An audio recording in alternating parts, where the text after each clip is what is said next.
Good morning, ladies and gentlemen. On behalf of Mrs. Subina Arora, ex-officio Regional President, AWA Southern Command, I, Lieutenant Colonel Manmohinder Kaur, retired, welcome you all to Abhivyakti Season 3, Day 2. What an eventful day we had yesterday, ladies and gentlemen. We had book launches, panel discussions, talks with celebrities, insights into the minds of young authors, and of course, the cultural programs and workshops. I'm sure you all have been going to the Sanjog Hall and the auditorium where there are various events going on simultaneously, and you have all checked the food stalls and the stalls put up by our entrepreneurs. And now, it's time to unfold the events of Day 2. At the very outset, we have a panel discussion, The Uncommon Valor. मैं भारत का सैनिक हूँ, मैं दुश्मन से नहीं डरता। मैं भारत का सैनिक हूँ, मैं दुश्मन से नहीं डरता। मेरी माँ के पाँव छुए मुझे एक अरसा हो गया। मेरा बाप मेरे इंतज़ार में बूढ़ा हो गया। मेरी बीवी सिंदूर लगाकर भी लगती कवारी है। मैंने सहूलतों का गला घोटा, जिम्मेदारी नकारी है। आदम जात की औकात क्या, मैं कुदरत से नहीं डरता। मैं भारत का सैनिक हूँ, मैं दुश्मन से नहीं डरता। मैं भारत का सैनिक हूँ, मैं दुश्मन से नहीं डरता. While our brave men are guarding our borders, they draw their courage and inspiration from the women in their lives. ये औरतें एक बड़ा मोर्चा संभालती हैं, trying to ensure that he's always free from all kinds of stress related to home and everything else. These women who appear to be ordinary, vulnerable, and fragile have a nerve of steel. Every army wife is a Jhansi Ki Rani in herself. Pushing the limits, breaking the barriers, she effortlessly balances her emotions and duties. Ladies and gentlemen, it's a matter of great honor that we have amongst us today two such women who did not let the circumstances define them. Rather, they defied the destiny and carved a path for themselves. I invite on stage Mrs. Shakuntala Ajit Bhandharkar. She is wife of Lieutenant Colonel Ajit Bhandharkar Shaurya Chakra. He made the supreme sacrifice for his motherland on 30th October 1999. To commemorate his 60th birth anniversary, Mrs. Bhandharkar authored a biography of her husband, The Saga of a Brave Heart.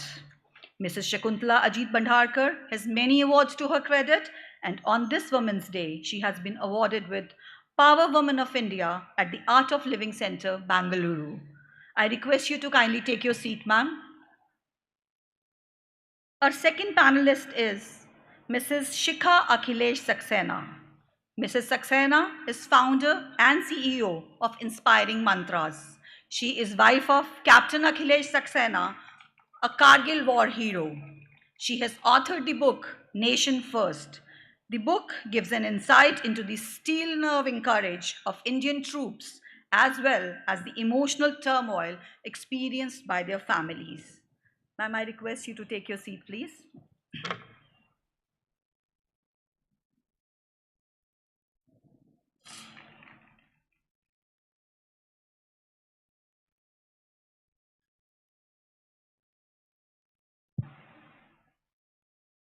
Hello.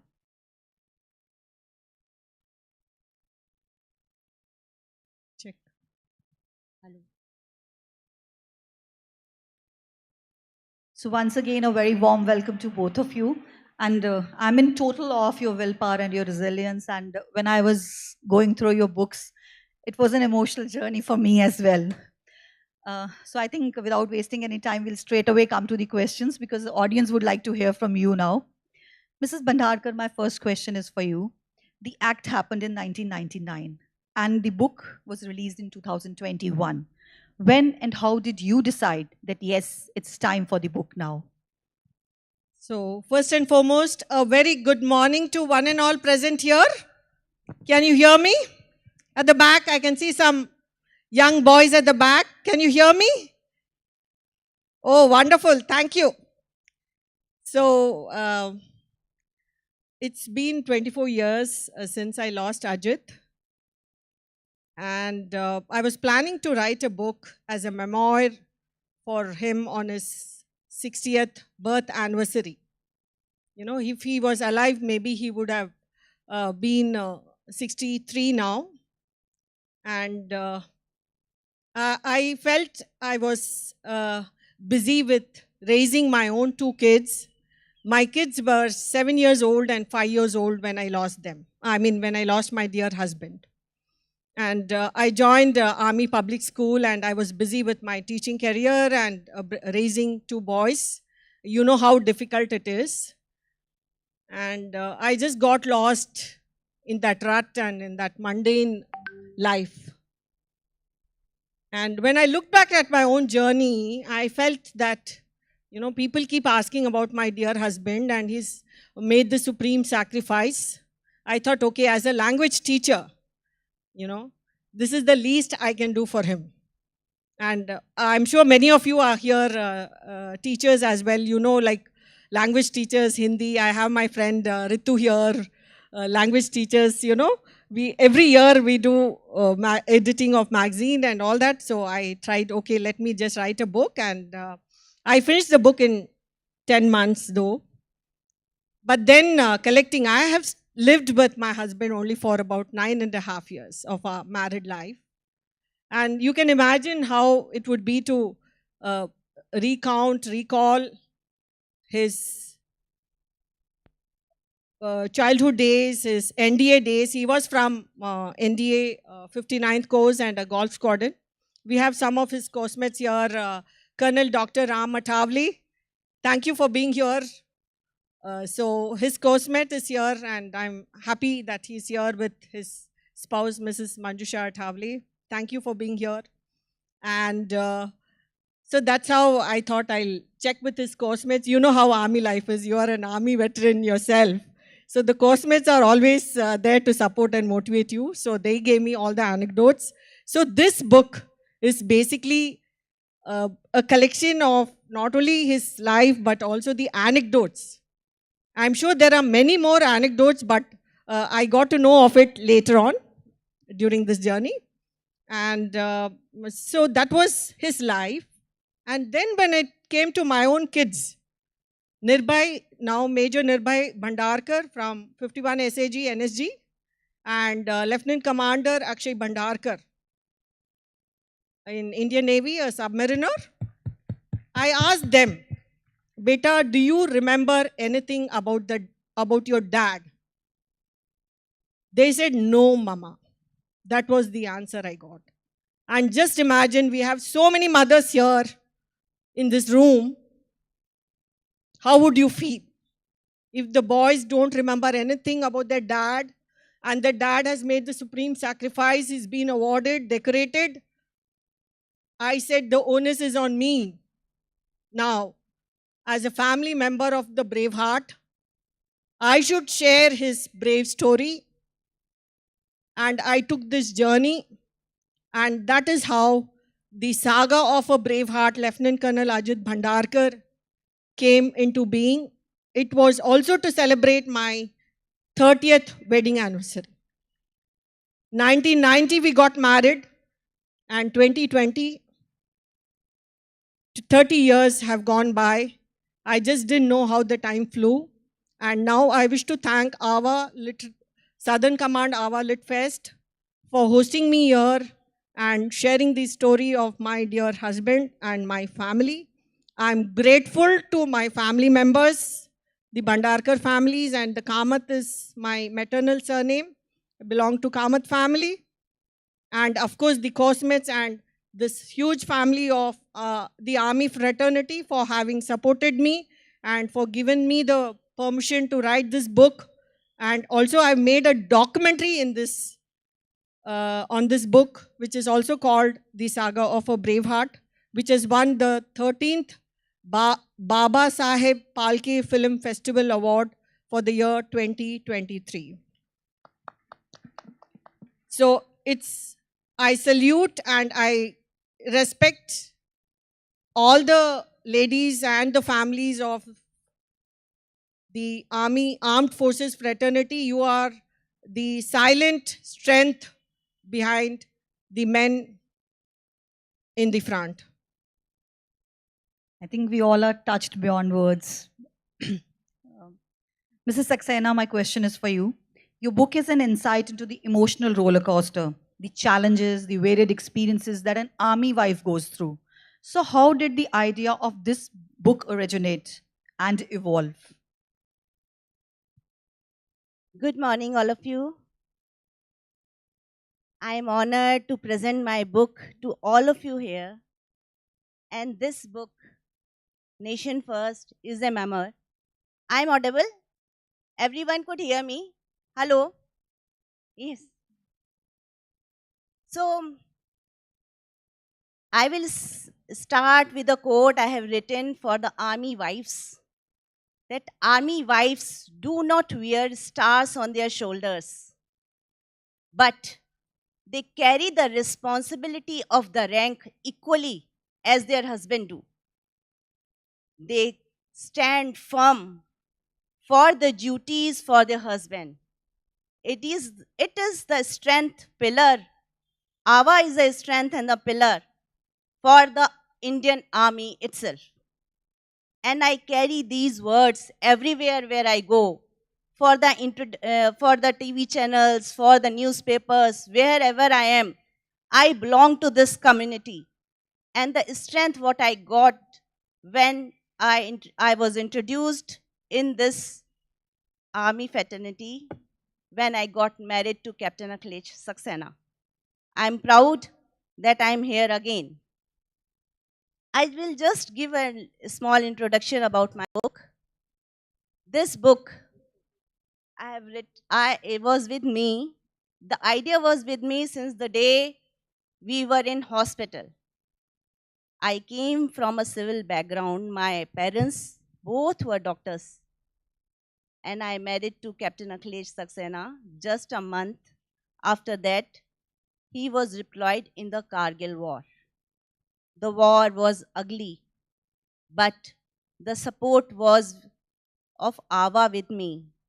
My regimental officers and their wives, they were with me. Mrs. Ranjana Malik was with me, and my CO's wife was with me. From there, I drew that strength, and slowly I was able to convert my fear into the pride. This is how I became the final member of this Ava fraternity. Thanks to you all that I could stand here and sit here and tell me what happened on those days. Those days were ugly and I was fragile, but slowly I built all my strength from within. So, this is how I started writing.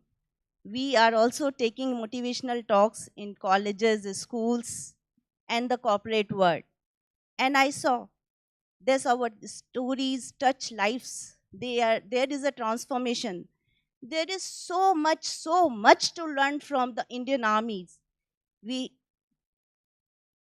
so my husband led 3 attacks in the Kargil war, and he came back with severe injuries. We were there for and 1 full year in a hospital. During that time, he used to tell me all what happened in the Kargil war. And during that time only, I thought I should write it in a book.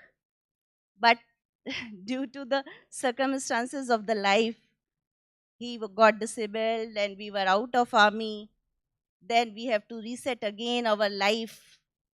And we were working, studying together to find our foundation.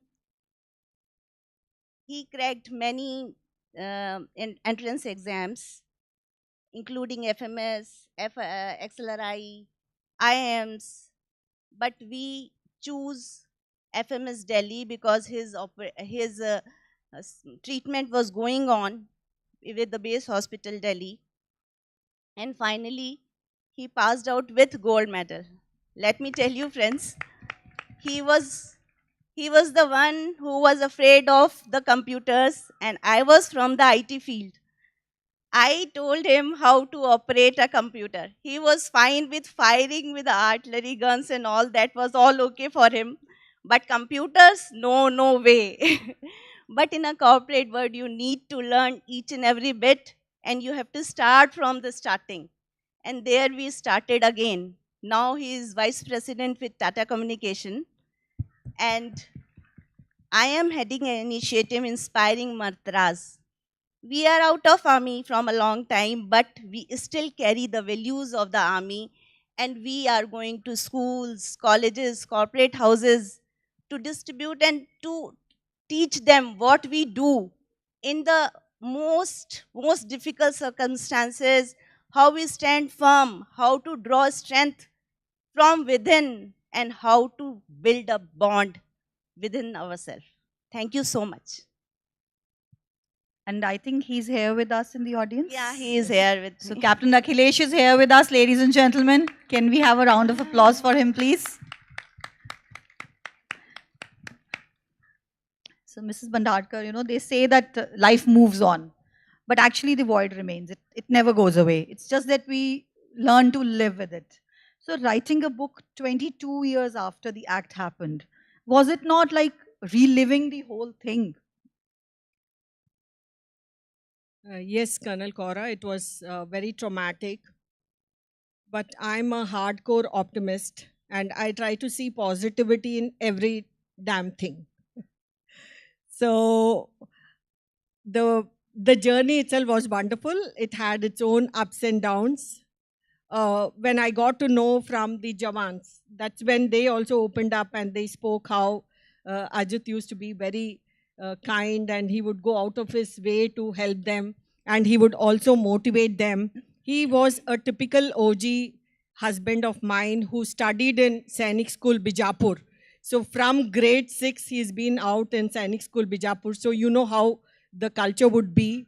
Even if he had to drop me to my school, he'll say, I'm wearing my uniform, so I can't drop you, sorry. And I would have to take an auto to go to my school. So that's how he used to be very tough on me. And that's why I'm maybe such a tough lady, though I was very naive when I got married to him from a civilian background. So answering to your question, yes, it was traumatic, but also I got to know so many things about my husband because he never discussed his professional life. And I'm sure many of the Faujis do that, but I have requested, I go to all the schools and colleges to screen the documentary and also to interact with people. It can be, and I've done it in senior command, army, war college and all that. So that time I was telling the senior officers and at DSSC also I've been there. I told them, you don't have to tell them everything, but at least tell them wee bit of it so that we are more courteous to them and more polite to them instead of saying, ye nahi kiya, wo nahi kiya, bachon ko ye karna tha, card banwana tha, and all. When they come home, we literally, bombard them with so many chores. So I felt maybe if I knew that he's doing all this fighting there, the terrorists were there, and he was in 25 RR at that time, and in the 90s it was, 99, it was called Mini Pakistan. The Faisalabad sector was called Mini Pakistan. And for screening the documentary, I'd gone to this place and I saw the transformation from a militant prone Faisalabad. It was turned into a peaceful and a very, coexistent, friendly village. So his sacrifice, only when I spoke to them did I know about his work and his achievements as 2IC of 25RR. More power to you, Mrs. Bandharkar. Thank you. Mrs. Saxena, your book offers a fresh perspective on Kargil War, and it is described as the tribute to the warriors of Kargil. So in what way does it pay homage to them? We take it as our responsibility to share these anecdotes with every Indian. We take lectures, motivational talks across India and outside India also. We have taken. See, there is many things we learn from army. And the thing is, what the question was? How does your book pay homage to the Kargil? I'm sorry, I was in the thought. Okay. My husband led 3 attacks. He was a part of 3 attacks in the Kargil war. He was with Rajputana Rifles. He was an FO, Forward Observation Officer. and he is an artillery officer. So they climbed the mountains to reach to the enemy, where enemy was sitting on the top. And these mountains, they doesn't have any trees or the rocks to hide behind. No cover was there. So these soldiers and these officers, they led from the front. They told everyone the first bullet which will come, it will hit us rather than anyone else. So the situation was bad. There was no water. There was no food. Because in the night, if they used to cook, there was a smoke. An enemy used to target that particular location. And if in day they do something, then still enemy was it was able to, they were visible. All the open, it was, the sky was open and the field was also open. See, they used to sit there for 3 days, 4 days, 5 days without food, and even water was not there. The snow boots was not there. There were scarcity of resources to fight a war.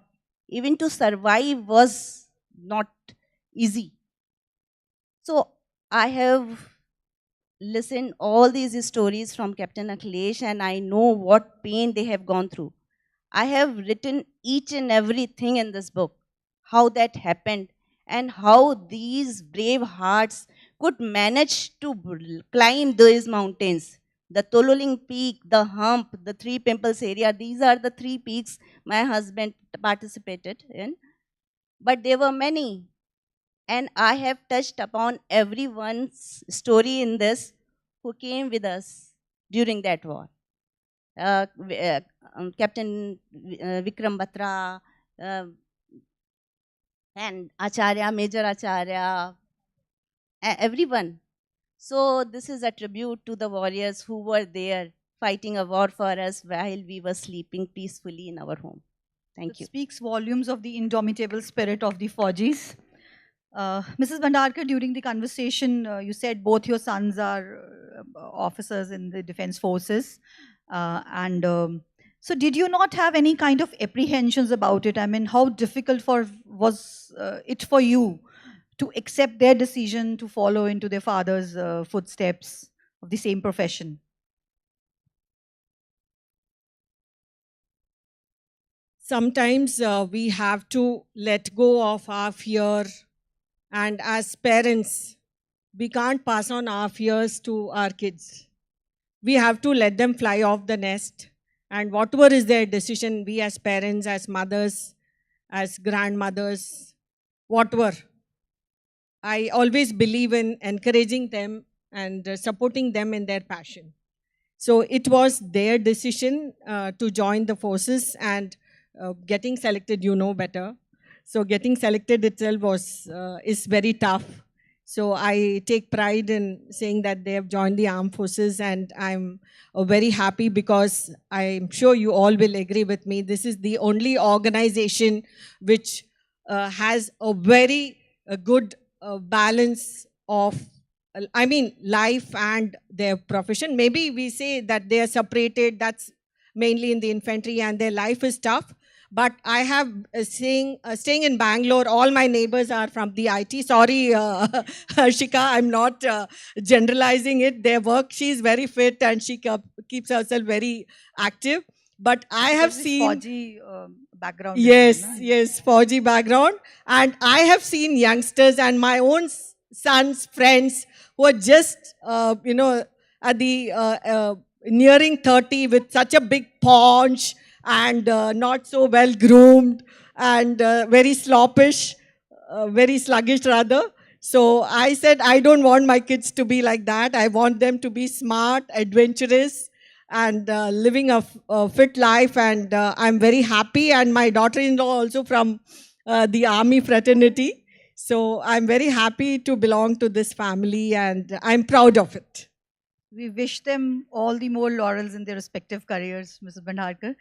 Mrs. Saxena, your book has been said to be a first-hand account of the impact of war on families and soldiers themselves.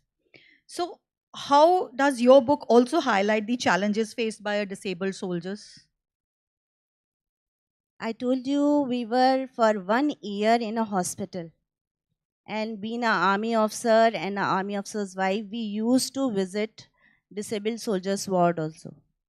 There were soldiers without hand, without leg, and even the bandages all over their bodies. Where some of them were the grenade, they just burst out on their body and they were just scattered all around. There was cuts all around their bodies. So we used to visit these wards, and I should tell you, they were actually in a depression. These are the Lord, they do so much to keep themselves fit always and every time. But now they were disabled, dependent on their parents or their wives or their kids. It was a bad sight. So we decided to give them a little motivation, keep going to their wards and keep asking, talking to them. But the final move was made when the Kargil war was won. It is 26 July. When we visited them with a feast, we wanted to celebrate that day, that is a Vijay Divas. That day they were dancing with a one leg, one hand, and the bandages all over their body. They were dancing like anything. So that day we decided, yes, there is a pain, there is everything, they are going to a depression, but now they have to start with a new phase. So we help them out when the facilities are coming from the government and there are something schemes coming up. We keep telling them that these are the schemes, these are the things where you have to fill in the forms and all, everything. So it was like, and I have also mentioned that 2 chapters are there in the book, that how was the feeling when we used to go to their ward and everything. This is, I should say, this is the most neglected. Even I am in touch with the disabled war veterans. This is on NGO which is recognized from the Defense of Ministry, and the president is Captain Mahajan. He is a Kargil, he is a veteran from the 71 war. So I am still in touch with them, and there are disabled soldiers who cannot do anything for themselves.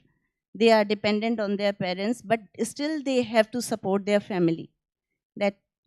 So we all should make an effort to support them and recognize their efforts. Thank And you. I think it's sheer willpower and resilience that Yes. makes them. I should tell you one thing. I used to visit this disabled war veterans, and one day I found one man, he was not having his right hand. So I asked him, what happened, so he told me all the stories, what happened, and he was into operation and all that. So I asked him कि सबसे बुरा क्या लगता है भैया जब ऐसा कुछ हुआ, आप नहीं कर पाते हो या डिपेंडेंट हो किसी से. तो बोलता है कि सबसे बुरा मुझे तब लगता है मैम जब जनगण मन के लिए हम खड़े होते हैं और मैं अपने तिरंगे को सल्यूट नहीं कर पाता. That is a जज्बा, still they have it. And I am proud that I am serving them some or the other way. चाहे मैं उनके लिए डॉक्यूमेंटेशन कर रही हूँ, चाहे मैं उनकी स्टोरीज पब्लिक कर रही हूँ, but I am helping them and I am associated with them. Thank you. Mrs. Bhandarkar, you've been very active about creating awareness about armed forces. You've been going to schools and colleges. So can you elaborate on this cause? So basically, I am from Karnataka. So what we thought is, we've all the cosmates of my husband and a few ladies, we have joined together, 10 of us, and we have co-founded this NGO called a Metamorphs Foundation. And the main objective of this foundation is to bring in awareness about the armed forces in schools and youth of today.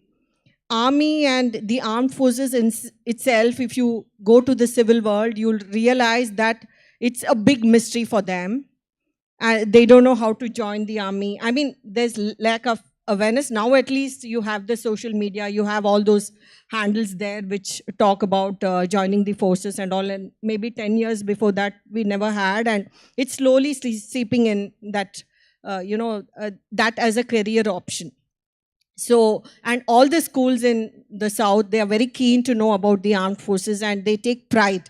So they want one, retired veteran, because now the serving officers can't just go and talk in schools, and they're restrained from public appearances and interviews and sessions. So they're very fond of listening to the veterans, and so what we do is we go there as a motivational talk, or as speakers we go there, and then we talk to them about the service life. We give them all the options of the services. It's not just the infantry. You have, if you are an engineer, you can join the engineering corps. If you want to become a doctor, you can become a doctor. All this they never know. And then we just, even small kids, it's like a general awareness program. They don't even know the ranks of the army. So we just want to start it, small baby steps in that direction, so that they know this. And this is the organization, the only organization which is so selflessly doing their bit for their country, and they are the least talked about. I'm sure you all agree about it. So that's what we are doing. And of course, there are veterans who need some help in placements.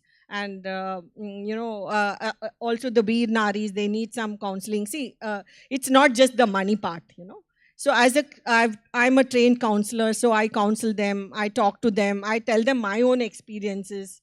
So I tell them to be independent, to be able to take their own decisions. So that way, small efforts and small baby steps is what we are trying to do as an organization.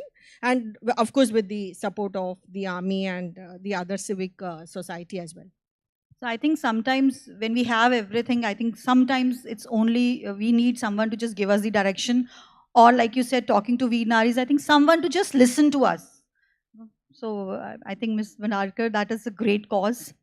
Mrs. Saxena, Air Chief Marshal B.S. Dhanova retired. He said that your book is the story of not only war, but also of people left behind at home. So when a soldier goes off to fight for his motherland, what is the emotional journey that an army wife undergoes when he's deployed for war? Yes, this book is written from the perspective of the wife when the Kargil was going on. There are many books who a senior officers has written. It contains facts and everything, but emotional part I have written. I have written when the soldiers were writing the last letter to their families, to their parents, how they were going through. It's not easy to write a last letter when you know you are going to die, to convey your feelings and your thoughts to everyone behind who has left, who are there, and you know they need your support. Whole life your wife will be widow, your own kids will be orphan, still you march forward. The same apply for the ladies also. When we get married to these men in uniform, we know any day could be that last day. Still, we can see, and we just give them that strength that you do your duty well. We are there to support family and as well as the society front. We are there. So what happened at the society front, the family front, this is all that is stories which goes that men in uniform fighting a war never know. And we are like as a barrier, as a filter, never tell them what happened there. Thank you. So I think, ladies, I wish we could just continue listening to these two courageous, brave ladies, but samay ki kami hai to hai. So, I think I am short of words to sum up this session, and there are so many takeaways. Ladies, before I end this session, I want to dedicate these lines to you. These lines have also been written by an army officer's wife. So I have not written them, but I want to dedicate this to both of you. ओ देवी ओ नारी तेरे साहस के क्या कहने, ओ देवी ओ नारी तेरे साहस के क्या कहने, कि अभिमान भी चल उठे छाया में तेरी रहने। खुद को कर समर्पित तूने धरती से जोड़ा नाता, कि आकाश भी शान में तेरी नतमस्तक हो जाता। Thank you so much, ladies. We are honored. Just a last message I wanted to convey. As the Army 5, we can take the inspiration from them. They are not in uniform but still serving our country. The same way, every profession can do that. You don't need a uniform to serve your country. You can do it silently from anywhere, from any profession.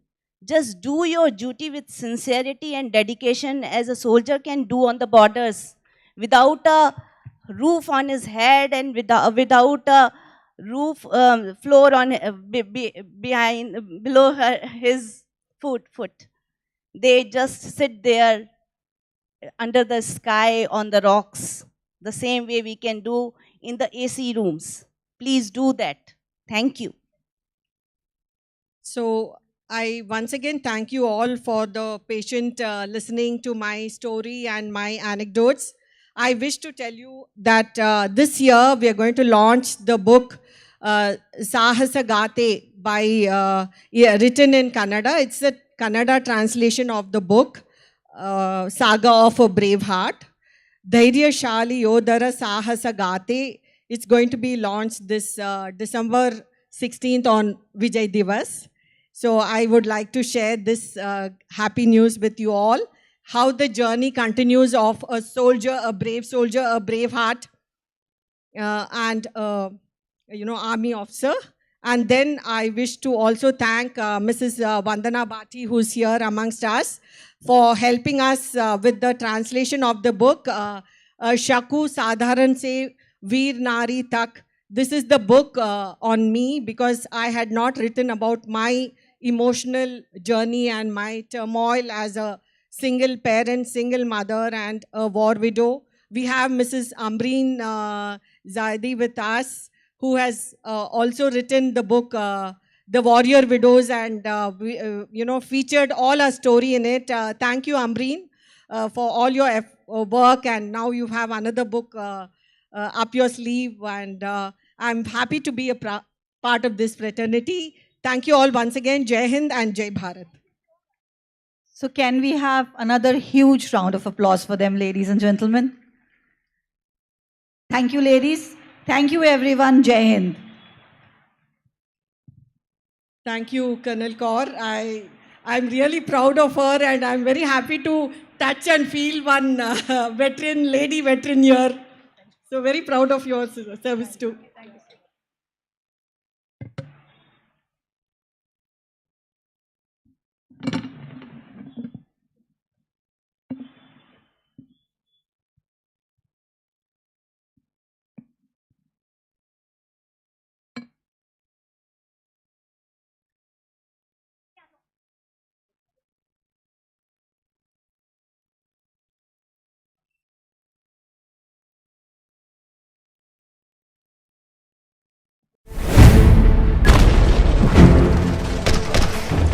सन 62 और 65 में पड़ोसी देशों ने भारत की संप्रभुता पर घातक हमला किया।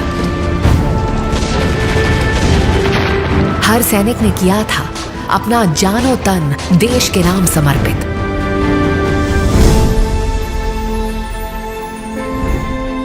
पर जो शहीद हुए वो छोड़ गए अपना घर बार तिरंगे की आन पर। जरूरत थी एक ऐसे मजबूत कंधे की जो उस हर देशभक्त के परिवार का सहारा बन सके।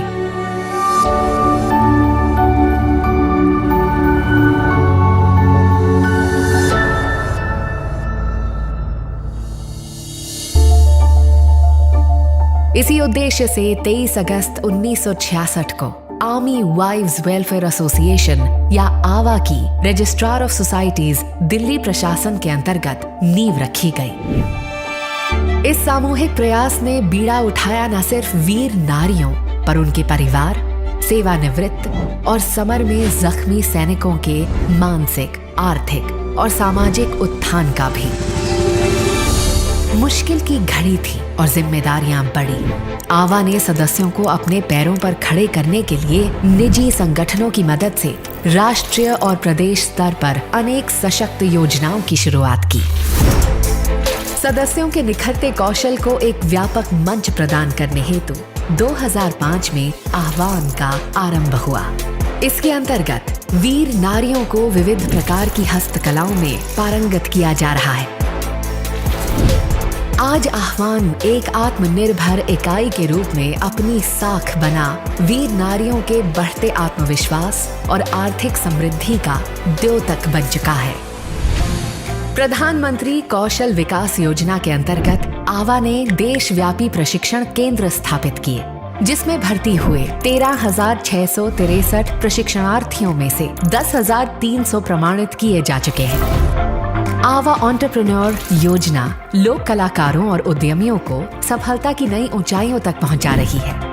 इस मंच द्वारा इनकी कला देश के हर प्रमुख शहर और नई पीढ़ी तक पहुंच रही है। आवा के वीरांगना सेवा केंद्र सैन्य परिवार के सशक्तिकरण की दिशा में अत्यंत सक्रिय भूमिका निभाते हैं। वीर नारियों के देश प्रेम के जज्बे और काबिलियत को सलाम करते हुए आवा ने सेना के नियमों में बदलाव लाने की पहल की और वीर नारियों का सेना में भर्ती होने का मार्ग प्रशस्त किया। सैन्य परिवारों के हित के लिए आवा सदैव कटिबद्ध है।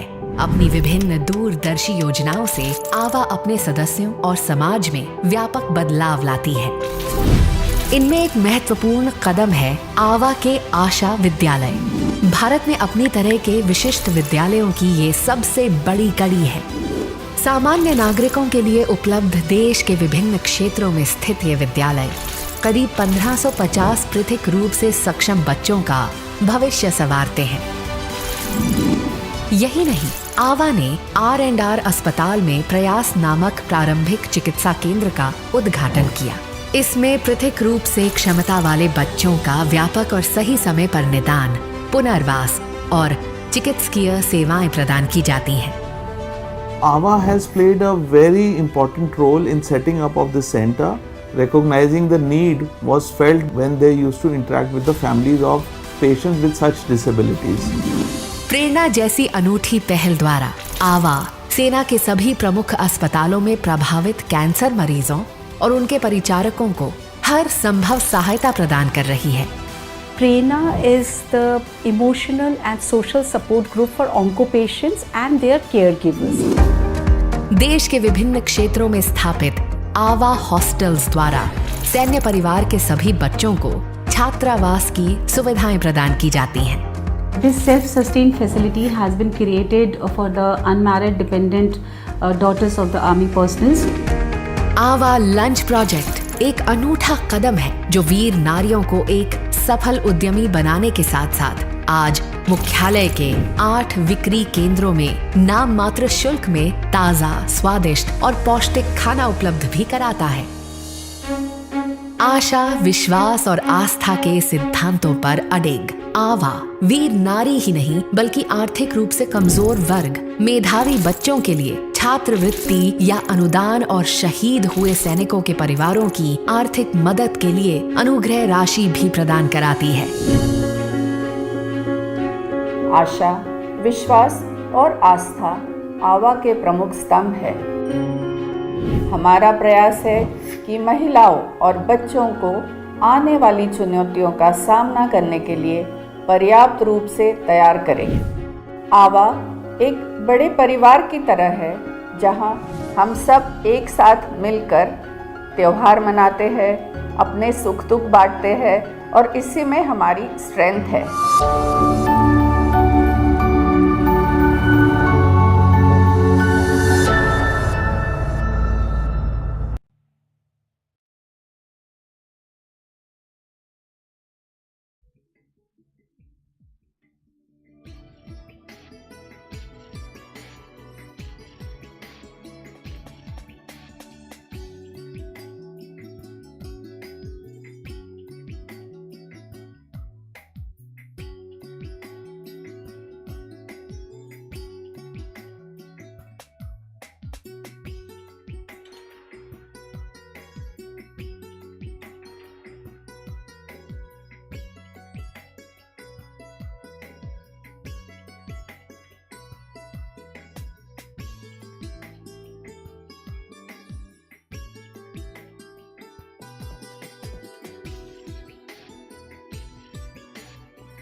The Ava movie is a beautiful rendition to the journey of Ava right from its inception in 1966, with the guiding principle of Asha, Vishwas, and Astha.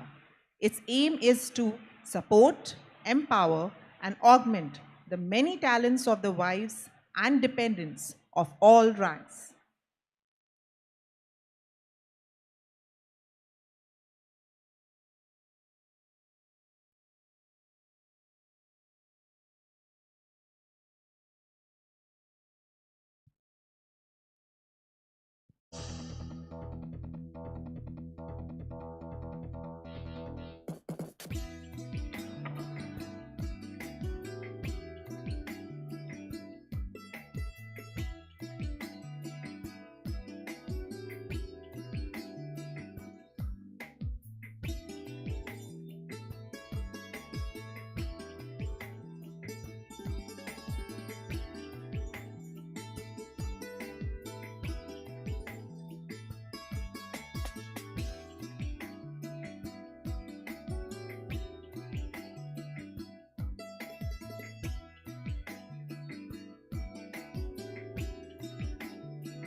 Good morning, everyone. It is an honor and privilege to have amongst us the Chief of Army Staff, General Manoj Pandey, Param Vishish Seva Medal, Ati Vishish Seva Medal, Vishish Seva Medal, Aide de Camp. On behalf of the Ava Southern Star Fraternity, we extend a very warm welcome to you for the third season of Abhivyakti Literature Fest. Also, I would like to extend a very warm welcome to General Officer Commanding in Chief, Southern Command, Lieutenant General Ajay Kumar Singh, Ati Vishish Seva Medal, Youth Seva Medal, Sena Medal, Vishish Seva Medal. Welcome, sir. Good morning again. Welcome to our special interview segment today. आज के हमारे विशिष्ट अतिथि एक रक्षा विश्लेषक और लेखक हैं। उन्होंने भारतीय सेना और रक्षा संबंधी मामलों पर विस्तृत अध्ययन किया है और उनके विचार और विश्लेषण की बहुत मान्यता है। We have the privilege of having with us a distinguished journalist, author, and South Asia's leading strategic analyst. He is the founder and curator of 3 important defense-related websites, bharatshakti.in, strategicnewsinternational.com, and interstellar.news. Now a media entrepreneur, he has worked across print, web, and broadcast medium since 1983. In his long and distinguished career, he has reported from Northeast, Kargil, Sri Lanka Neelam War Fort, to name a few. He was also the Security and Strategic Affairs editor of NDTV for 9 years. Author of several books on national security affairs, he is an alumni of the Asia Pacific Center for Security Studies, Honolulu, Hawaii. He also lectures at premium defense training institutions like India's Defense Service Staff College, the 3 war colleges, College of Defense Management, and the intelligence schools of both the Research and Analysis Wing and Intelligence Bureau. So please welcome on stage none other than Mr. Nitin Gokhale.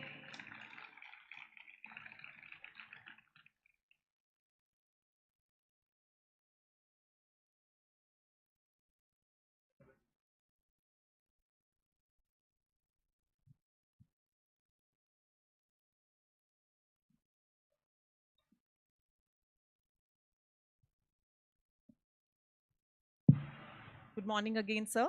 It's such an honor to have you here with us. My pleasure.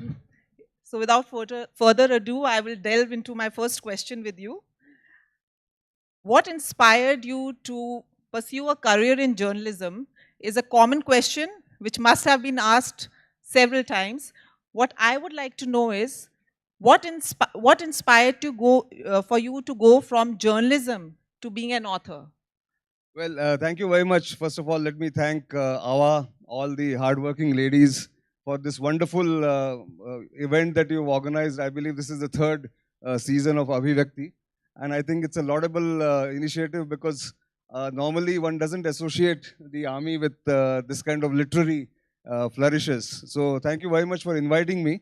And just to answer your question, well, the journey of being an author from a journalist is a natural progression, I would think.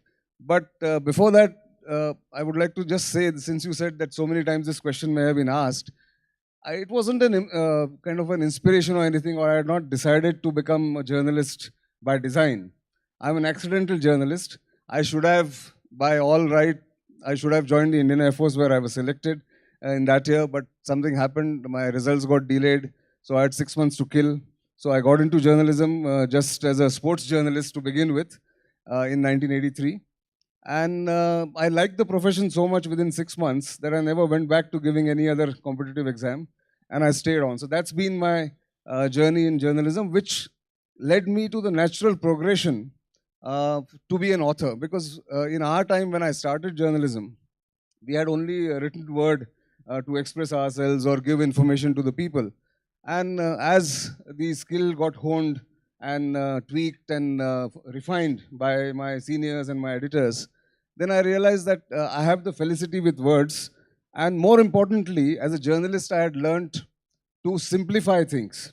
In fact, one of my currently popular programs on TV is called Simply Nitin, which is basically to connect the specialists' details of, say, a military operation or anything else that happens in the scientific community to make it simpler for the common people to understand. The lowest common denominator is always kept in mind in journalism, and that's why I became an author. So I'm not an academic. I'm not somebody who writes a PhD or can write a PhD, but I can convey what needs to be conveyed because of my training in journalism, which was done on the job. That's the journey from being a journalist to an author. So that's amazing. So that's why your books are loved by the common people also, because your books are very factual. So sometimes that information can be sometimes difficult to comprehend for some. So that's great. So any particular book or author which has inspired you, or for your written words which you have been influenced by? So, I know that there are many of you who are authors who have written books on various aspects of military life, the cantonment life, and I'm sure personal experiences have been translated into books.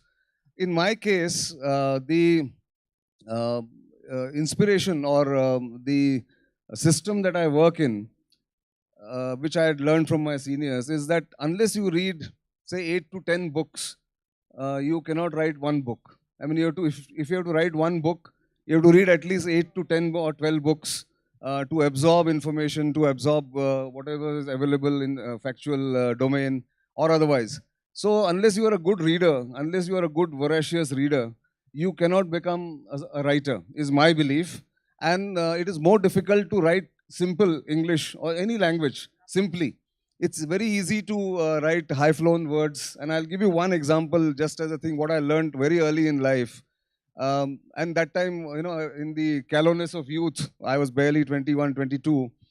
In some report I wrote, the Deputy Commissioner, SANS, S-A-N-S, his security went to a certain area. And then he was ambushed in the northeast, that kind of thing I wrote.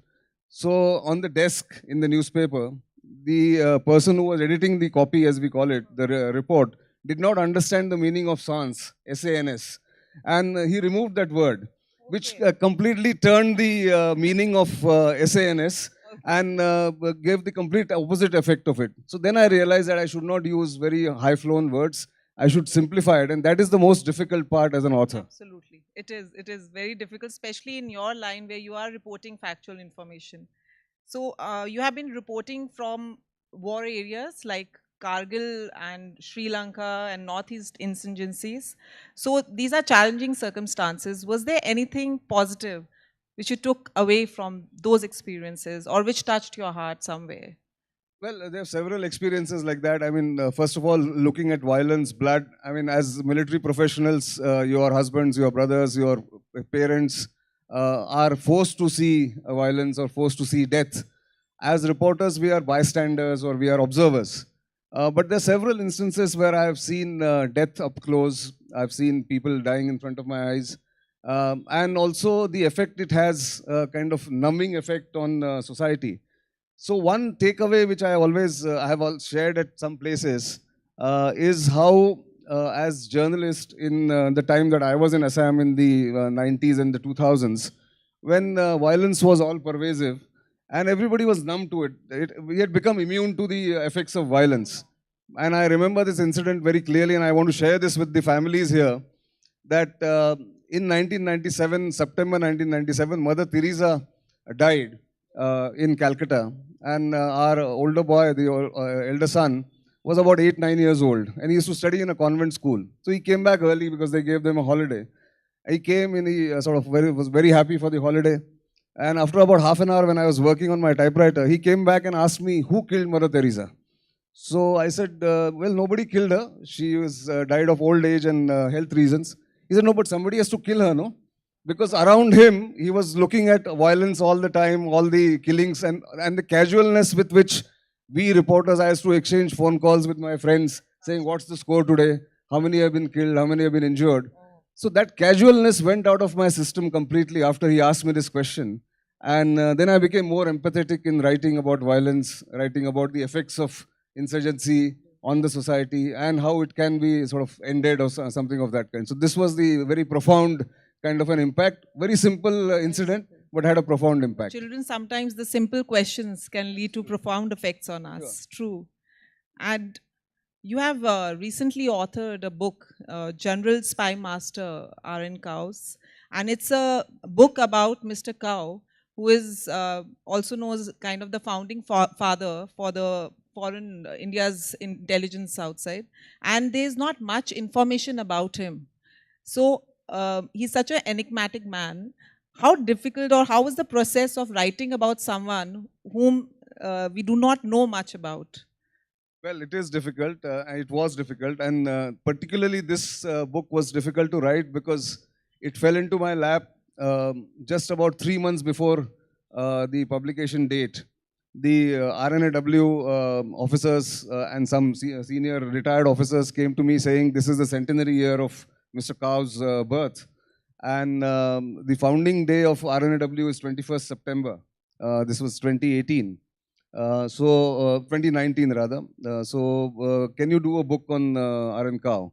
I said, well, I don't have much information. They said, no, we will make you meet people who have worked with him. Then the family has some correspondence. You can meet the family members, his daughter, his son-in-law, they were there. And his wife was then, when I met her, she was 99. So it took me almost 3 hours to sit with her and get something out of her and what she thought about her husband, who she called Maryada Purushottam. In fact, I have written that in the book. So for me, the process of book writing is not such a difficult, the difficult part is not about writing.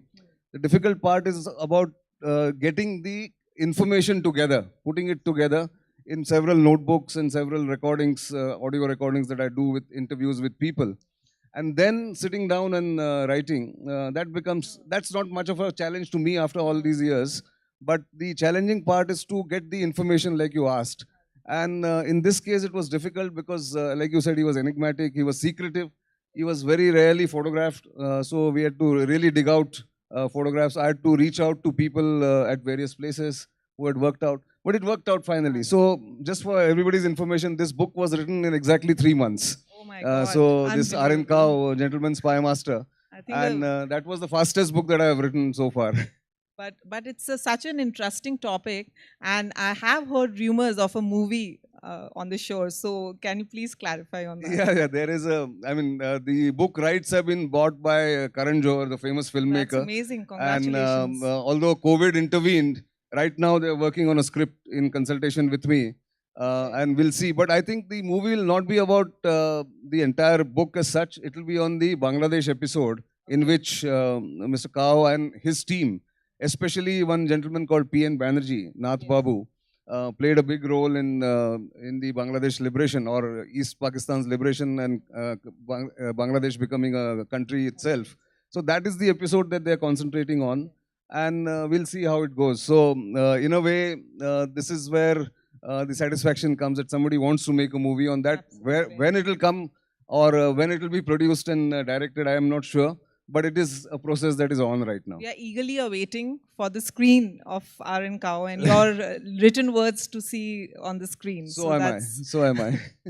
But as talking about spy, generally for us, when we think of a spy, the image that comes in our mind is James Bond, or our very own Ekta Tiger Salman Khan, the flamboyant personality. That's right. So is it anywhere near the truth of a real spy? I don't think that is true, because just like all army men or the infantry officers are not Rambos, something similar you can say about spies. They are ordinary people. In fact, the more ordinary you are, the better chances of merging with the common population or getting more information. The more low profile you are, the better it is for a spy. And I would think the ideal spy, if in fiction, which has been turned from real life into fiction, is like John Le Carre's Smiley, George Smiley, who's supposed to be, absolute low-profile guy. So British literature or English literature got two spies for us. One was James Bond, and the other is George Smiley. So I would think George Smiley is more closer to the real-life spies than James Bond. James Bond is only a movie fiction character, like Ekta Tiger is. And so as you explain, it's just the opposite of what a spy should be. And also talking about a movie, is there any movie which you have seen, like you just said, a book with which the spy is the closest? Any movie which you see is closest to depiction of the defense forces, or you feel kind of not absolutely true? In But India? in India, or out, Well, whatever. outside, there have been several movies on World War II especially, or later on Afghanistan. In India, I'm sorry to say, I'm quite disappointed with the kind of treatment people give to military movies or movies based on military themes. One of the best movie with a military background was Vijayata, done by directed by Govind Nehlani and produced by Shashi Kapoor. It was way back in 81. It was based on an Air Force background and a journey of a cadet from winning over self.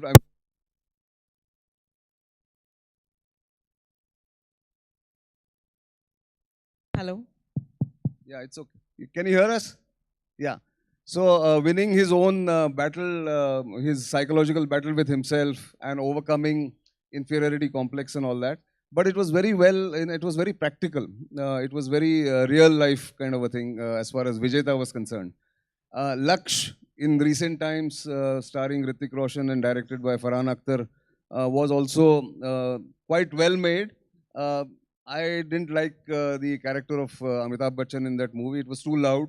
I haven't seen any army officer to be that loud and that dramatic in their orders. So, maybe I am too critical about it because I work closely with the military. But yes, Laksh was one of them. And I think no other movie really comes to my mind as far as military life is concerned. Hopefully, I've got a couple of projects apart from RN Kao. We are working on something similar. Let's see how it happens. We are hopeful RN Kao's movie changes that direction. Let's see. Let's see. And you have been an objective observer, as you just said. I think when you're so close to an organization, like you said, like seeing a movie, you see the differences very clearly. So you have been so closely associated with the armed forces. But today I would like to ask you a question. What do you think about the families they leave behind? Well, without the families, the armed forces would be nothing. Let me say that upfront. And in any case, I have a personal experience of that. I don't know how many of you know. My father was also an army man. He was a sapper. In fact, he got recruited as a soldier in 1953, retired in 82. And half of his service, we as his family, my mother and three of us brothers, always stayed in separated family quarters. And we are talking about the 70s and the 80s, where life was tough. But when I look back, if we didn't have that exposure or didn't have that experience of living in separated family quarters, living and struggling to meet the basics that time, perhaps we wouldn't have done this journey that we have done, all three of us, our brothers. And therefore, I always say, in fact, I wrote a blog some years ago, almost 12, 13 years ago, what the forge and the parents taught me. If you want to read that, it will give you a glimpse of what one went through. But I'm very thankful to those days and the family support or the support system in the military, especially in the army, is amazing. And that's why you have so many achievers coming out of the army children in various sectors, be it the filmmaking, be it creative field, be it in business, anywhere. So I think that is a tribute to the ladies and the families really. And therefore, our becomes a very important backbone for the entire army. Really. Thank you so much. Thank you, pleasure. A little credit we are also taking for the officers. So any plans, future plans of writing a book or otherwise that you would like to share? No, so books are in the offing. There are 2 or 3 books I'm right now contemplating in my mind. Some notes have been taken. This current defense and national security reforms that are undertaken in the country. That is one subject that I'm working on. But I haven't got a handle on it as yet. And my day job of curating these 3 websites that I run, we have grown from being a 3-member team to a 24 members team now. So it keeps me busy. Although I shouldn't make that excuse. I haven't written a book after 2020. The last book was biography of Mr. Manohar Parrikar, who was the defense minister. Because I write my books normally between 4 and 7 in the morning. So that is the time when you are not disturbed. There are no phone calls. There is no mobile to look at. There is no WhatsApp to answer. And therefore, I think in the next 7-8 months, I should have at least 2 books coming out. That's the plan. Eagerly waiting for that. And talking about channel, your Interstellar News is all about space. That's about space. Strat News Global is about foreign policy and international relations and strategic issues. And Bharat Shakti, which was my first YouTube and digital platform, was started in November 2015, 8 years ago. And that is meant to support India's quest for self-reliance in defense. And that's where we are coming from. When we started at, people laughed at us for the name itself, saying nobody will understand outside India what is Bharat. But now Bharat is becoming a fashion, or people wanting to eagerly associate with Bharat. So anyway, that's right. I mean, that's the wave we caught before anybody noticed it, and we are glad for it. No, but that's why you are the founder and curator. I think that shows your, the future that you see, which no one else can. Thank you so much, sir, for taking the time out for your valuable thoughts and insights. Any message for all of us you would like to share something before we leave for the day? Well, not a message. I mean, nobody needs any advice here. I'm just going to pass on something which my guru in journalism, or who I consider my guru in journalism, Mr. M.V. Kamath, who was the editor of Illustrated Weekly. He told me in 1984, when I was in doubt whether I should continue in journalism or not, and I asked him that, sir, you have done about 37 years, 38 years in journalism. How do you sustain in this profession? It's underpaid, overworked, not very respected. So he said, I don't know. I've carried on from what my guru told me. I said, okay, you tell me. So he told me 3 things. He said, do serious work, never take yourself seriously. Don't become a star, don't let it go to your head. So I'm following that for the last 40 years. Second was, in the time when we used to write reports, he said it is more important what you don't write than what you write, which means use discretion. Be discreet, be supportive of people's emotions and sentiments. If they've told you something in confidence, keep that confidence. And the third was that you are as good as your last byline. That means what you have done yesterday is your best work. Don't rest on your laurels of what you did 20 years ago. So I never talk about Kargil. When you asked me, I did Kargil, 24 years ago in the summer of 1999. But that's gone. I have to keep being on the treadmill to stay at one place. And that's something I'm carrying from him. So that's the message I would convey to all of us here. No, that's a wonderful message. And I think we all can take away from that. I think it holds true through everyone. I mean, In life, actually. In life, actually, It yes. does, yeah. And it's such an honor to have this conversation with you. And we are eagerly looking forward to your books and movies. And wish you all the success in your future endeavors. Thank you very much. And may this festival have more and more success going forward in the coming few years. Thank you so much, sir. Thank you. And I would now request Mrs. Archana Pandey, our president, to please come on stage and felicitate our esteemed guest.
My God, the feel of holding a fresh, newly launched book right out of a printing publishing. I think I'm so excited. The smell, oh my God. There's nothing that meets the sheer charm of a new book in your hand. And I think there's nothing else that can do justice to this feeling. No other device, and no matter what people may have to say about that. Swati, what do you have in your hands? I think I'm extremely elated today because I have bought 2 new books for myself. And I was just telling the audience that, you know, the fact that you can flip through the pages of a book and the fact that you can hold them in your hand, I think that feeling is unmatchable.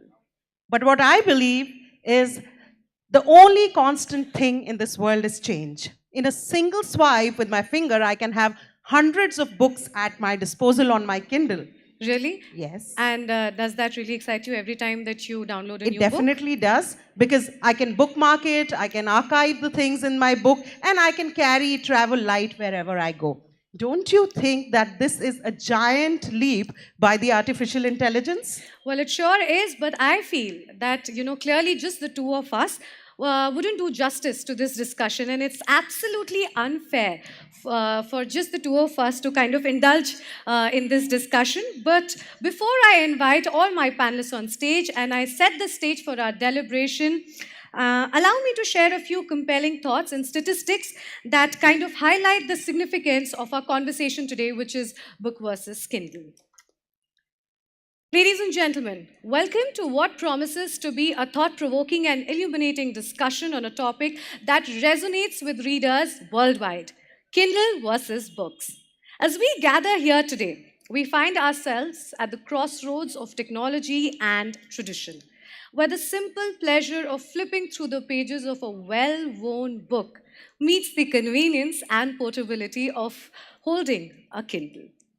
Mark Twain once remarked, "A person who won't read has no advantage over a person who cannot read." This timeless observation, ladies and gentlemen, underscores the importance of reading in our lives, well, regardless of the medium we choose. According to recent statistics, global ebooks sales amounted to roughly $16.5 billion in 2020 alone. While this certainly is a substantial figure, it pales in comparison to the $25.2 billion which was the sale which was made by physical books in the same period. Now, this tells us that despite the convenience of e-readers, the allure of physical books still remain. Another intriguing statistic here for everyone is that according to the Association of American Publishers, e-book sales in just the United States reached to $1.1 billion in 2020, indicating a substantial market for digital readers. So, ladies and gentlemen, without further ado, let's begin the discussion where we navigate the evolving landscape of reading and to seek the answer to the age-old question, Kindle versus book. I now invite my esteemed panelists on stage. Let's welcome all the panelists with a huge round of applause. Nandita Warrior, she's an executive coach and leadership facilitator, deeply invested in the idea of growth. She has spent over 2 decades exploring what makes people reach their fullest potential. Her work spans across the globe through her contribution to organizations like the United Nations and others. Guided by her motto, intensity without being intense, Nandita loves to unpack complex issues simplistically. Let's invite her on stage once again with a huge round of applause. My next speaker, ladies and gentlemen, is Charul Chaturvedi Jetli. She's the co-founder of Mehti Group and an international best-selling author as well. She wears multiple hats and can be found on international platforms as a keynote speaker. She's an HR veteran, coach, key environment supporter and enabler, multiple awards winner, as well as an influencer. She has also been crowned Mrs. UAE International. She's an inspirational leader who endorses purposeful leadership. My next speaker, ladies and gentlemen, is Anjula Singh Bhaduria. She's an internationally acclaimed and awarded poet. In addition to being featured in British Council magazine as educationist, she is an e-commerce technocrat, pranic healer, numerologist, Vastu, and Feng Shui expert too. She is the founder-president of bilingual world record-holding international literary and cultural group EWA Zindagi, with the presence in more than 10 countries. A huge round of applause for her as well. And my last panelist, Parul Bachketi. She's an alumni of Sophia Girls College, Ajmer, holding a graduate degree in English Honours and triple postgraduate degree in MA English, Advanced Editing, Journalism and Mass Communication. She has a vast experience of working as an editor and contributor with various prestigious companies like American Express, India Today, Mary News, Sage Publications, and Aptra Communications. Well, ladies, once again, welcome.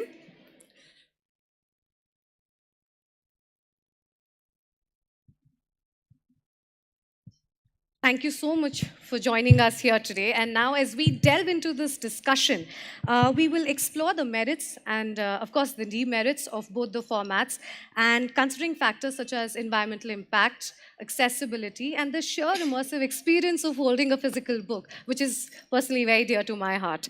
So I think let's not waste any more time and get right to it. And it'll only be fair for me to open this discussion by asking each one of you, what is the first thought that comes to your mind when I say Kindle or books? So would you rather read from a book or use a Kindle? Nandita, I'd start with you. All right. So hi ladies, and good morning everyone. We are starting this discussion with a very interesting and a very conflicting kind of a comparison. Yes. Kindle and book, the vibe itself is so different. Absolutely. So if you ask this question, the first thought that, the first thought that pops in my mind is a visual. So there is a big mammoth corporate office with steely glass facade, yeah, vibes which are a little cold and sterile. And there is wonder around what is going on inside and behind these walls. So that is one visual. Right. I don't need to tell you what this visual represents. On the other hand, the other visual is of a nice, quaint, charming little villa in Goa. Yeah. Mango yellow walls, a lot of palms kind of, dancing in the breeze. There's just so much relaxation. There is so much at home kind of a feel. And I, again, don't need to tell you what I'm talking about. Yes. But with your permission, I just want to build on this a little more. While when you look at that huge mammoth building and you feel a little daunting energy sometimes because you don't know what's going on. You know that there's a lot of buzz. There are thousands of people moving in and out. There are hundreds of offices. There's a lot of business happening. Once you step in, Like as a consultant, when I go in, and a building like this would offer hundreds of business opportunities because these are client offices. Right. It also gives me a lot of convenience of not having to come out at all. You know, there are elevators that keep taking me from one part of the building to the other. So once I figure out the lay of the land, then it's a very convenient proposition for me. Right. However, having said that, given a chance, I would always go for that quaint little villa because, you know, it just talks to me at so many levels. It talks to so many of my senses. I may have to spend a bomb traveling there every time, so it may not be as convenient, but just the sheer richness of the experience makes it all worth it for me. I'm curious to know how you guys look at I love the Kindle versus book. analogy there. I think that's really brilliantly put. Charul, I'd ask you the same. Hi, good morning, everyone. Are you with us? You with us? Yay, thank great. you. Lovely. Thank you. I really liked the picture that you have, you know, kind of created in front of us. I was with you in that glassy building, and I was with you in that quaint villa as well. And I relate to that feeling. While I agree with all of that, I would take a little bit of a different perspective on this because let's look at ourselves, right? We are middle-aged women who have seen technology evolve since we were little girls to, you know, young adults to wives and, you know, grown-up daughters now. Correct. And, you know, the fact that we're sitting here with all the audio visuals, with the beautiful display happening behind us, people taking great pictures, streaming us live, is all an example and a validation of how technology enables us to do better than who we were before, right? Now, having said that, I read this up not too long back, where I'm forgetting the name of the person who said it, so I'll not take the credits of this, but you know, you can't compare a book to a Kindle as you can't compare stairs to an elevator, right? Nice. It really is about whose need are we meeting. It really is Absolutely. about who is the end user and what it is that will make the experience more lucrative, more efficient for them, right? Having said that, I think Kindle is only the start and not the finish, right? With AI coming in, with chatbots coming in, with virtual assistants coming in, I think the whole experience of reading is going to continue to evolve. And it excites me. Right. As much as I like to pick up my book because I'm an author, right? Yeah. And I don't even wear smart watches, right? Don't call me old-fashioned, but you know, I think everything has a purpose to fulfill, right? And when you pick up that book, going back to her beautiful picture she created, Nandita, I like the smell of the book, the touch of the book, right? Absolutely. The whole feel of it. But Kindle has helped me on several occasions when I'm traveling around the world and doing what I do, and allowed me to continue to immerse myself in the, you know, the byproduct of the day, which is my reading, and has allowed me to continue to stay connected with my books. So yeah, not a definitive answer because I think both have their advantages. Absolutely. But let's continue to see what else is there, what's coming, right? Yes. I think we've just gotten started. Parul, how about you? What if you had to pick between a Kindle or a book, what is it that you'd go for? Good morning, everyone. So, talking about Kindle or books, I have willfully and skillfully lived both of them. Willfully, I'm always with books, the hard copies, the papers, and skillfully, definitely with the Kindle. You definitely require the IT skill to browse through the Kindle. The first time when you get it in hand, it's not easy to open it. You will always require some assistance. When I was willfully working with the publishing industries, getting the books printed, editing them, looking at to the manuscripts, it was always something that I wanted to do. After that, after a few years, when Kindle was with everybody, although the Kindle was already in the world at that time, when it was with everybody, I have to skillfully learn that. And when I started doing it, I felt that there is need for both of them. You require Kindle at certain point of times. There is a latest version that has come out, which is the 11th generation. It has 6.8-inch screen where you can read it as bigger as books, increase the font size, you can bookmark the things, archive the things, check the meanings of the difficult words which are there in Kindle in the book, but you can't do that with the books. Absolutely. So every time when you are not so convenient, when you're not so easy sitting at home, you can always carry the Kindle. So I am with the artificial intelligence, definitely it's helping us everywhere. Your books are stored in clouds. The cloud-based system is there where you can have the books stored and use them, read them wherever you want. So with both of them, but definitely at this point of time, the era where I'm living in and the era when I was born, I always go with the books. Great. I'm going to definitely pick on a few things that you just mentioned, like a few key takeaways that for me personally. But before that, Anjula, I'd like to know from you. So far, I think we've heard the merits and demerits of both. I want to know from you, what do you think? Okay, good morning, lovely audience. And I totally agree with all the three panelists here. So I believe that Kindle and books, they are complementary to each other and they are here to stay, both of them. But they are, I'll say, totally different from each other. And no one can overpower each other, but I have my inclination towards books. Books, a soft inclination. Reason being, I'm a pranic healer. And I believe everything has an energy. Even this bottle, the books, the Kindle. Every book, physical book, has an energy which Kindle cannot possess. Kindle has the energy of all the books. But personal energy is not existing in that. So the healing that we get from a physical book cannot ever be derived from a Kindle. So this is one of my perspective. And being an e-commerce technocrat, I am closely related to technology. But I again say the healing which we have gone through, difficult times, COVID and everything, the closeness, the bond, the touch, the feel, we always say we feel with the books is not there with Kindle. It has its intrinsic advantages like easy to carry, accessibility from any place, easy to publish the books, cost effectiveness, all those things are there.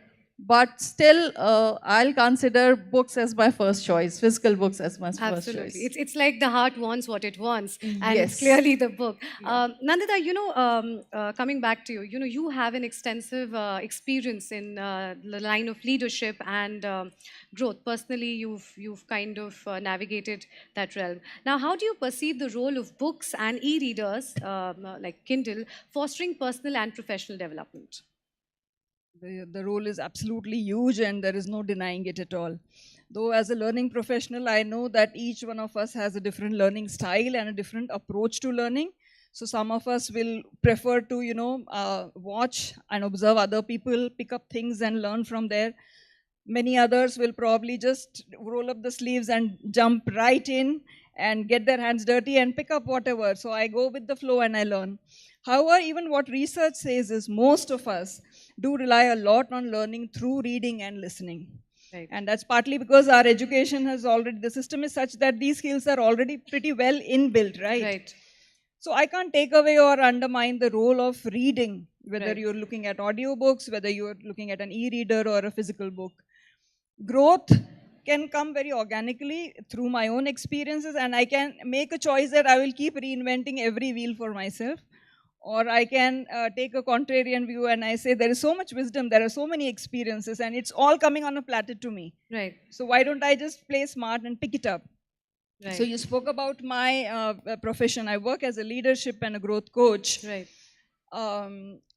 These days there is a word that is very, very popular in the corporate world, and I'm sure all of us have heard of it, which is executive presence. Absolutely, yes. Leaders of, across the hierarchy are trying to work on their executive presence, which is just the way they carry themselves and how do they impact others, right?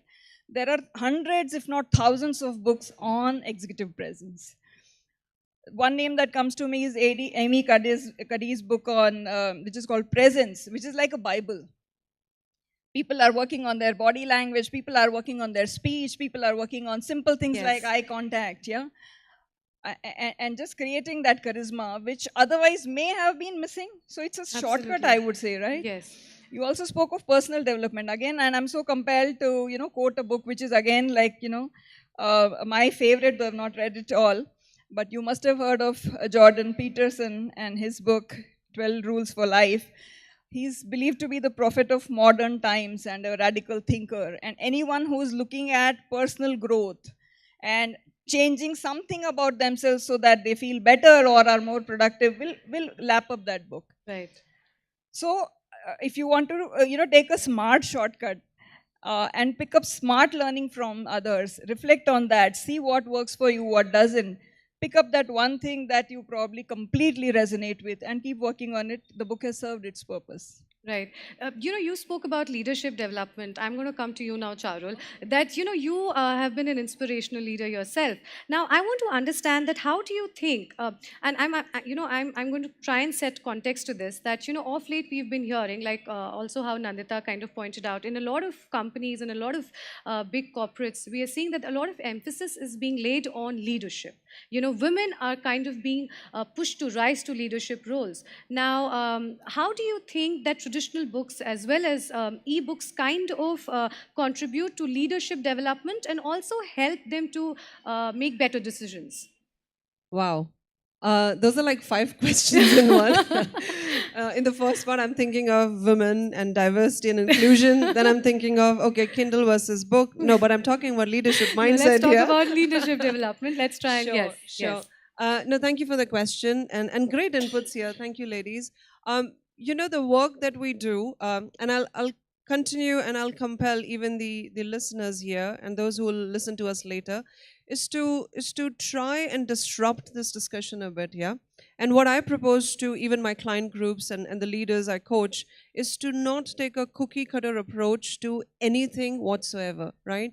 Be it a choice of Kindle versus book, be it a choice of reading versus listening, be it a choice of having a personal coach versus people nowadays have a concept called coaching your own self. Right. Whatever works for whoever, right? We all know when you put a location on a GPS, there is not one way that leads to it, right? Right. You take a detour, you miss a turn, you go the wrong way, but you will figure it out, you'll get there. And my recommendation or my proposal to them is, have your eyes set on the goal. How you reach it, we'll figure it out. And the most important message in all of this is, don't fight the flow, go with the flow, right? Right. If your heart is aligned with picking up the book and the whole sensory experience with your book, go for it. But if you say, no, I'm like a jet setter, I have to be on a plane, Right. 20 days out of 30, I don't have the luggage to carry for those many kilos of books, pick up a Kindle, right?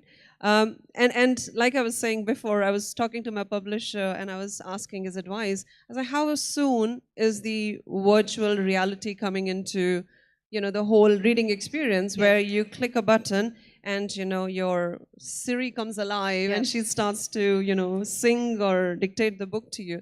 Having said all of that, when we talk about leaders, I think leaders have extremely sensitive, if not important, responsibility of leading by example, right? Right. And one of the things out of many things that are expected, if not, essentially asked out of them, is to not just lead by the example, but also to create a pathway for future generations to follow. And here we're talking about leaders who are essentially making decisions which can impact the economies of a country, right? And if they are not well informed, if they do not have the context of the decision they're making, I think we are in for a very bumpy ride. Right. So reading, validating, I think researching is a kind of reading as well. Absolutely, yes. Having a context about the Yes. decision Oh, that yes. you're about to make. So, giving them and pointing them in the right directions that enables them to make the right decision is very important. And one thing I'll very quickly touch upon is the mindset. I think we can all agree, we can read a lot and appreciate a lot and then, go to work and throw all the good thoughts and whatever out of the window and operate the way we operated yesterday, then who are we fooling but ourselves, right? So I think the awareness and the acceptance of implementing what you have understood through this experience is essential. So yeah, awareness, implementation, and consistency would be the key takeaways. And empowering. And empowerment, Yes. of course, yeah. Right. Parul, coming to you now. Your journey as an educator as well as an editor has been quite diverse. You started off as an editor and now you're in the line of academics. Now, how do you think have print and digital media influenced your perspective in the, with the evolving landscape of e-readers in education and publishing? Okay. So I'll tell you about the perspective first. We have audience in two parts, the first half and the second half sitting behind. When we talk to them, definitely those sitting behind, the children who are there, they will go for Kindle or they will go for the digital print to read because they have seen that. They have grown with that. And the people who are sitting in the front line, they have grown with the books and other things. What I would say, the latest generation of Kindle that we speak about, I'll just demarcate them separately. You have a lot of facilities in that. You have a huge screen to read. You can increase the font size. You can protect the lock screen. You can turn the page to animations. And when we talk about the print, I've already worked with them. They have a lot of hard work behind it. These days, we have self-publishers.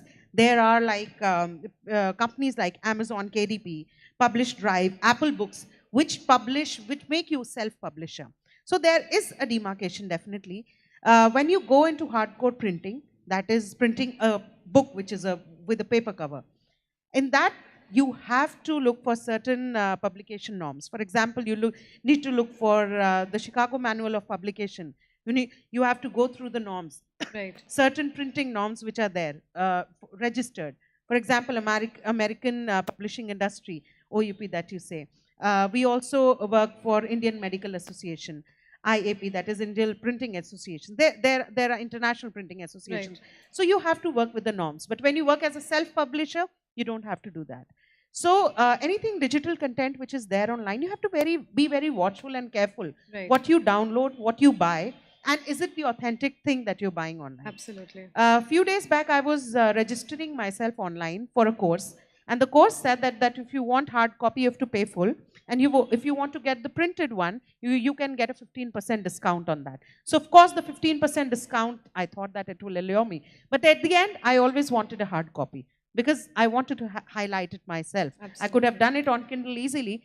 But these are certain things that I feel. While going into talking about the education and my work that I did before, as an editor, I used to get the manuscript to work on. And it was very convenient for me. It was the hard copy. They used to courier it to me. I used to edit that and send it online.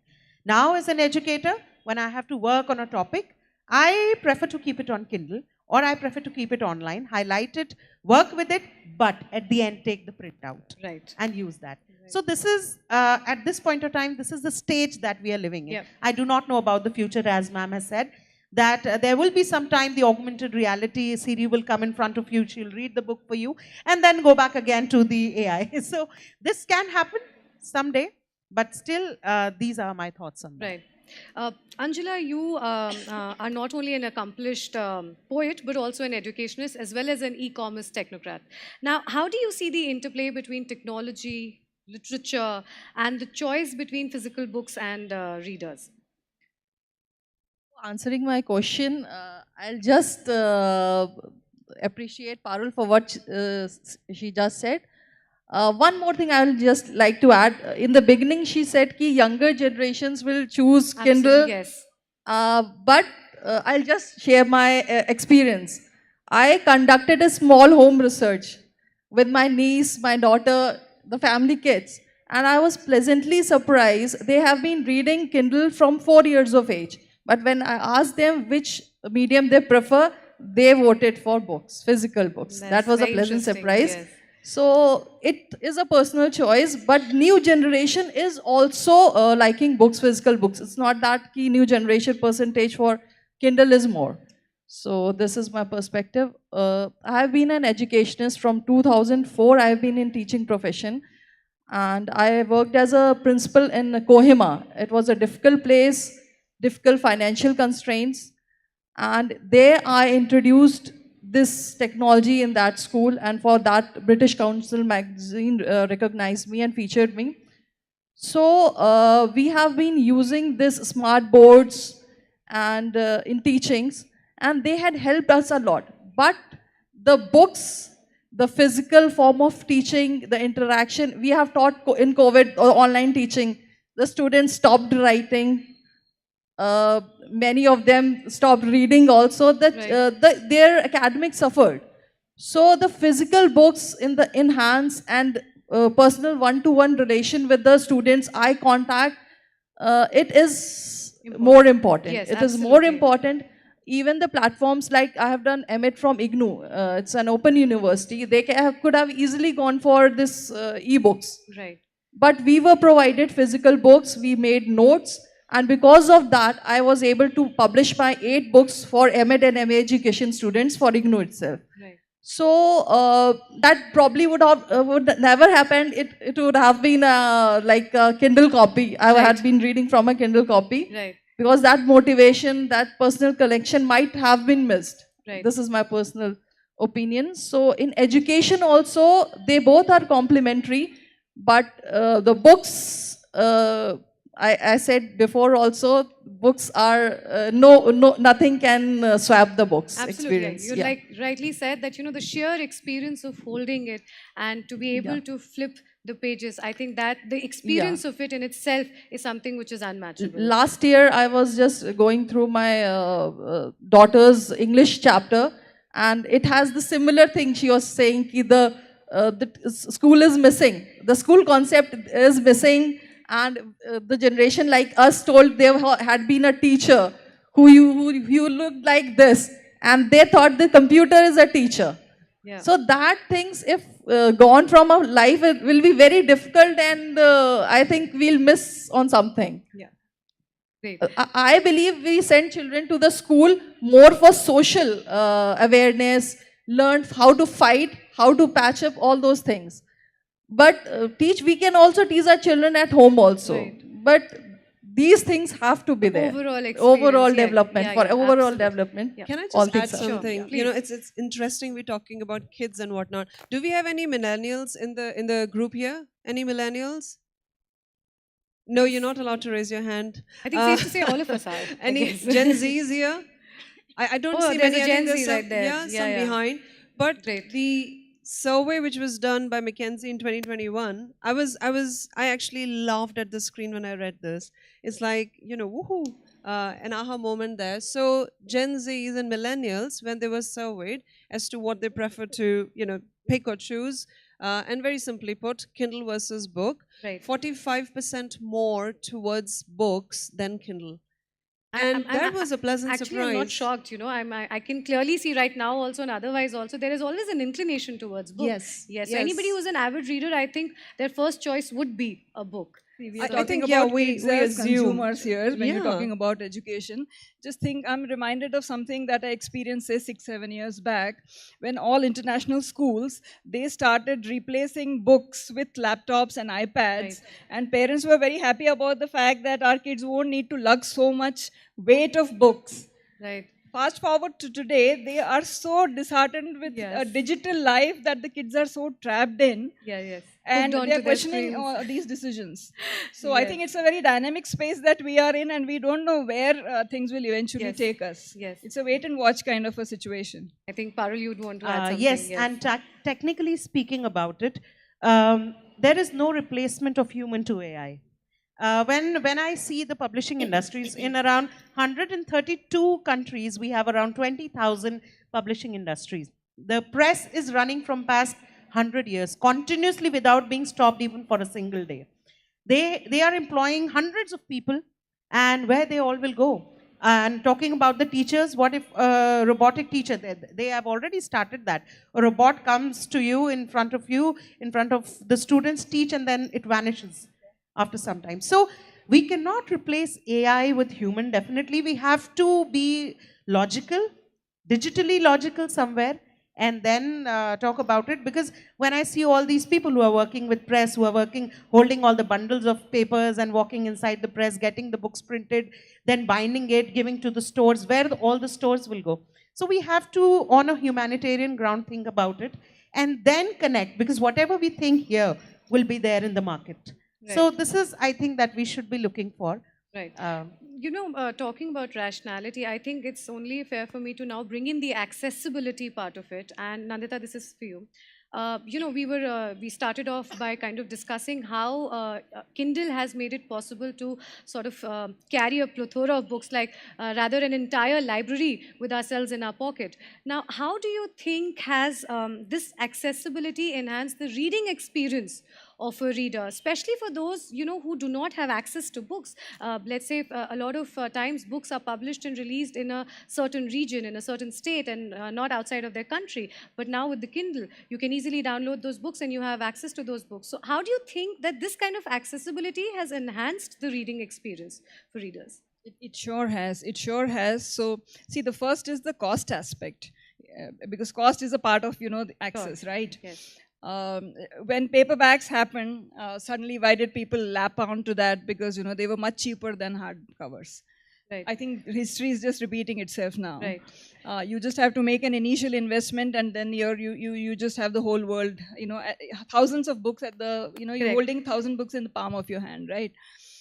With stuff like Kindle Unlimited, it's just a subscription. You pay the subscription fees, a quarterly subscription fees. The whole family can enjoy that, just like we enjoy Netflix. And for free, you have, again, access to thousands of books. Right. So, see, people who don't read as much may still be able to pocket the cost.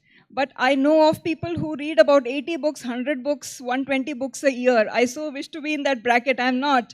But if you are making those kind of investments for the whole family, then cost does become a consideration. And what do you do with the space?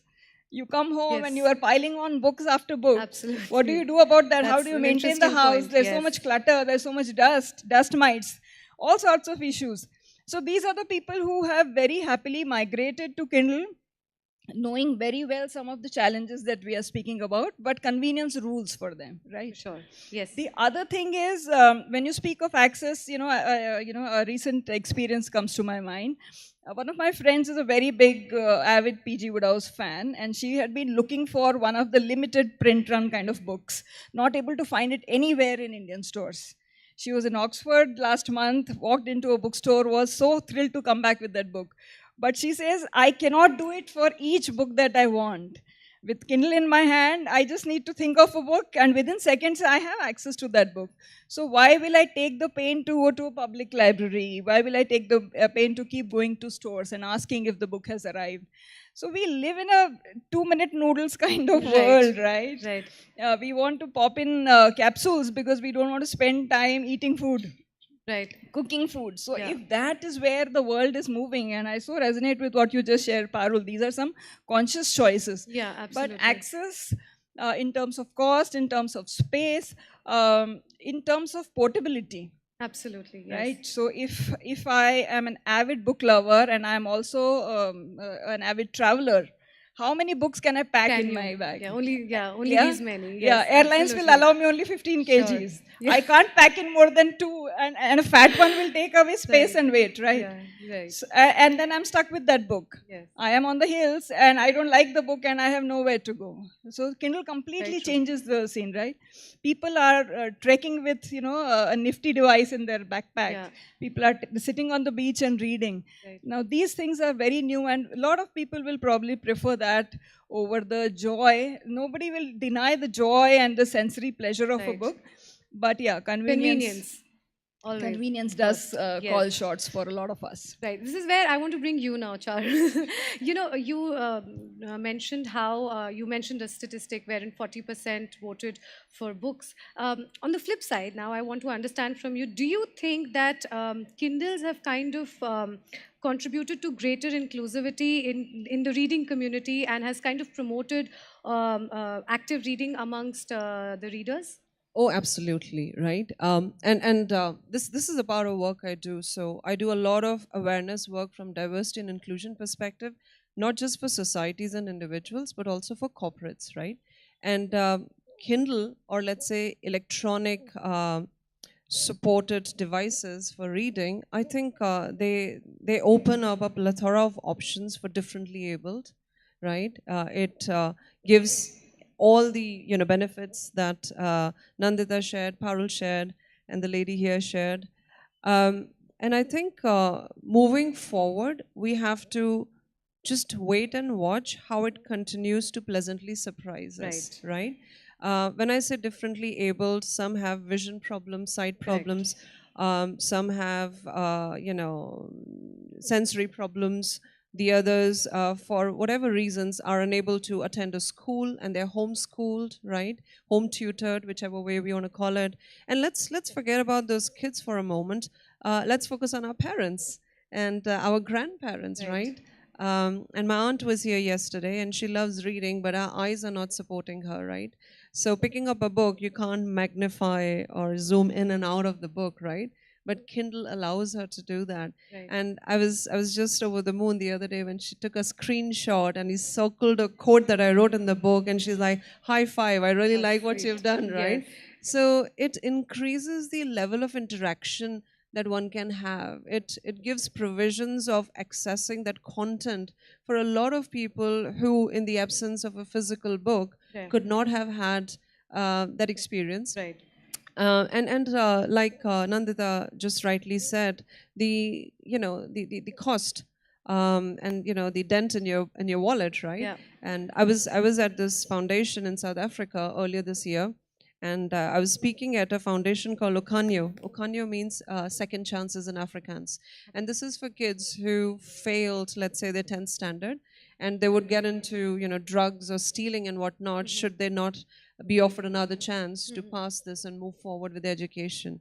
And when I went there and I gifted or I offered them a choice to read through Kindles, you should have seen the joy on their faces, right?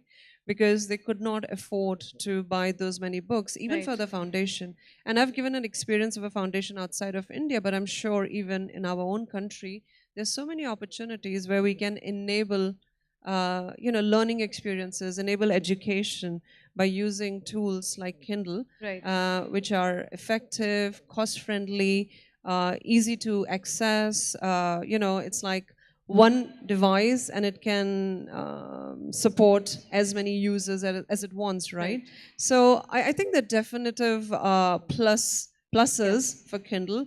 But I'll keep coming back to that because I want to set the record straight. If you give me a choice, I'll pick up a book. Absolutely. No, we know your decision, like we know your choice here for sure.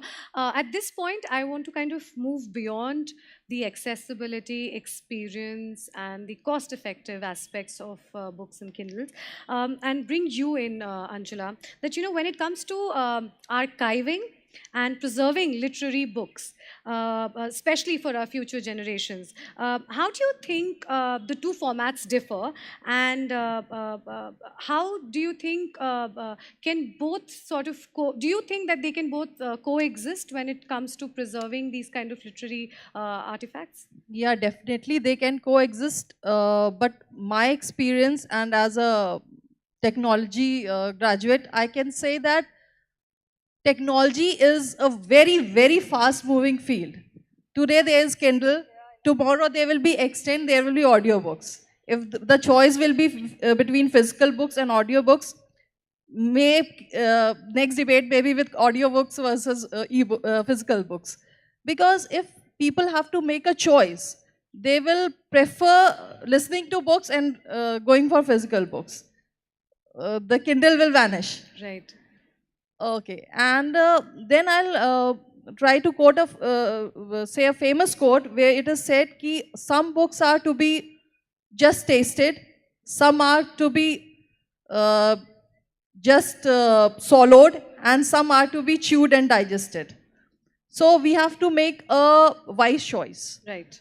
Like books like Gita and Ramayana, you can't read on Kindle, you can't preserve on Kindle. Right. It has to be there at home. Right, If you want to, because it can't be read once or twice or thrice.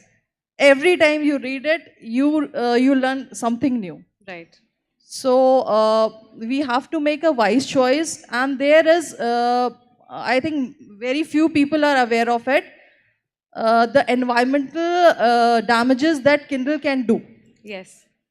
A single book of Kindle produces 168 kgs of this electronic waste. And a physical book creates just 6.5 kgs. So I don't say ki you don't read Kindle, but we have to make a fair choice. Like in a family, one Kindle is enough. Right. And every single person need not have Kindle at home because it will add on to the e-waste. And places like USA are still fighting how to decompose this waste properly. and India is far, far, far behind it. Right. So we have we have to make a fair choice. Sure, Yeah, absolutely. yeah. We're hard on time, ladies. So this is my last question to you, Parul. You know, since she mentioned the environmental impact, we cannot finish or wrap up this discussion without kind of actually elaborating on that. I want to understand that how do you think, rather, do you think that e-readers like Kindle, they offer a more sustainable alternative to physical books? And, what are some of the key factors that readers and buyers should also consider when they are making their purchases of physical books? Definitely.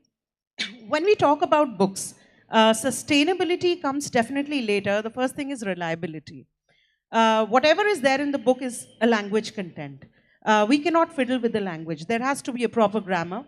There has to be some content which is correct, and correct as per the language that is written in it. Whether it is English, whether it is French, Sanskrit, or whichever language it is.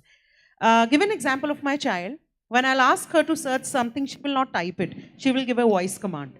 And when I'll ask her to type it, she will definitely make certain grammatical errors while typing or spelling errors.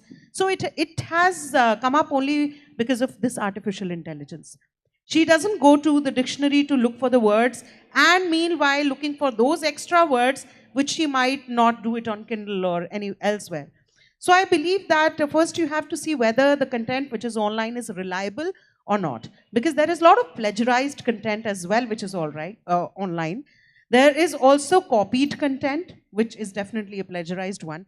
There is hindered content and fidgeted content. So when you see that online, when you read it through, please be very watchful. The world has given you a platter to choose at point of time, whichever thing that you want to choose. If you want to go for a book and you see the content is not complete, or maybe it is hindered or fidgeted somewhere, please don't buy that book online. Go for a physical copy, because the author has worked very hard, the editors have worked hard, proofreaders, and also the publishers. Apart from that, there are certain contents that you want to use for your education. You want to use it for reference to whichever content you're preparing. You can definitely see that online. Kindle would allow you to keep around a few hundreds of books with you. You can choose those, delete them later, add some more to the Kindle, but keep the books at your home which you feel has reliable content.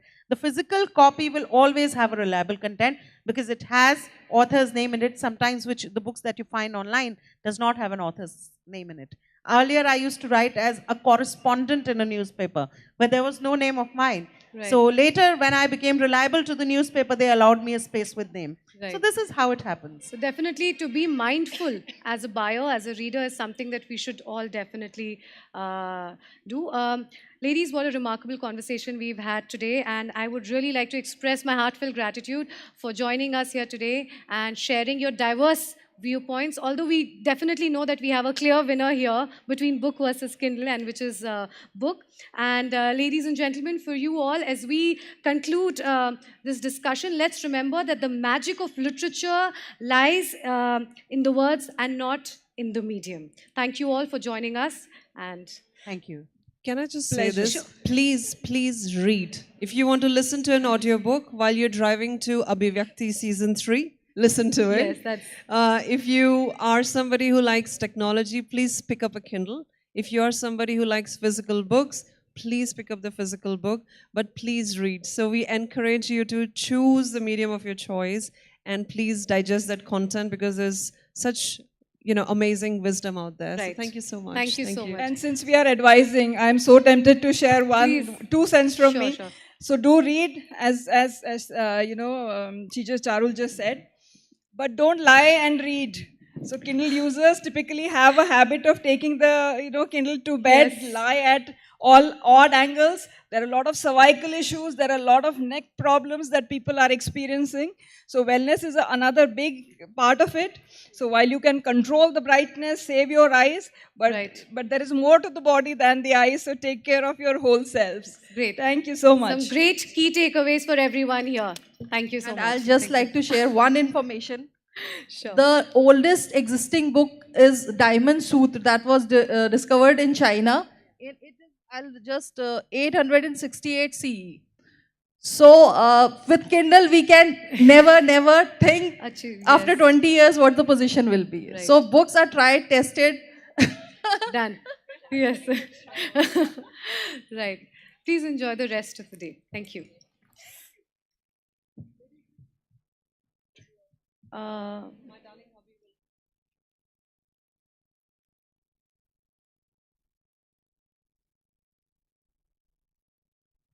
The panoramic succession of our states of consciousness, Maya.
Ladies and gentlemen, we have our sponsors from Bharat Forge here with us today. I would like to welcome Colonel R.S. Bhatia, the Chief Executive Officer of Bharat Forge, who has been a kind support to this literary festival here with us today. I would like to invite him on stage, and I would also like to invite Mrs. Subina Arora, ex officio Regional President AVA, on stage to felicitate him.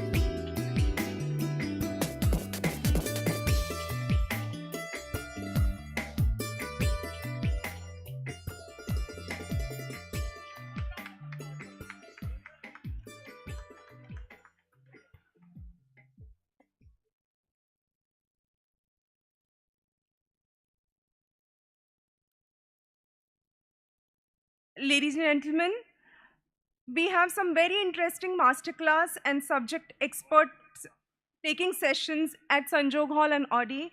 I request you to kindly go and visit them.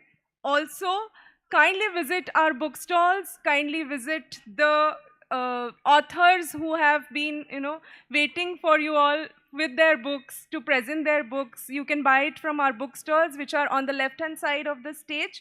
Kindly visit all these places before you leave the premises. Thank you so much. Moving on to our next presentation.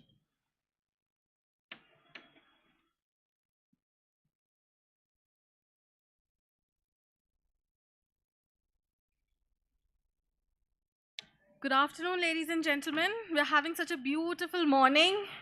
I hope you're all enjoying. I cannot hear you, anyone.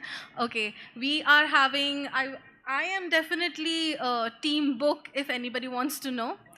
I can see some bookworms here. According to me, there are two kinds of bookworms. One who love the scent of a new book in their hand, and the second one, like me, who like the scent of an old book. But whichever one you are, I am sure you're not aware of the very tedious process any book goes through, especially to get it to you and your bedside table. It takes a lot of blood, sweat, and tears, mostly from the authors and their editors, to get this book out into the world. Endless hour of turmoil fade away for any author when their book is launched. We are here today to experience an excitement for two authors as they launch the product of their hard work. Without additional preamble, please let me introduce you all to our first author, Mrs. Suniti Kharbanda. A highly accomplished lady, she has a career in education spanning over 30 years. She's written articles that have graced the pages of reputable print media like the Tribune, Excelsior, Women's Era, and various army publications. Her literary prowess has earned her a place in esteemed literary events including Ava Lit Fest and the World Book Fair, both in New Delhi. Mrs. Suniti Kharbanda's literary journey has been punctuated by two notable works, A Rainbow of Words, published in 2021, and My Quotes and Misquotes in 2022. Please join me in welcoming Mrs. Suniti Kharbanda to the stage with a big round of applause. Our second author, Mrs. Anamika Kundu, is not only an educationist with nearly 30 years of teaching experience, but she is also an award-winning author, poet, and editor. Being bitten by the travel bug, she has always taken the opportunity to travel across the world. The fun-loving Mrs. Kundu is the author of a captivating book called La Jawab Pizza, and she has also conceptualized and edited several anthologies. Among her works are Changed Forever, The Runner's Tribe, and Donning the Uniform of Privilege, which is bound to release soon. Please give her a big round of applause as she joins us on stage.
Wow, I'm sure it is a very exciting time for both of you. Definitely, Mishti. A book launch, I can imagine. But we are all interested to know a little more about your wonderful books that are coming out. And I'll start with you, Mrs. Kharbanda. Yes. Can you tell us a little more about the inspiration behind your book? And especially the title, I'm very intrigued by it. 16 Shades of Life.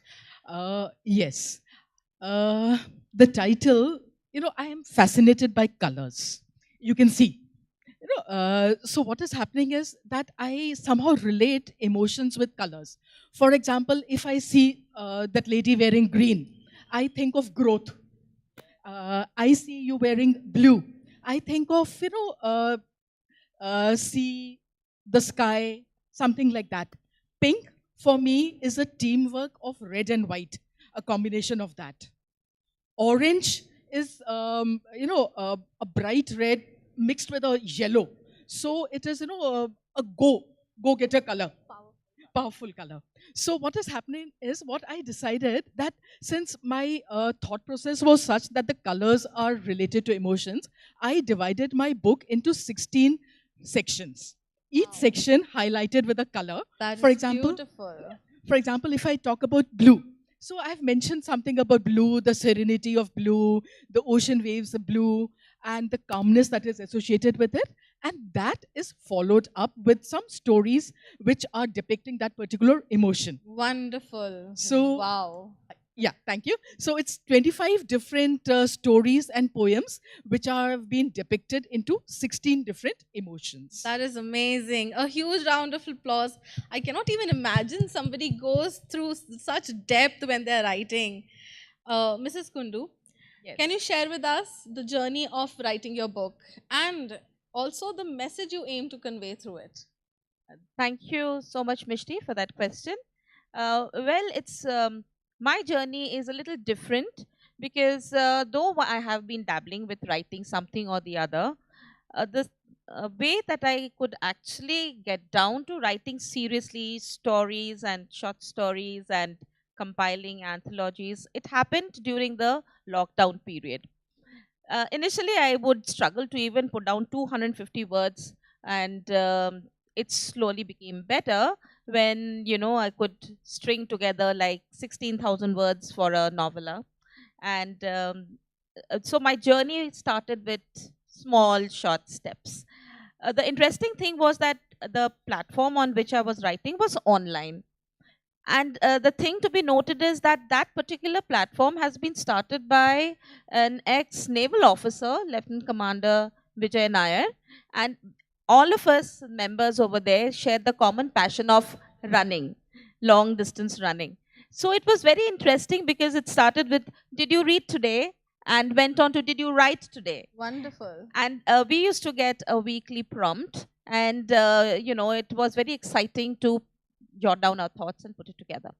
And from there, when we started getting appreciation and people started liking what I was writing, I could put together my little nuggets, and it has now come across as a book, which we are here to release today. That is amazing. Thank you. I am sure we can all find some stories and we can turn into books, I guess. I hope so. With such an exciting life, I need Definitely, it to be a muse for me. Mrs. Kharbanda, can you tell us more about what you hope that the readers are going to take away from your book? Okay. Actually, the first thing that I would like my readers to do is show love and appreciation for the book. जो writers होते हैं ना बहुत भूखे होते हैं. Absolutely right. For love, Absolutely. appreciation, so if they read the book, let me know that they've read the book. Let them say that they have appreciated the book or what thing they would like. Some kind of feedback. It can be negative also. No issues about it. That is the first thing. Second thing I would like them is, like when I'm talking about 16 shades of life, I would like them to consider that when they're born, it is like a blank white canvas. And all the emotions that we experience in life, these emotions are never going to be of a single color. So it is going to be an amalgamation of different colors. Sometimes it is a beautiful pink. Sometimes it is a passionate red. Sometimes it is a very cheerful yellow that is there, interspersed with bold blacks and whites. That black period might be a depressive period. COVID times, many people went through that depression period. Definitely. And sometimes there is nothing happening. It's all right. And sometimes it's like a rainbow of emotions. Everything is happening all together. So by the end of it, I would like people to have created a masterpiece in their life with all the colors of emotions that they have gone through. Second, and one more thing. The last thing which I would like for the readers is to get motivated to write. Those who are reading are the persons who are generally capable of writing also. For them, I would like to share one small little thing. In the Forge, often we say ETA, expected time of arrival, with a little twist into it for the army way of life. E, I will say, is embrace emptiness. Have a period of time when you're doing nothing. Not busy physically, not busy in the social media, mind is free. That is embracing emptiness. Right. After that, T. T is talent development. That's amazing. All of us are actually blessed with some talent or the other. And the only thing is that we have to keep developing it. So here the army way of life really helps. We go to different stations. Somewhere the yoga that is being taught is, you love doing it. Yeah. Sometimes it's bird watching. Exactly. At a third place, you're working as an educationist. So everywhere you are learning something new, you're developing different talents. Explore those talents. And the third is adaptability. Right. That first talent that you try, maybe yoga, you might not be cut out for it. Second thing you try, you may not be as successful at it. Try a third thing, try a fourth thing. Some way or the other, there are seeds of success that are there. Never stop trying. Never stop trying. Exactly. So ETA, you will reach your destination and the expected time of arrival will be dependent on you. I am amazed by your words, Mrs. Kharbanda. And definitely I'm going to read the book and I think I'll be motivated enough to finish my own now. Thanks. Thanks, Mishti. Mrs. Kundu, can you tell us more about the various genres that you've explored? Because I have read that this book, Jewels from the Treasure Trove, is filled with extreme genres. Yes. So please tell us more. Yes, Mishti. Actually, when I started writing, it was a very conscious effort that I didn't want to have sad endings. So all the endings, I would say, they should be happy. But one of the feedback I got from my readers was that, many people don't identify with this happy ending because for them, life is filled with sadness. Okay? So I guess that's their perspective. So I said, okay, that means the stories have to be more realistic, the characters more identifiable. And then I started toying with different ways of writing. And I realized that it was a challenge to write in different genres. So I feel that I love to write about people and relationships. Then I said, why not give a thriller a try? Because we all love Agatha Christie, right? Only it's a little more planning is required for that. And when I started writing that, I was so thrilled with my thriller. So I took it as a challenge. And then I also, because we as readers, first of all, we are all readers. And I enjoy all kinds of genres, basically fiction. And then I tried my hand at a sci-fi. Even that turned out quite nice. My readers appreciated that. So I said, okay, now what next? And like that, I kept trying different genres. And I wanted to put in all different types of stories in the book. So it would be a surprise for the reader every day or whenever they read a story.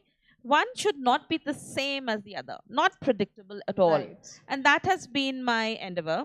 And so creating different characters, there are characters who are like young children, there are characters who are 60, and there are characters from, the science, sci-fi has characters in the future. So Wow. there's a mixture of characters and genres, and my aim is that the reader who picks up the book and reads the stories is firstly entertained, and if there's a feeling of catharsis, well and good, I will feel very, very rewarded. I think you want everybody to feel that they have something in there that they like. Yes. Something In common with fact, them. Something common, initially something. I called my book "The Jewels from the Treasure Trove" was named "A Story for Every Reason and Every Season." So then I was just having a discussion, and my editor suggested this name, which sounded great because I hope more jewels from the treasure trove do come up in the future. Oh, that's wonderful. And I'm ready to dig in and get one jewel for myself also. Thank you so much. A big round of applause, ladies and gentlemen. I think it's time for us to go towards a more exciting time for you all, for both of you, because I would love, now that we can unveil your books, I would like to invite Mrs. Ashima Malhotra, Zonal President AWA, 12 Corps, to do us the honor of unveiling 16 Shades of Life by Mrs. Suniti Kharbanda.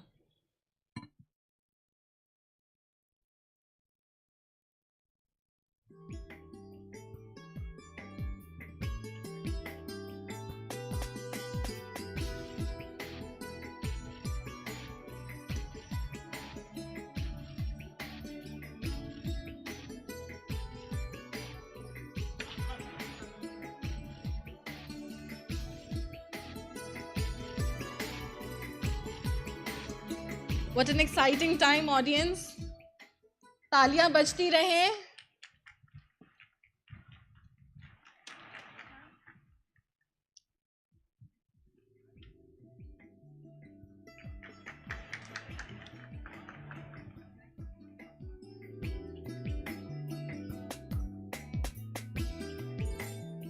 Mrs. Malhotra, I would request you to please remain on stage and unveil Mrs. Kundu's book, Jewels from the Treasure Trove.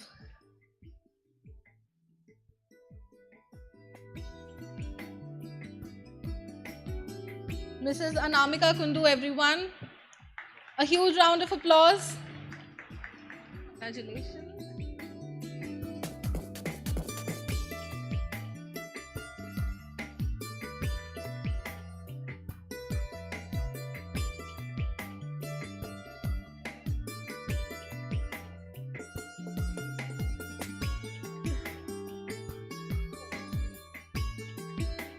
Yes, I think we can manage something down here. Thank you so much, Mrs. Malhotra. Thank you. A huge round of applause for our two authors. Their journey, their new book is just launched. You can find these books on Amazon. And I would also like to thank you all. Oh, her books are available in the stalls right to your right side, my left. And I would also like to inform you all that we are having very interesting master classes and subject expert taking classes in Sanjog Hall and the auditorium. Please enjoy those too. Also, encourage our authors in the stalls to your right and our entrepreneurs to your left. Thank you so much, audience. I hope you have a wonderful day. I would like to take this opportunity to thank each and every one of you who has come out especially to support us, especially to support me. Thank you so much. Thank you. Thank you, and, dear audience. Wish you a happy and colorful life ahead. Yes. God bless. Happy Thank you, reading authors. and happy writing. Thank you so much, Mishti. Thank you. Thank you.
जैसे ज़मीं पर चमकते हैं जुगनू, जैसे ज़मीं पर चमकते हैं जुगनू, आसमां में चमकते हैं तारे।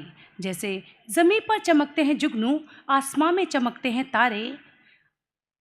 कुछ ऐसी ही छटा बिखेर रहे हैं अतिथिगण हमारे, कुछ ऐसी ही छटा बिखेर रहे हैं अतिथिगण हमारे। तो आइए कार्यक्रम को आगे बढ़ाते हुए मैं आपको ले चलती हूँ अगले पड़ाव पर।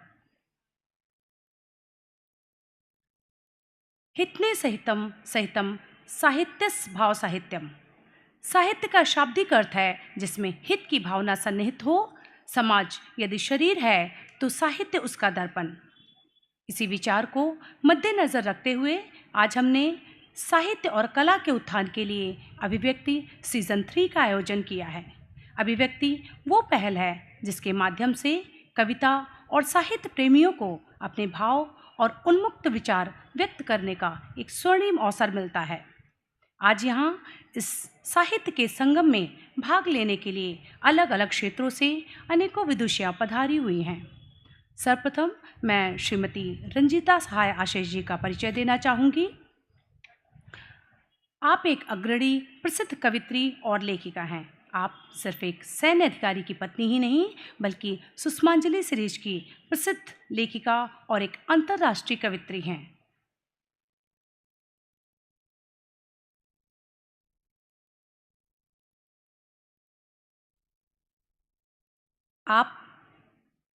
आप सिर्फ एक सैन्य अधिकारी की पत्नी ही नहीं, बल्कि सुषमांजलि श्रेष्ठ की प्रसिद्ध लेखिका, एक अंतर्राष्ट्रीय कवित्री, मिसेस इंडिया मोस्ट टैलेंटेड 2018 और एक सर्टिफाइड लाइफ कोच भी हैं।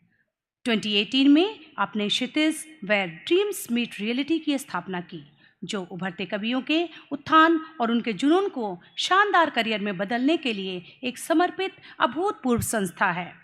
क्षितिज के तहत नवोदित कवियों को बेहतरीन मंच देने के उद्देश्य से आपने इंडियन आइकॉनिक पोएट की शुरुआत की, जिसके लिए आपको कई राष्ट्रीय और अंतर्राष्ट्रीय अवार्ड से सम्मानित किया गया है, जैसे CXO international award of literary works, lions club women achiever award, doctor Sarojini Naidu international award, Vivekananda Karmaveer award, weaving dream inspiring personality award.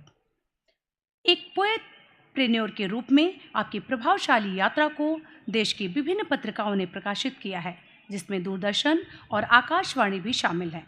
अब मैं सुप्रसिद्ध लेखिका श्रीमती रंजीता सहाय आशीष जी को मंच पर आमंत्रित करती हूँ और मैं उनका स्वागत उन्हीं की कुछ पंक्तियों से करना चाहूँगी। भावनाओं के अथाह समंदर से मोती ढूंढ कर ले आते हैं, जो छलके एक भी आंसू उसे मदहोशी से पी जाते हैं। अपने हर एहसास को शब्दों से जो पिरो दे, वो प्यार और सम्मान से कवि कहलाते हैं। तो जोरदार तालियों से श्रीमती रंजीता सहाय आशीष जी का स्वागत करें।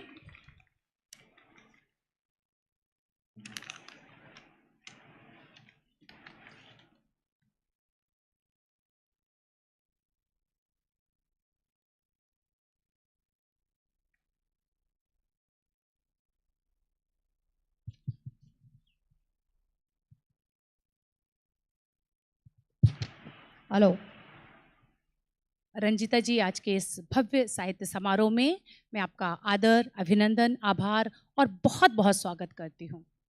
तो चलिए अंजू जी, तो चलिए हम अपनी बातों का सिलसिला शुरू करते हैं।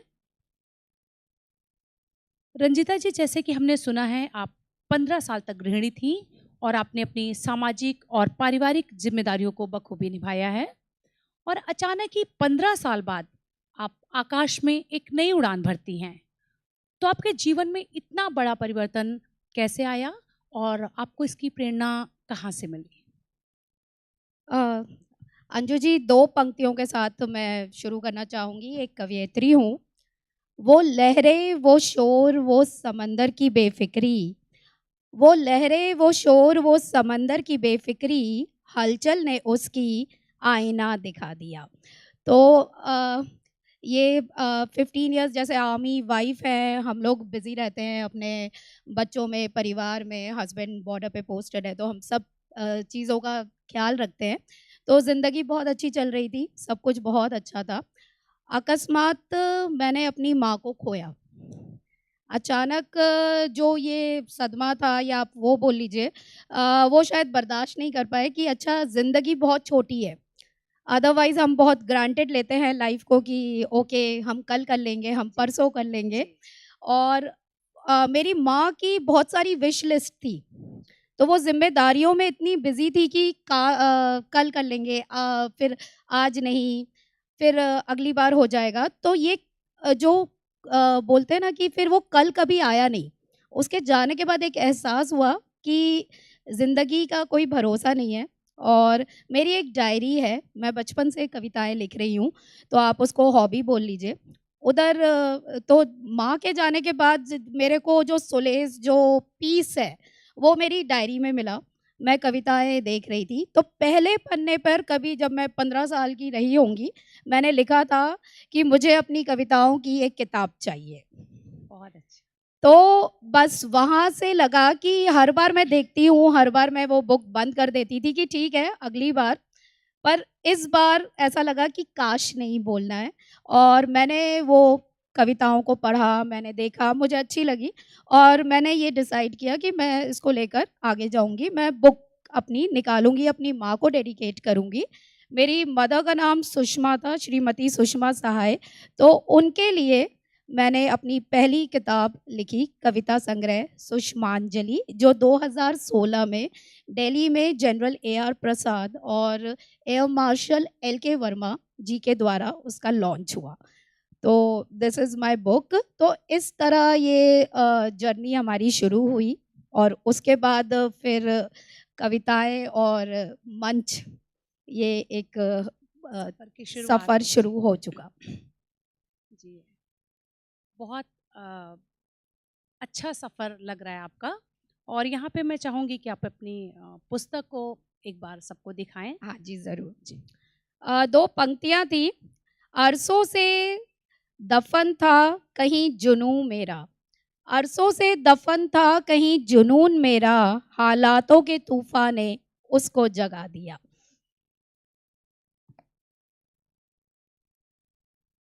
तो this is my first book and उसके बाद फिर हम मंचों पे जाने लगे, कवि सम्मेलन और पोएट्री मीट्स, और धीरे धीरे दिल्ली में काफ़ी बड़े बड़े लोगों के साथ मैंने मंच साझा किया और कविताएं लोगों को काफ़ी पसंद आने लगी। जी, रंजिता जी, जब मैंने आपका परिचय दिया तो एक शब्द बार बार उसमें आ रहा था, पोएटप्रेन्योर। आप एक उत्कृष्ट लेखिका हैं और अंतर्राष्ट्रीय कवित्री हैं, तो ये पोएटप्रेन्योर क्या है? क्या आप इस पर प्रकाश डालना चाहेंगी? जी अंजू जी, मैं काफ़ी दिल्ली में कविता पाठ, मेरे को बीइंग आर्मी वाइफ बहुत वार्म वेलकम मिला। हर जगह मैं काफ़ी जगह गई और वहाँ मैंने ये देखा कि नवोदित कवि, हमारे जो नवोदित कवि हैं, उन्हें दिग्गजों की भीड़ में वो खो जाते हैं, उन्हें वो मंच नहीं मिल रहा था जो वो डिज़र्व करते हैं। तो काफ़ी लोगों से मैंने बात की और जिस तरह मैं अपने पैशन को जी रही थी, जब मैं सबसे मिलना शुरू किया तो मैंने ये देखा, मैं ओपन माइक्स में भी गई और वहाँ देखा कि लोग आगरा से आ रहे हैं, जयपुर से आ रहे हैं, भूखे प्यासे आ रहे हैं और उनको बस अपनी कविता सुनानी है। 3 मिनट की कविता के लिए वो लोग दिन से रात रुके हुए हैं कि हमारी कविता हम सुना के जाएंगे। तो उनके पैशन के आगे मुझे ऐसा लगा कि मेरा पैशन बहुत कम है और वो जुनून उनको देख के लगा कि इनको अगर सही मंच मिले और वो अगर सही उनकी ग्रूमिंग हो तो दे कैन बी लाइक, जैसे उस समय इंडियन आइडल चल रहा था, तो they can be Indian iconic poet in India also. तो एक थॉट आया, आइडिया आया, जोखिम है बड़ा, जोखिम है बड़ा जुनून को ज़रूरत बनाना, जंगल में कारवां लेकर सिर फिरे ही चला करते हैं, विश्वास की लौ से रोशन इनके सब रास्ते, किसी भी मुश्किल से कब और कहाँ ये डरते हैं। तो जैसा मैंने बताया था कि एक मुझे ये काश बोलना अब अच्छा नहीं लगता है, तो ये आइडिया आया और फिर I thought of starting my own organisation that is Kshitij, और working exclusively for budding poets. और जिस तरह बडिंग सिंगर्स के लिए इंडियन आइडल हो सकता है, बडिंग डांसर्स के लिए डांस इंडिया डांस हो सकता है, तो बडिंग पोएट्स के लिए इंडियन आइकॉनिक पोएट क्यों नहीं हो सकता। तो बस इस सोच ने मुझे पोएटप्रेन्योर बना दिया और फिर मुझे बहुत सारे बच्चों, यूथ का साथ मिला, बहुत लोगों ने अप्रिशिएट किया एंड वी स्टार्टेड ऑफ। और ईश्वर की कृपा से इस साल हम लोग इंडियन आइकॉनिक पोएट का दिल्ली में सीज़न 5 करने वाले हैं। तो 2018 I started my organization to give platform for these budding poets, क्योंकि कहीं से तो शुरुआत करेंगे। जी जी बिल्कुल। तो इस तरह फिर मेरा नाम पोएटप्रेन्योर पड़ गया and I entrepreneur working in the field of poetry. आपके जज्बे को सलाम करते हैं। नवोदित कवियों के लिए जनरली कोई भी इतना रिस्क नहीं लेता और ना ही इतना संघर्ष करता है जितना आप कर रही हैं।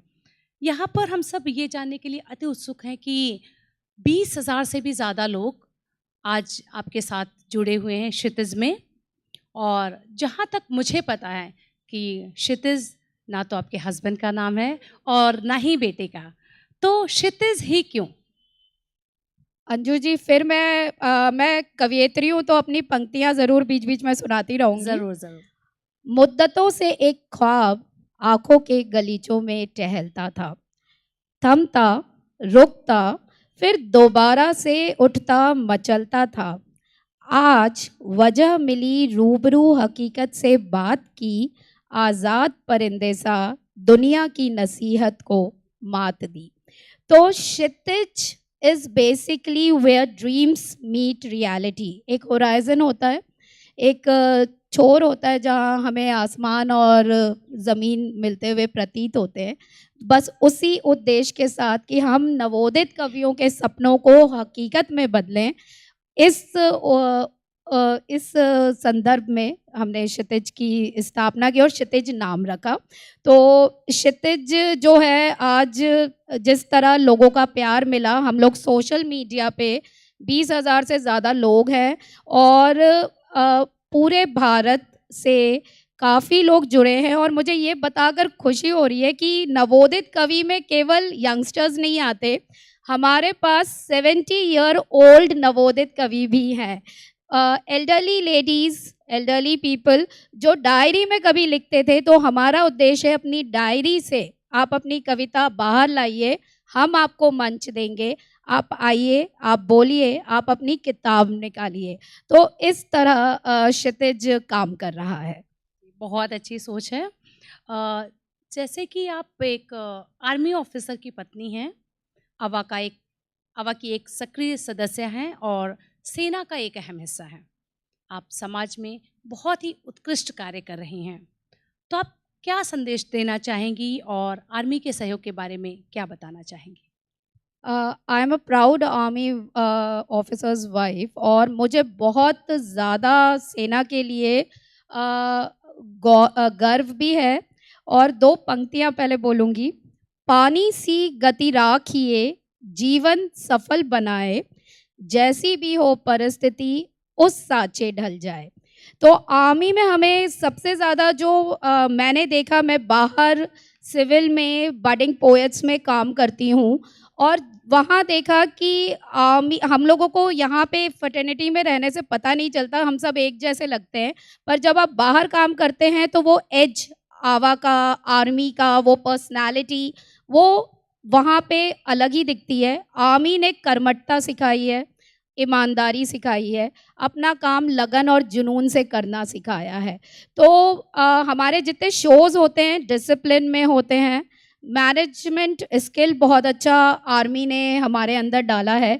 तो जो हम आवा के मेंबर हैं, जो आवा से हम सीखते हैं और बाहर की दुनिया में जब हम जाते हैं तो हमें बहुत एक तो बहुत प्यार मिलता है। सिविल में आर्मी बोलने से ही इतनी रिस्पेक्ट, इतना रिगार्ड है कि काम आधा, मेरा 50% काम आसान हो गया।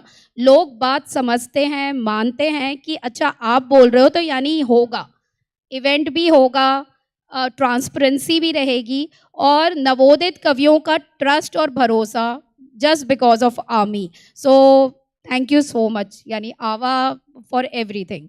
जी रंजिता जी, आपसे मिलकर, आपकी बातें सुनकर, आपके विचार जानकर बहुत अच्छा लगा। और यहाँ पर मैं कुछ पंक्तियों के माध्यम से अनुरोध करना चाहूँगी कि आपकी स्वरचित सुषमांजलि से अगर आप कोई कविता हमारे दर्शकों को सुनाना चाहें तो हमारे लिए सौभाग्य की बात होगी। जी ज़रूर। मेरी दूसरी हाँ जी, एक लाइन में आपकी बोलना चाहूँगी आपके लिए। कभी कुछ ऐसी तान सुनाओ, कभी कुछ ऐसी तान सुनाओ जिससे उथल पुथल मच जाए। एक हिलोर इधर से आए, एक हिलोर उधर से आए, नभ का वक्षस्थल फट जाए, कभी कुछ ऐसी तान सुनाओ। तो रंजीता जी, कुछ ऐसी ही तान आज हमारे दर्शकों को सुनाइए। जी ज़रूर अंजू जी। मैं अपनी दूसरी किताब, मेरी सुषमांजलि पार्ट 2 आ चुकी है और मैं उसमें से ही अपनी एक कविता सुनाऊंगी।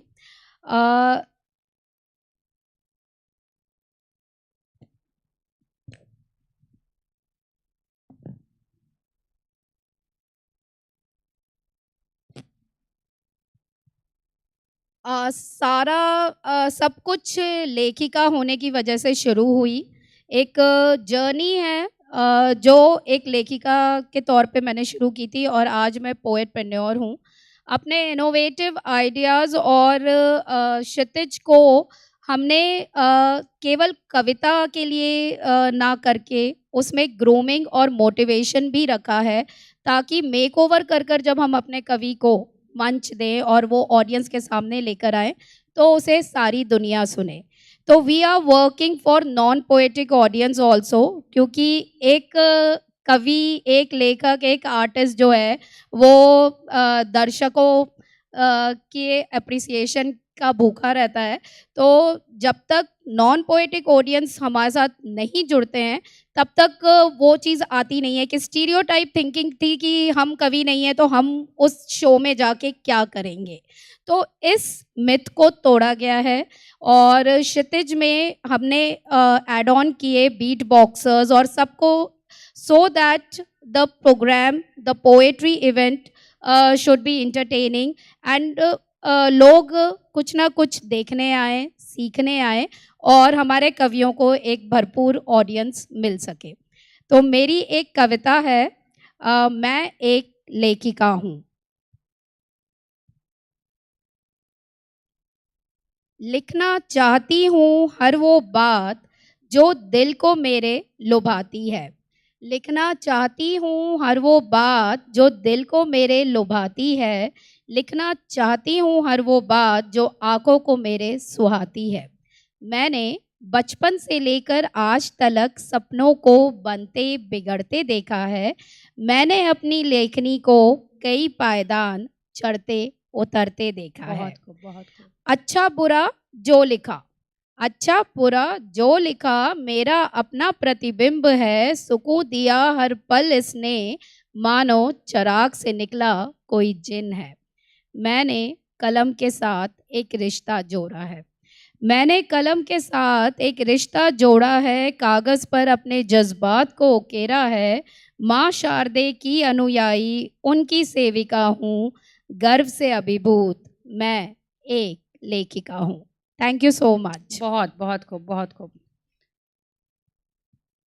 रंजीता जी, बहुत ही खूबसूरत कविता है और ये लग रहा है कि ये सफ़र यूं ही चलता रहे और हम आपको सुनते रहें, बट समय की बाध्यता की वजह से का ध्यान रखते हुए आज की वार्तालाप को हम यहीं पर विराम देते हैं और मैं आपका बहुत बहुत आभार और धन्यवाद ज्ञापित करती हूँ कि आपने धन्यवाद। अपना बहुमूल्य समय हमें प्रदान किया। Thank you so much Anju ji, और मैं दर्शकों को भी धन्यवाद देना चाहूँगी जितने। Thank you ma'am.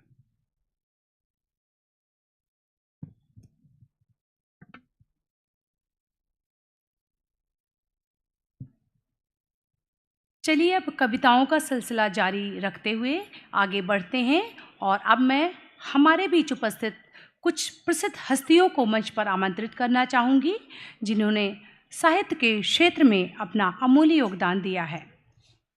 Shrimati Anupama Jha, जो कि एक भावुक कवित्री हैं, उन्हें पूर्वी कमान में अवा उत्कृष्टता से सम्मानित किया गया है। उनकी पहली पुस्तक, जो कविताओं का संग्रह है, अनुनाद कहलाती है। उनकी कविताएं 15 से अधिक संकलनों में प्रकाशित हो चुकी है, जिनमें हिंदी, इंग्लिश और मैथिली कविताएं शामिल हैं। मैं श्रीमती अनुपमा झा जी को मंच पर सादर आमंत्रित करती हूँ।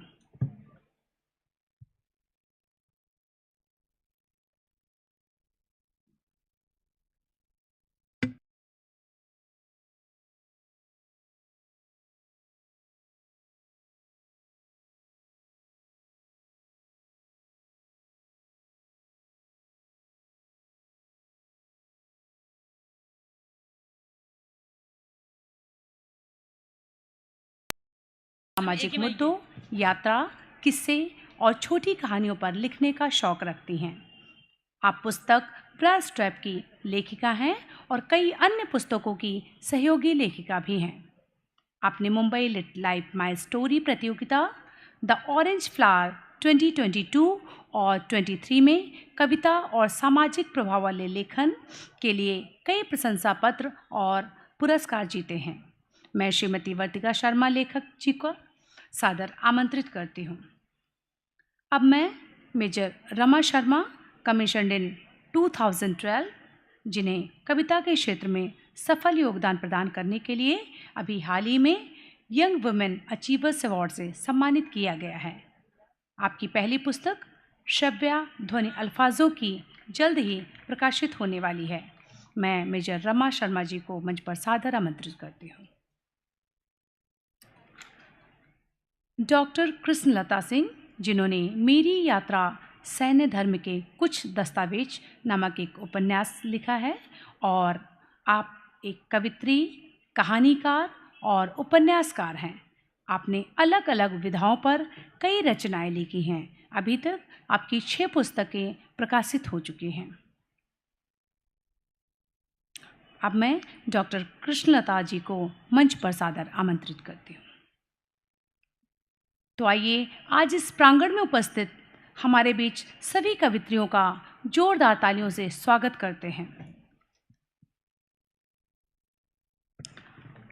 और अब मैं श्रीमती रंजीता सहाय जी से निवेदन करती हूँ, कृपया वे कार्यक्रम की कड़ी को आगे बढ़ाएं।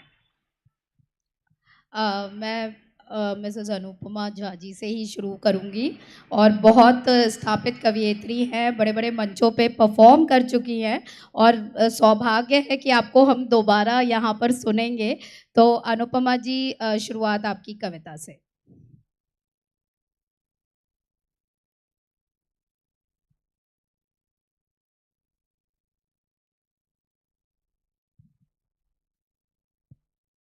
हेलो,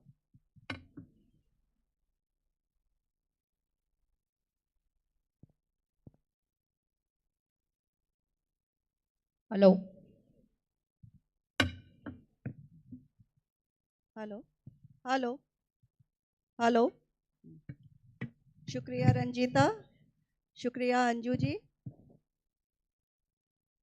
नमस्कार दर्शकगण, मैं अनुपमा। ज़्यादा कुछ नहीं है अपने बारे में कहने को। स्वांतः सुखाए लिखती हूँ, स्वांतः सुखाए लिखती हूँ, कल्पना और यथार्थ तक का सफ़र यूं ही तय करती हूँ। मेरी ये कविता मेरे लिए है, आपके लिए है, हम सबके लिए है। स्त्री सुलभ गुणों के कारण हम सब, ज़्यादातर स्त्रियां, अपने आप को घर के कामों में उलझाकर यूं रखते हैं कि अपने बारे में हम सोचते नहीं हैं। अपनी सेहत के बारे में, अपने ख्वाबों के बारे में सब काम पीछे छोड़ जाते हैं, और जब एक उम्र के पड़ाव आता है, उस पड़ाव पे हम सोचते हैं कि अरे हमने तो ये किया नहीं। इन्हीं भावनाओं पर आधारित मेरी ये चंद पंक्तियाँ। कर लो अपने मन की, मेरी कविता का शीर्षक है कर लो अपने मन की। आने वाली तारीखों में कर लो कुछ अपने मन की, आने वाली तारीखों में कर लो कुछ अपनी मन की। बहुत जोड़ लिया तिनका तिनका, बहुत जोड़ लिया तिनका तिनका, रखा ख्याल इनका उनका। अब जपो मन का, अब जपो मन का, निकल घोंसले से उड़ान भरो, निकल घोंसले से उड़ान भरो, मुट्ठी में अपने जहान करो। बना लो एक दुनिया अपनी भी, आने वाली तारीखों में कर लो कुछ अपने मन की। मुश्किलों से जिंदगी कभी उबरती नहीं, मुश्किलों से जिंदगी कभी उबरती नहीं, गांठ बंधनों की कभी सुलझती नहीं। बांध लो कुछ अपने सपने, बांध लो कुछ अपने सपने, लगा लो गांठ अपने लिए कुछ करने की। आने वाली तारीखों में कर लो कुछ अपने मन की।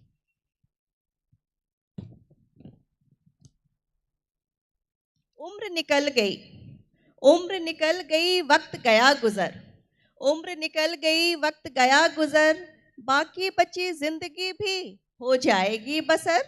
ऐसा बिल्कुल सोचना मत, ऐसा बिल्कुल सोचना मत, सपनों को जीने की कोई मियाद नहीं होती, ख्वाहिशों से खेलने की तय कोई उम्र नहीं होती।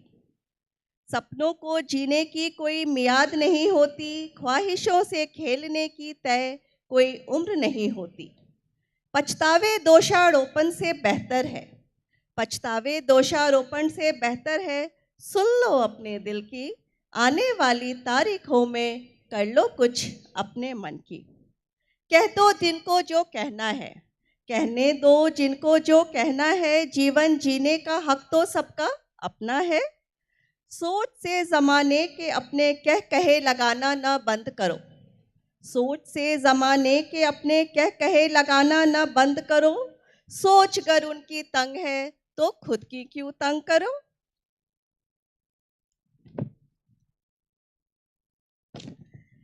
सुनो सुनो क्षणिक इस जीवन में, सुनो क्षणिक इस जीवन में, न पछतावे के संग रहो।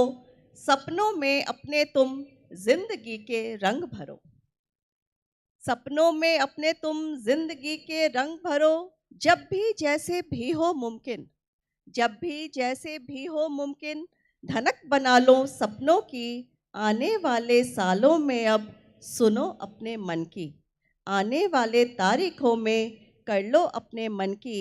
आने वाली तारीखों में कर लो कुछ अपने मन की। शुक्रिया। Thank you so much Anupama ji, बहुत खूबसूरत कविता।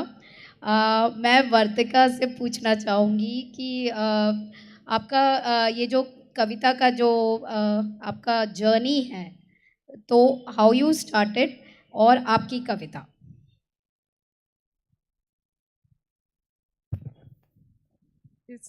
धन्यवाद। इस क्वेश्चन को आंसर करने से पहले मैं सबको बहुत बहुत आप सबको धन्यवाद करना चाहती हूँ कि आप इतने बड़े बड़े कवि, इतनी आपकी अचीवमेंट्स हैं और मुझे आज मैं ये स्टेज में आप लोगों के साथ बैठी हूँ। और इस क्वेश्चन को आंसर करते हुए मैं एक राइटर पहले थी और मैंने अभी लॉयर बनने जा रही हूँ। तो मेरी ये जो कविता मैं बताने जा रही हूँ वो मेरे राइटर और लॉयर की जर्नी के बीच में जो मैंने एक्सपीरियंस किया उस पर कविता है। तो उसी के साथ मैं आप सबको ये कविता सुनाने से पहले माफ़ी भी मांगना चाहूँगी कि हमने जो इतना अच्छा समा बांधा है अपनी कविताओं से, मेरी कविता शायद थोड़ा सा आपको डाइग्रेस कर देगी और मेरे को मालूम है कि मेरी नेक्स्ट कवित्री वापस खींच के भी ले आएंगी उसी रुख पर। तो मेरी जो हम जब बोलते हैं कि आवाज़ उठाने और न्याय मिलने के बीच एक बेहद लंबी खाई है और कुछ आवाज़ें इस खाई को लांघने से पहले ही दम तोड़ देती हैं और जो मुट्ठी पर पहुंच पाती हैं उस पार, वो भी न्याय के बहुत करीब पहुंचकर भी वो अपनी हिम्मत तोड़ देती हैं। और ऐसा क्यों, ये क्यों होता है, इसका जवाब जानने के लिए हम सबको अपने गिरेबान में झांकना पड़ेगा। मेरी ये जो कविता है उसका नाम है रास बिहारी की दुल्हन। इस कविता में पात्रों के नाम भले ही बदल दिए गए हों, पर ये एक सच्चाई है जो फैमिली कोर्ट्स में हमारे समाज में हर रोज घटती है। मैं अपनी ये कविता मुंशी प्रेमचंद की कहानी पंच परमेश्वर को समर्पित करती हूँ। रास बिहारी की दुल्हन।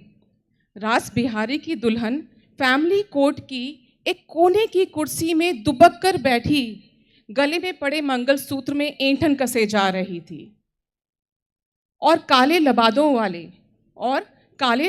वाले यमराज से कड़क और शानदार वकील मिलॉर्ड की काँव करते इधर से उधर मंडरा रहे थे। एक नज़र उसने अपने इर्द गिर्द बैठी और औरतों पर फेरी, एक नज़र उसने अपने इर्द गिर्द बैठी और औरतों पर फेरी, सब मानो एक ही चक्की से पिसा अनाज हो। कंधे ढीले, पैर कसकर समेटे हुए और हाथ बार बार आंचल पर सीने को टटोलते हुए। काले कोट और सफ़ेद शर्ट में, अगर आप में से कोई भी कोर्ट में गया हुआ हो तो आपने देखा होगा कि सब वकील एक जैसे दिखते हैं। तो काले कोट और सफ़ेद शर्ट में सब वकील एक से ही दिखते हैं, पर अगर आप गौर से देखेंगे तो अच्छा खासा क्लास डिफरेंस नज़र आएगा। एक तरफ तो चमचमाती मोटर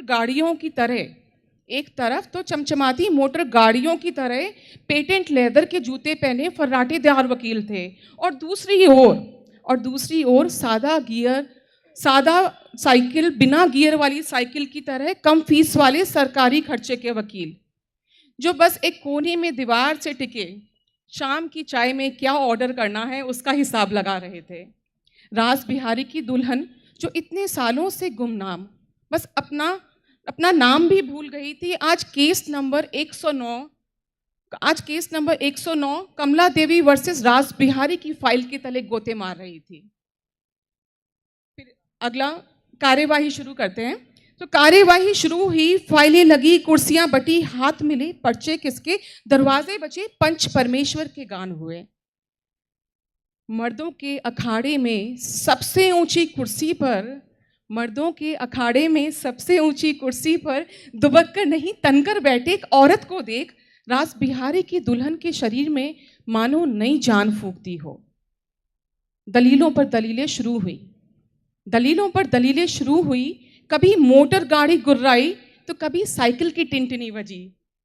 दोनों पार्टियों को तराजू में तोला, सबूतों का नक्शा कभी आड़ा तो कभी तिरछा बिछा। धाराओं के तीर चले पर जो शातिर थे वो बच निकले। अगली तारीख जज साहिबा का चेंबर, रास बिहारी और उसकी दुल्हन काउंसलिंग का पहला सेशन। 2 तोले का हार, 2 तोले का हार, सिल्क की ये साड़ी, तुम बस एक ग्रेजुएट और लड़का कारोबारी। 2-4 थप्पड़ गाली गलौज हर घर में होता है। औरत हो बर्दाश्त करो, अदालतों में हक की लड़ाई से नहीं, घर में प्यार से लगाम दो। और इस तरह फैमिली कोर्ट में एक और परिवार बिखरने से बच गया। रास बिहारी और उसकी दुल्हन का केस फैसले से पहले ही सुलट गया। फैमिली कोर्ट की इस तारीख के करीब 5 साल बाद, फैमिली कोर्ट की इस तारीख के करीब 5 साल बाद रात के अंधेरे में कोई शहर के सरकारी अस्पताल में अधमरी हालत में रास बिहारी की दुल्हन को छोड़ गया। दोनों हाथ कब्जों से टूटकर लटके हुए, सर एक तरफ से पिचका और गले में 1 इंच तक 2 तोले का मंगलसूत्र गड़ा। रास बिहारी की दुल्हन जो सालों से गुमनाम, खुद अपना नाम भूल गई थी, आज देश के हर अखबार में पहले पन्ने पर सनसनी मचाई थी। मोर्चे निकले, महिलाओं आवाज उठाओ के नारे उठे। आईपीसी की धारा 498A की धज्जियां उड़ी। माँ बाप जानकर भी अनजान हर तरफ से ब्रेकिंग न्यूज के शोले शू शू कर गिर रहे थे। उच्च स्तरीय जांच शुरू हुई, शायद जल्द ही FIR भी कटेगी। अदालत में फिर से मोटर गाड़ी और साइकिल की रेस भी होगी। पर सवाल ये है कि कटघरे में कौन कौन होगा। क्या उसकी आवाज जो उसने बड़ी मुश्किल से साहस कर एक बार उठाई थी पर कुचल दी गई थी, क्या फिर से उठने की हिम्मत कर सकेगी? क्या रास बिहारी की दुल्हन कभी इस कोमा से जागेगी? धन्यवाद।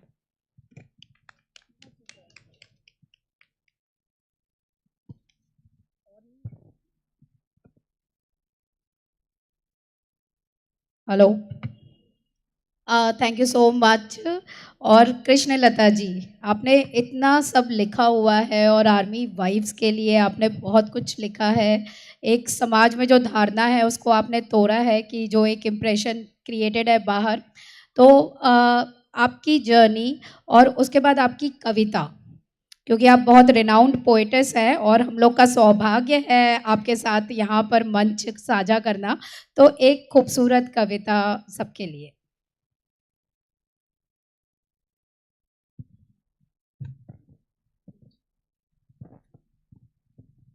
सभागार में उपस्थित, आवाज आ रही? हेलो हेलो, सबसे पहले तो मैं सभागार में उपस्थित सभी कविता प्रेमियों को अपना सादर अभिवादन अर्पित करती हूँ। साथ ही साथ जैसा कि आप सब जानते हैं कि हम सब आज नारी सशक्तिकरण के चौराहे पे खड़े हैं। हमने विकास, सफलता, उपलब्धि का आकाश पा लिया है। सपनों की बहुत लंबी उड़ानें उड़ रहे हैं। कुछ सपने साकार हुए हैं, कुछ सपने साकार होने जा रहे हैं।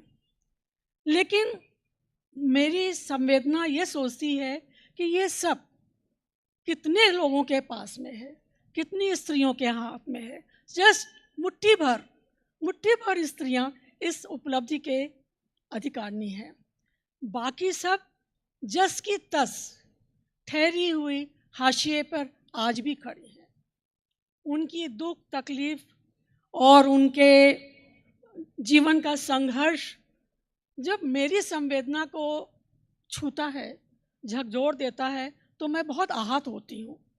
और जब मैं आहत होती हूँ तभी कविता मेरे से फूटती है। हर समय मैं कविता नहीं लिख सकती हूँ, मैं कहानी लिख सकती हूँ, उपन्यास लिख सकती हूँ, लेकिन कविता मैं तभी लिख पाती हूँ जब मेरी वेदना उनकी वेदना के साथ एकाकार हो जाती है और मुझे लगता है जैसे यही ज़िंदगी मैं जी रही हूँ। तो आज मैं अपनी कविता के माध्यम से आपको उन्हीं हाशिए पर खड़ी स्त्रियों के जीवन से रूबरू कराऊंगी। देखिए, पहाड़ पे हम जाते हैं, खुशनुमा सुबह होती है, हम उसको कितना एंजॉय करते हैं, कहते ब्यूटीफुल ब्यूटीफुल। लेकिन वहाँ की स्त्रियों की लिए वो सुबह कैसी होती है, ज़रा उस पर आप गौर फरमाइएगा। बादलों के तिलस्म को तोड़ता हुआ, बादलों के तिलस्म को तोड़ता हुआ सूरज ऊपर आया, कुहासे में लिपटा, कुहासे में लिपटा गांव चांदी सा चमका। रात की बारिश से पहाड़ की हरियाली कुछ अधिक धुली धुली और मुलायम सी दिखी। सोया पड़ा गांव आहिस्ता आहिस्ता आहिस्ता जाग उठा। बस का हॉर्न सुनाई दिया, बस का हॉर्न सुनाई दिया। पीठ पर बस्ते लादे, पीठ पर बस्ते लादे, बुलेट ट्रेन की तरह भागते हुए ढलानों से कुछ स्कूली बच्चे दिखे। ये तो है सुबह का वहाँ का दृश्य। अब औरतों पर क्या होती है उसके बारे में मैं आगे आपको बताऊंगी।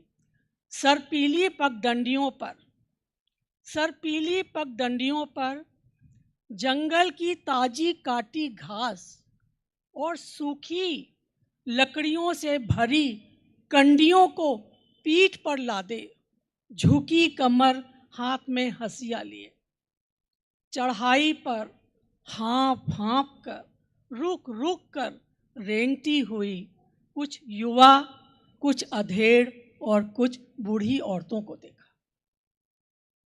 अरे इनका दिन तो सूरज निकलने से पहले निकल आता है। शायद इनके कदमों की आहट से ही चिड़िया भोर का गाना गाती हैं। ये भी कभी कभी उनके साथ देवता जागरा और नंदा देवी के गीत गुनगुना लेती हैं। बीच बीच में अपनी जख्म खाई पीठ एक दूसरे को दिखाकर सहानुभूति का मरहम लगा लेती हैं। हंस हंस कर अपने को ताज़ा कर लेती हैं। थकान की सिलवटें, थकान की सिलवटें और घर के कामों की निपटाने की दुश्चिंता इनके माथे पर साफ झलकती है। अब ये घर जाके पशुओं को चारा देंगी, चौका चूल्हा करेंगे और देसी दारू की पिनक में सोए, देसी दारू की पिनक में सोए घर के मर्द को उठाकर, घर के मर्द को उठाकर गरम गरम रोटियां खिलाएंगी। फिर नन्हे मुन्नों को पीठ पर लाद कर चल पड़ेंगी खेतों में या दिहाड़ी पर मजदूरी करने। समय बदला, समाज बदला, सरकारें बदली, नहीं बदला इनका नसीब। यूं ही पीठ पर बोझा लादे लादे मशीन की तरह चलते हुए, रात ठर्रा पिए, नक्कारा पतियों के लात घूंसे खाते खाते, पता नहीं कब ये कहेंगी, पता नहीं कब ये कहेंगी बस अब और नहीं। धन्यवाद।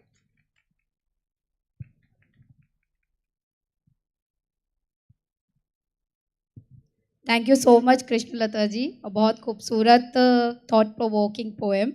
अब मैं मेजर रमा शर्मा से बोलना चाहूँगी। आप एक फ़ौज में हो, आप फ़ौजी लाइफ देख रहे हो, और फिर जो आपकी एक कविता है सरहद को लेकर, तो आपके एक्सपीरियंस और आपकी कविता। Thank you, ma'am. First of all, I'm very thankful to Abhivyakti 3 organizing team that they are giving me this stage to share with such eminent people and such beautiful audience who is, scattered here and there. But I request all the audience who is here and there, at least keep your ears here so that we get motivated to speak little louder. Thank you for my support. So about my experience, I am a Fauji and also a wife of a Fauji. So before reciting my poetry, I would like to ask you one question. How do you feel when your husband gets his leave sanctioned? Or for the Faujis, how do you feel when you get your leave sanctioned? Very excited, right? So being a Fauji and a Fauji wife, I know that feeling. And I recently faced that experience that I feel very elated and excited when I get my leave sanctioned. So today I am going to recite a poetry which is about a soldier's leave. How he feels when his leave is sanctioned and eventually it gets cancelled also. So this is about a soldier and his leave and war and everything. I hope you all will like it. And I'm little old school. I still carry my diary always wherever I go. So I'll recite from my diary only. सातवें आसमान पर हूँ आज की छुट्टी मंजूर हुई. सातवें आसमान पर हूँ आज की छुट्टी मंजूर हुई. महीनों बाद मैं अपने गांव जाऊंगा. यह सोचकर मन ही मन मुस्कुरा देता हूँ कि जल्द ही अपने नवजात को देख पाऊंगा. लगेंगे ठहाके मित्रों के साथ, माँ बाबूजी के साथ खूब वक्त बिताऊंगा. महीनों बाद मैं अपने गांव जाऊंगा. मन ही मन सब सोच लिया है, इस बार घर पेंट जरूर करवाऊंगा. बहन के लिए अच्छा रिश्ता भी ढूंढना है, पत्नी को सिनेमा भी दिखाऊंगा. That is always there in their plan. Okay, so मन ही मन सब सोच लिया है, इस बार घर पेंट जरूर करवाऊंगा. बहन के लिए अच्छा रिश्ता भी ढूंढना है, पत्नी को सिनेमा भी दिखाऊंगा. दूंगा अपनी बेटी को ढेर सारा प्यार, पहली बार बाप होने का फर्ज निभाऊंगा. महीनों बाद मैं अपने गांव जाऊंगा. तभी सूचना मिली सबकी छुट्टियां रद्द हुई. तभी सूचना मिली सबकी छुट्टियां रद्द हुई. अब घर नहीं, मैं युद्ध भूमि पर जाऊंगा. कुछ अशांति के दूतों ने हिंद पर नजर गड़ाई है. कुछ अशांति के दूतों ने हिंद पर नजर गड़ाई है. सीमा पर जाके मैं उनकी आंखें नोच लाऊंगा. जन्नी से मिलने का अभी समय नहीं, जन्नी से मिलने का अभी समय नहीं. जन्मभूमि के प्रति अपना फर्ज निभाऊंगा. घर नहीं, मैं अब युद्ध भूमि पर जाऊंगा. मेरे अपनों से यही कहना है मेरा, मेरे अपनों से यही कहना है मेरा कि वे निराश ना हो. जल्द ही जीत का ताज भारत के मस्तक पर सजाऊंगा. माना कि मैं भी बेताब हूँ आप सबसे मिलने के लिए, माना कि मैं भी बेताब हूँ आप सबसे मिलने के लिए. किंतु रणभूमि में जान की बाजी लगाने से नहीं कतराऊंगा. चलकर आऊं या चार कंधों पर लेटकर, चलकर आऊं या चार कंधों पर लेटकर, पर माँ मैं घर वापस जरूर आऊंगा, मैं घर वापस जरूर आऊंगा. धन्यवाद. और मैं 4 पंक्तियां जो कि मेरी नहीं है, मैंने कहीं पढ़ी थी, वो भी सुनाना चाहूंगी. मेरे हिस्से की है ये ज़मीं, ये आसमान मेरा है. मेरे हिस्से की है ये ज़मीं, ये आसमान मेरा है. यह देश मेरा है और ये जहान मेरा है. कभी रहा होगा वो दुश्मन का इलाका, कभी रहा होगा वो दुश्मन का इलाका. जहां शहीद हुआ वो शमशान मेरा है, वो शमशान मेरा है. जय हिंद, जय Bharat. Thank you so much Rama.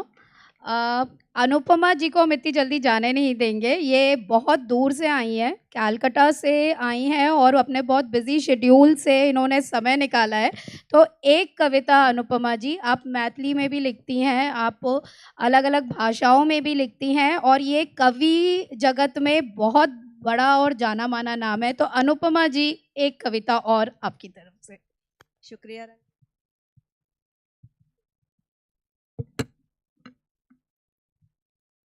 शुक्रिया रंजिता. जैसे जैसे उम्र बढ़ती है वैसे वैसे आपकी सोच बदलती रहती है. प्रकृति से प्यार बचपन से था और अभी जब मैं प्रकृति को एक अलग नज़रिए से देखने लगी हूँ, उससे काफ़ी कुछ सीखने लगी हूँ प्रकृति से। तो एक मेरी कविता, जो मेरी दूसरी कविता है सीख, उसका शीर्षक है, और प्रकृति से हमें सीखना चाहिए। प्रकृति से बड़ा कोई शिक्षक नहीं है, बस हमें उसे महसूस करने की नज़र चाहिए। तो मेरी दूसरी कविता आप सबकी नज़र, सीख। सुनना कभी सूखी नदियों की कराह, सुनना कभी सूखी नदियों की कराह, आस लगाए जो बहती रहती हैं पहाड़ों चट्टानों के बीच, बारिश की उम्मीदें अपने सीने में संजोए हुए। सुनना कभी सूखी नदियों की कराह, आस लगाए जो बहती रहती हैं पहाड़ों चट्टानों के बीच, बारिश की उम्मीदें अपने सीने में संजोए हुए। महसूस करना कभी उन दरख्तों का दर्द, महसूस करना कभी उन दरख्तों का दर्द, पीत वर्णी होकर झड़ गए जिसके सारे पत्ते, फिर भी टिका रहता है जड़, बिना किसी शिकायत के बसंत के आने की उम्मीद में। फिर भी टिका रहता है जड़, बिना किसी शिकायत के बसंत के आने की उम्मीद में।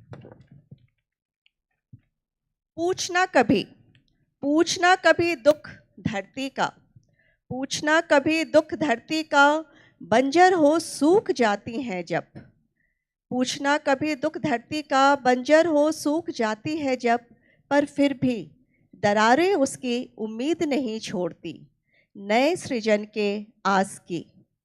बादलों से करती है दुआ, बादलों से करती है दुआ, अपनी छाती पर हरित इमा के आने की, फसलों के लहलहाने की।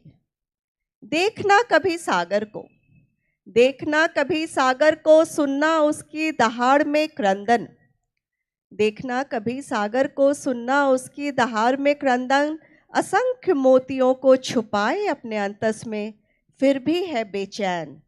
परंच नहीं रोकता नदियों को आने से अपने पास, बढ़ता रहता है एक नए सृजन की ओर, बढ़ता रहता है एक नए सृजन की ओर, महासागर की ओर। फिर क्यों हम हो ना उम्मीद, फिर क्यों हम हो ना उम्मीद, सुख दुख विशाल हिज्र, बहार पतझर, रात दिन संयोग वियोग, यही तो है नियति क्रम जीवन का। सुख दुख विशाल हिज्र, बहार पतझर, रात दिन संयोग वियोग, यही तो है नियति क्रम जीवन का। पतझर है तो आएगी बहार भी, सुख है तो आएगा दुख भी, और ये जीवन यूं ही चलता जाएगा। सीख लेकर प्रकृति से मानव हर निराशा में आशा की झलक वो पाएगा। सीख लेकर प्रकृति से मानव हर निराशा में आशा की झलक वो पाएगा। दुखों से नहीं वो घबराएगा, दुखों से नहीं वो घबराएगा। शुक्रिया। पूरा सेशन खत्म होने वाला है, तो जोरदार तालियां तो सब के लिए बनती हैं। बहुत दूर दूर से आते हैं, तो एक पब्लिक अप्रिसिएशन जो है एक आर्टिस्ट के लिए बहुत इम्पोर्टेंट है। तो thank you so very much for listening अस।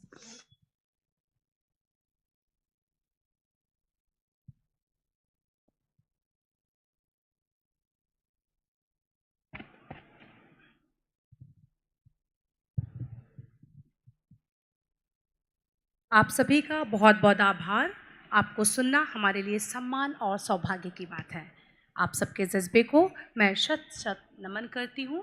आपके सहयोग के बिना यह उत्सव आसान नहीं था।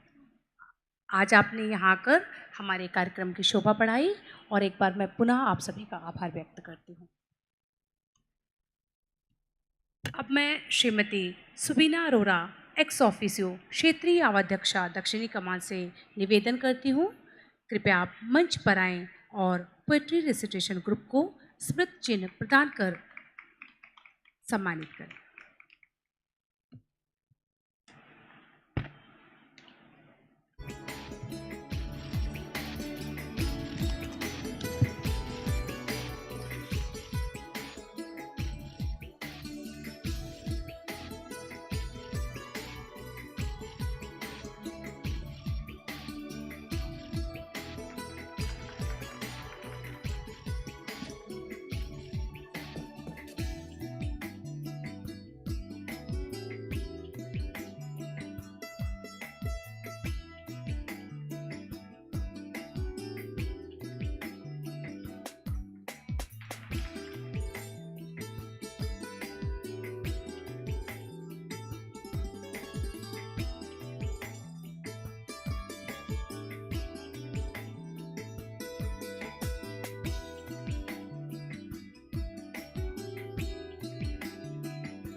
और अब मैं श्रीमती रंजीता सहाय आशीष जी को आमंत्रित करती हूँ। जी ओके मैम।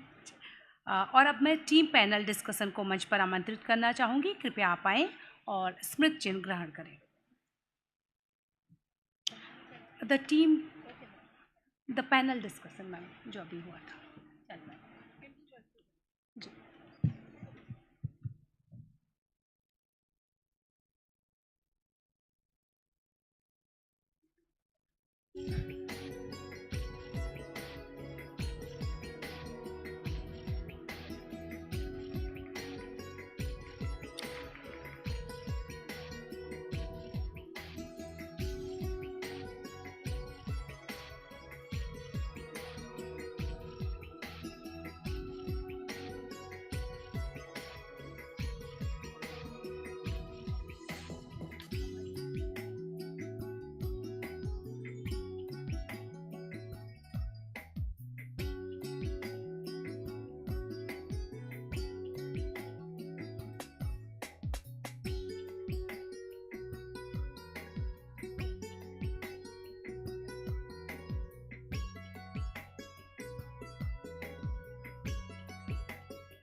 और अब मैं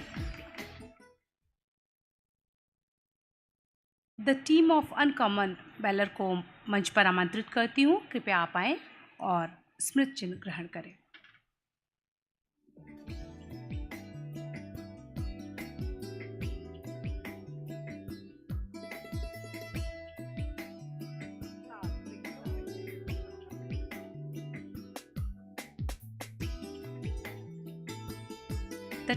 The team of Uncommon Valor Group.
धन्यवाद।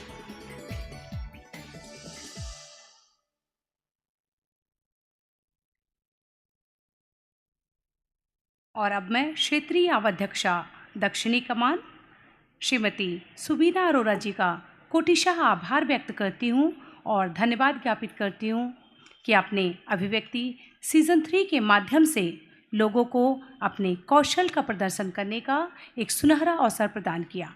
एक बार पुनः बहुत बहुत आभार। और अब मैं तहे दिल से आज के कार्यक्रम में भाग लेने वाले सभी साहित्य प्रेमियों और श्रोतागण का धन्यवाद ज्ञापित करती हूँ कि आज आपने अपनी उपस्थिति से आज के कार्यक्रम की शोभा बढ़ाई।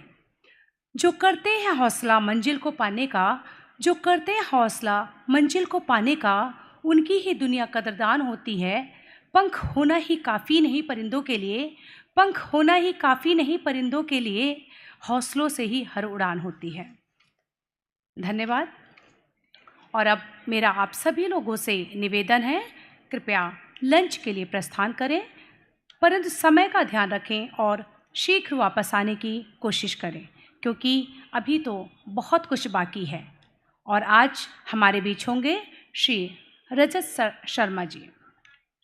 यहाँ पर मैं ये बताना चाहूँगी कि हमारे और भी वर्कशॉप्स और टॉक संजोग और ऑडी में चल रहे हैं। आपसे अनुरोध है कि उन्हें भी अटेंड करें। यहाँ एक तरफ एंटरप्रेन्योर है और एक तरफ किताबें हैं, तो मेरा आप सभी से विशेष अनुरोध है कि सभी स्टॉल्स पे जाएं, तरह तरह की किताबें देखें और अपनी रुचि के अनुसार उनको अपने घर ले जाएं। धन्यवाद।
will let him look at all the gold and be mesmerized and, not question me ulta too much. Your voice will be mesmerized. States of consciousness.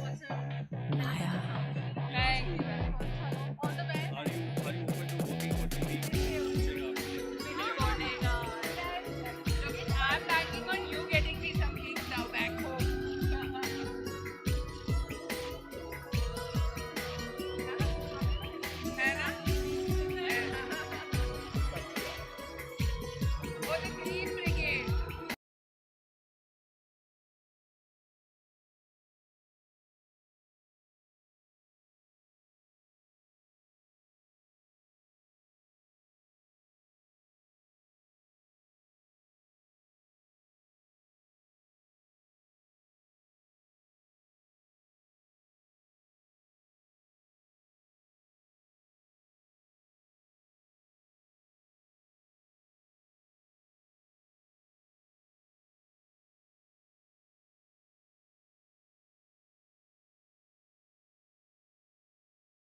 Good afternoon, ladies and gentlemen. I'd request you all to please settle down.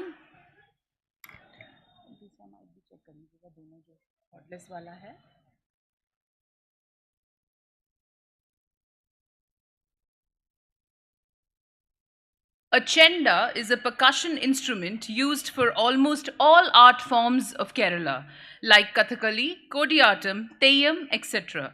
The chenda melam is a traditional percussion ensemble from Kerala culture that has a history spanning centuries. Ladies and gentlemen, please put your hands together and welcome the artists performing the chenda melam.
Cameraman वगैरह है ना यहाँ पे?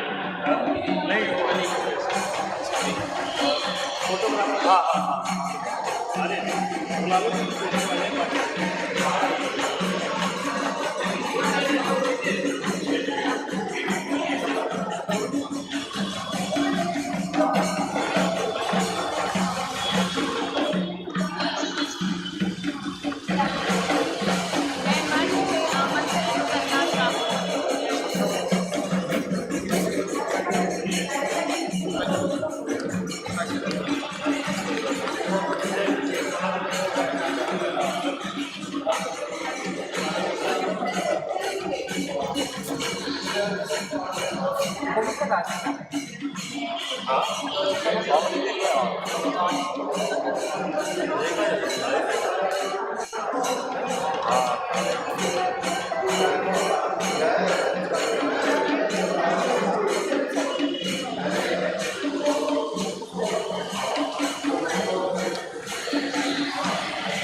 Así para acá.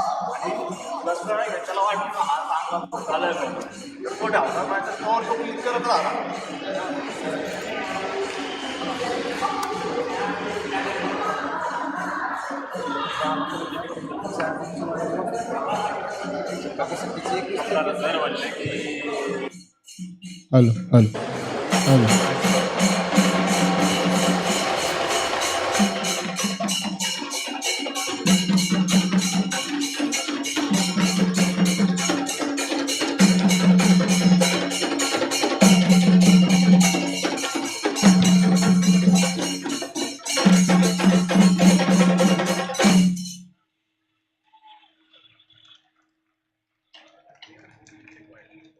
Can we have a thunderous round of applause for the lovely Chendamelam team, please?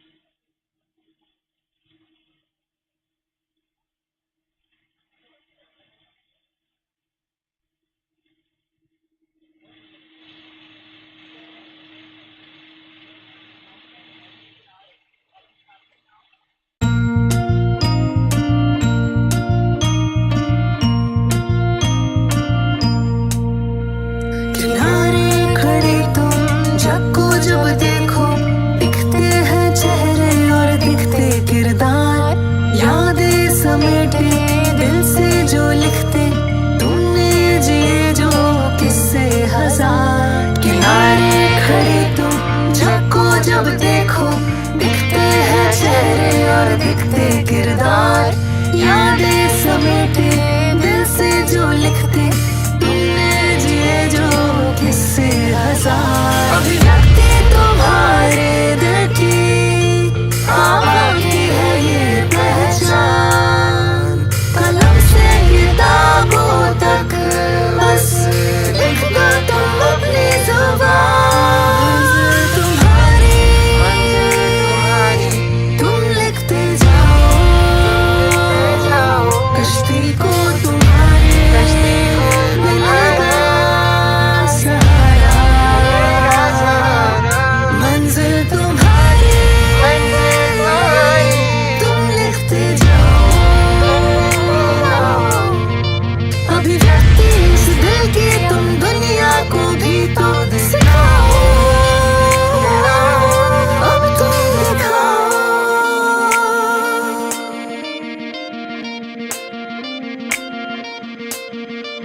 अभिव्यक्ति तुम्हारे दिल की आवाज़ी है ये पहचान सरहद पे दाव लगाए अपनी जान की बाजी जवान लिखते हो तुम इनके किस्से सुनेगा कल सारा जहां मंजिल तुम्हारी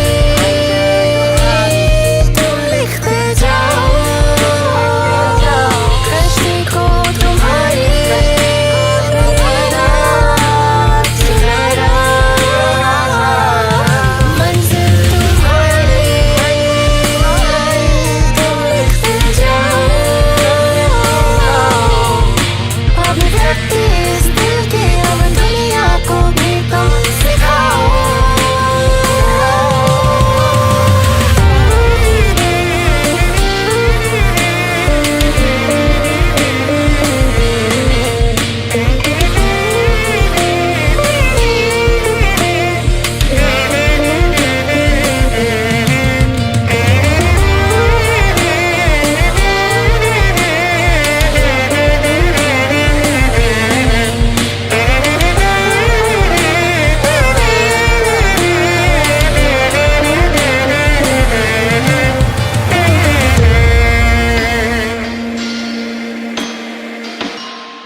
सन 62 और 65 में पड़ोसी देशों ने भारत की संप्रभुता पर घातक हमला किया।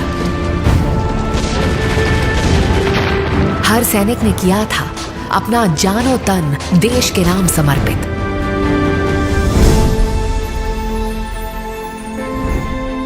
पर जो शहीद हुए वो छोड़ गए अपना घर बार तिरंगे की आन पर।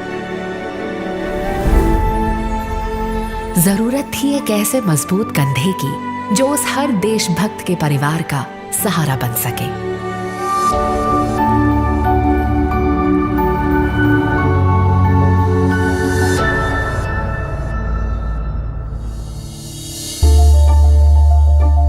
इसी उद्देश्य से 23 अगस्त 1966 को आर्मी वाइव्स वेलफेयर एसोसिएशन या आवा की रजिस्ट्रार ऑफ सोसाइटीज दिल्ली प्रशासन के अंतर्गत नींव रखी गई। इस सामूहिक प्रयास ने बीड़ा उठाया न सिर्फ वीर नारियों पर उनके परिवार, सेवानिवृत्त और समर में जख्मी सैनिकों के मानसिक, आर्थिक और सामाजिक उत्थान का भी। मुश्किल की घड़ी थी और जिम्मेदारियां बड़ी। आवा ने सदस्यों को अपने पैरों पर खड़े करने के लिए निजी संगठनों की मदद से राष्ट्रीय और प्रदेश स्तर पर अनेक सशक्त योजनाओं की शुरुआत की। सदस्यों के निखरते कौशल को एक व्यापक मंच प्रदान करने हेतु 2005 में आह्वान का आरंभ हुआ। इसके अंतर्गत वीर नारियों को विविध प्रकार की हस्तकलाओं में पारंगत किया जा रहा है। आज आह्वान एक आत्मनिर्भर इकाई के रूप में अपनी साख बना वीर नारियों के बढ़ते आत्मविश्वास और आर्थिक समृद्धि का द्योतक बन चुका है। प्रधानमंत्री कौशल विकास योजना के अंतर्गत आवा ने देशव्यापी प्रशिक्षण केंद्र स्थापित किए, जिसमें भर्ती हुए 13,663 प्रशिक्षणार्थियों में से 10,300 प्रमाणित किए जा चुके हैं। आवा एंटरप्रेन्योर योजना लोक कलाकारों और उद्यमियों को सफलता की नई ऊंचाइयों तक पहुंचा रही है। इस मंच द्वारा इनकी कला देश के हर प्रमुख शहर और नई पीढ़ी तक पहुंच रही है। आवा के वीरांगना सेवा केंद्र सैन्य परिवार के सशक्तिकरण की दिशा में अत्यंत सक्रिय भूमिका निभाते हैं। वीर नारियों के देश प्रेम के जज्बे और काबिलियत को सलाम करते हुए आवा ने सेना के नियमों में बदलाव लाने की पहल की और वीर नारियों का सेना में भर्ती होने का मार्ग प्रशस्त किया। सैन्य परिवारों के हित के लिए आवा सदैव कटिबद्ध है। अपनी विभिन्न दूरदर्शी योजनाओं से आवा अपने सदस्यों और समाज में व्यापक बदलाव लाती है। इनमें एक महत्वपूर्ण कदम है आवा के आशा विद्यालय। भारत में अपनी तरह के विशिष्ट विद्यालयों की ये सबसे बड़ी कड़ी है। सामान्य नागरिकों के लिए उपलब्ध देश के विभिन्न क्षेत्रों में स्थित ये विद्यालय करीब 1550 पृथक रूप से सक्षम बच्चों का भविष्य संवारते हैं। यही नहीं, आवा ने R&R अस्पताल में प्रयास नामक प्रारंभिक चिकित्सा केंद्र का उद्घाटन किया। इसमें पृथक रूप से क्षमता वाले बच्चों का व्यापक और सही समय पर निदान, पुनर्वास और चिकित्सकीय सेवाएं प्रदान की जाती हैं। AVA has played a very important role in setting up of this center. Recognizing the need was felt when they used to interact with the families of patients with such disabilities. प्रेरणा जैसी अनूठी पहल द्वारा आवा सेना के सभी प्रमुख अस्पतालों में प्रभावित कैंसर मरीजों और उनके परिचारकों को हर संभव सहायता प्रदान कर रही है। Prerna is the emotional and social support group for onco patients and their caregivers. देश के विभिन्न क्षेत्रों में स्थापित आवा हॉस्टल्स द्वारा सैन्य परिवार के सभी बच्चों को छात्रावास की सुविधाएं प्रदान की जाती हैं। This self-sustained facility has been created for the unmarried dependent daughters of the army personnel. आवा लंच प्रोजेक्ट एक अनूठा कदम है जो वीर नारियों को एक सफल उद्यमी बनाने के साथ साथ आज मुख्यालय के 8 विक्री केंद्रों में नाम मात्र शुल्क में ताजा, स्वादिष्ट और पौष्टिक खाना उपलब्ध भी कराता है।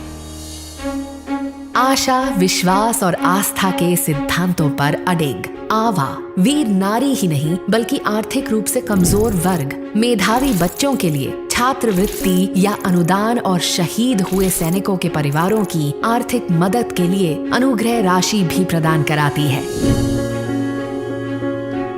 आशा, विश्वास और आस्था आवा के प्रमुख स्तंभ है। हमारा प्रयास है कि महिलाओं और बच्चों को आने वाली चुनौतियों का सामना करने के लिए पर्याप्त रूप से तैयार करें। आवा एक बड़े परिवार की तरह है जहां हम सब एक साथ मिलकर त्योहार मनाते हैं, अपने सुख दुख बांटते हैं और इसी में हमारी स्ट्रेंथ है।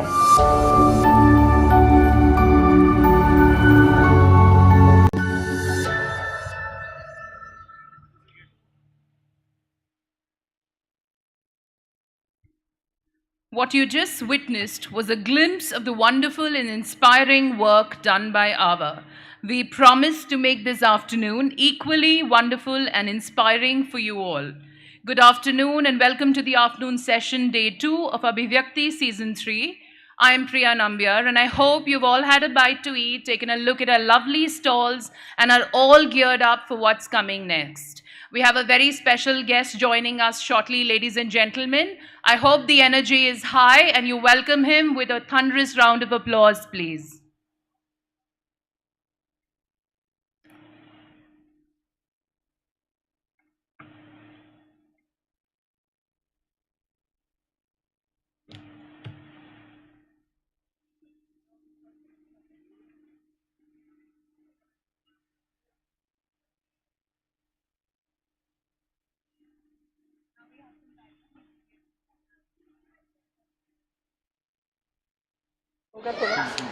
So this was how it was made, and these are all pictures we have taken from people, old pictures. We got them together कि एक आपको दिखा सके सबको.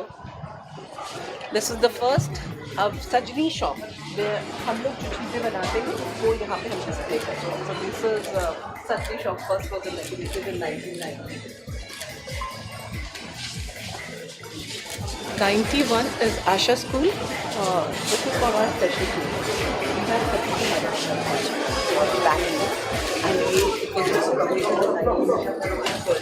but the special children's society is only from the army. Like this is Sikandrabad. But main focus is here. तो उनके लिए अच्छा हो जाता है जब एक जगह से दूसरी जगह जाते हैं तो उनको स्पेशल केयर मिलती है. 93 में हमने विमेन हॉस्टल बनाए. आपने एक दिल्ली में देखा हमारा विमेन हॉस्टल है शिल्पा विहार में. एक हमारा सात्विक का है मुंबई में, यहाँ पे है एंड 96 हमें लगा कि हम छोटी छोटी कहानियाँ लिखनी शुरू हो गई तो हमने एक बुक निकालनी शुरू करी जिसका नाम है अभिव्यक्ति. The latest one, this is practically inaugural.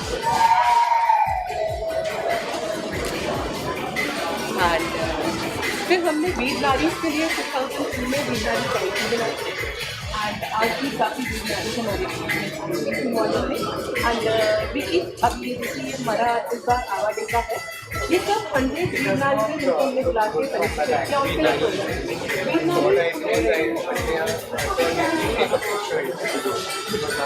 तो हम इनको वीर नारी कहते हैं क्योंकि हम कहते हैं कि उन्होंने अपना सबसे बड़ा बलिदान किया तो दे आर वीर नारी फॉर अस. ये कैंसर सेल के लिए हमने प्रेरणा एक लॉन्च किया हॉस्पिटल सब मदान और इमोशनली में थोड़ा सा यूज करते हैं. तो ये प्रेरणा सेल है जिसमें पांडे के हुए हम लोग भी विजिट करते हैं पास. जनरली थर्सडे को तो थर्सडे उनकी कोई सर्जरी नहीं होती तो हम थर्सडे का दिन विजिट करते हैं. This is Aastha counselling centre. Actually Aastha Hindi की बहुत ज़्यादा मैरिटल डिस्कॉर्ड और ये केसेस हमारे पास तब होते हैं. इमोशनल मोरली बहुत बच्चे आजकल परेशान हो रहे हैं इमोशनली. हम इसके लिए ले सकते हैं आस्था काउंसलिंग. इसमें अब हमने बच्चों की भी काउंसलिंग शुरू कर दी है जो करियर के लिए जा रहे हैं कि उनको किस तरीके से कैसे चूज करें. तो this is a very nice beginning. Who are the people who are the counselors? We have hired professional counsellor. हमारी कुछ लेडीज भी काउंसलर हैं, अच्छी काउंसलर्स हैं, हम उनको भी देते हैं. आप अभी मैं अगर आपको सभी तो बाद में आपको ऑप्शन दिखाऊंगी. सर एक पिक्चर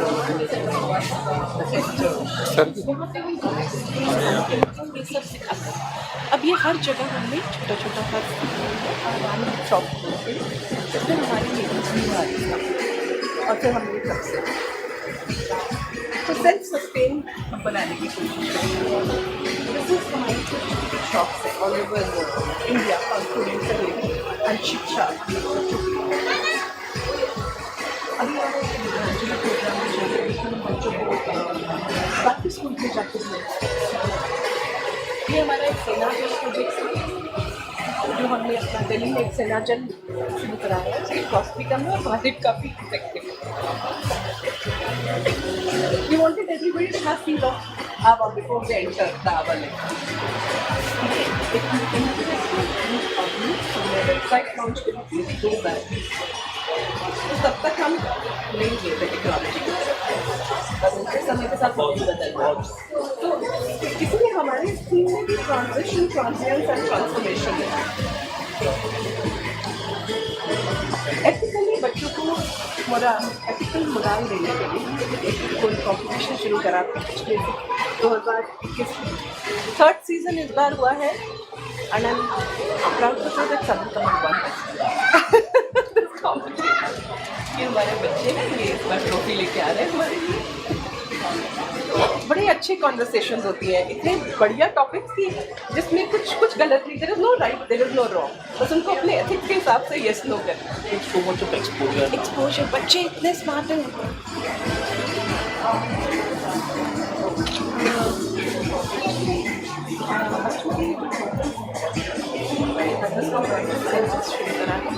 जहाँ पे हम उनको अर्ली एज में कैच कर रहे हैं बिलो 3 to 4 ईयर। इसका सारे पेडियाट्रिशियंस होते हैं कि कमांड हॉस्पिटल्स में हैं, हमारे भी हाँ।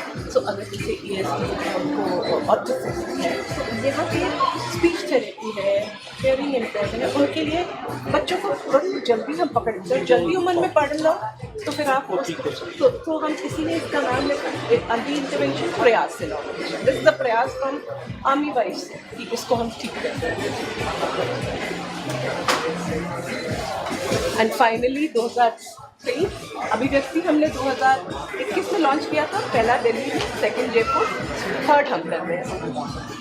तो हम हर बार कोशिश करते हैं बिगड़ तो ये बच्चों के लिए दिल्ली में ये हमारी जो जीत के आई है तो आई एम ऑल्सो देयर।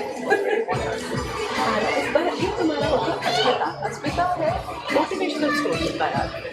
कितनी मतलब आप उनकी स्टोरी सुन के हैरान हो जाएंगे कि किस जगह से कैसे कैसे हम लोग यहाँ every 2 years we are shifting and still एक ऑथर बनना, एक एंटरप्रेन्योर बनना इज नॉट इन। सो वो अस्मिता है, president was honourable president was with us this year. So I wanted to show and of course Abhivyakti season 3 काम करते हैं, हम बिल्कुल ऐसे बने हुए काम कर रहे हैं अपने ऑफिस में। So this was our timeline. Excuse me, ma'am. Can we get a picture with sir? Yes, we don't charge. Can you take 2 steps behind so we get most of the decoration our life? ये मुझे ज़रूर दे देना because it's an honor for me.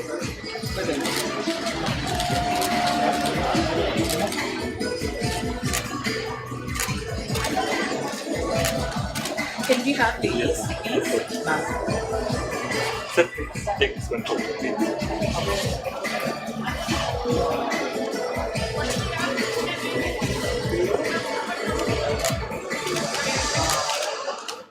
Excuse me, sir. One, just with the ladies.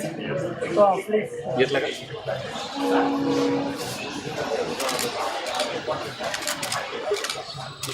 Thank you. Thank you, sir.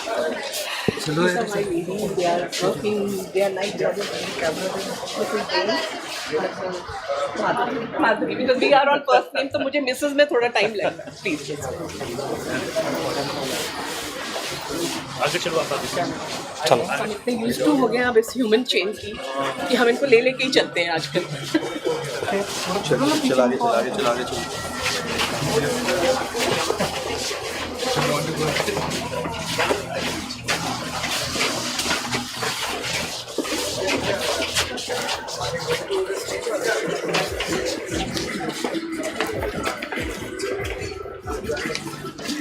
से बोले से लेके हमारा invitation was just so much of work. But आपने इतना बिजी शेड्यूल में टाइम निकाला, that's a real honour. Actually इससे जब हाँ कहा था तब ये इलेक्शन का यही शेड्यूल। हाँ, आई नो आप you are taking the button. Sir जी सर बहुत बड़ा सौदा देगा आप सब मिल जाओ। Thank you sir. सर एक फोटो लेंगे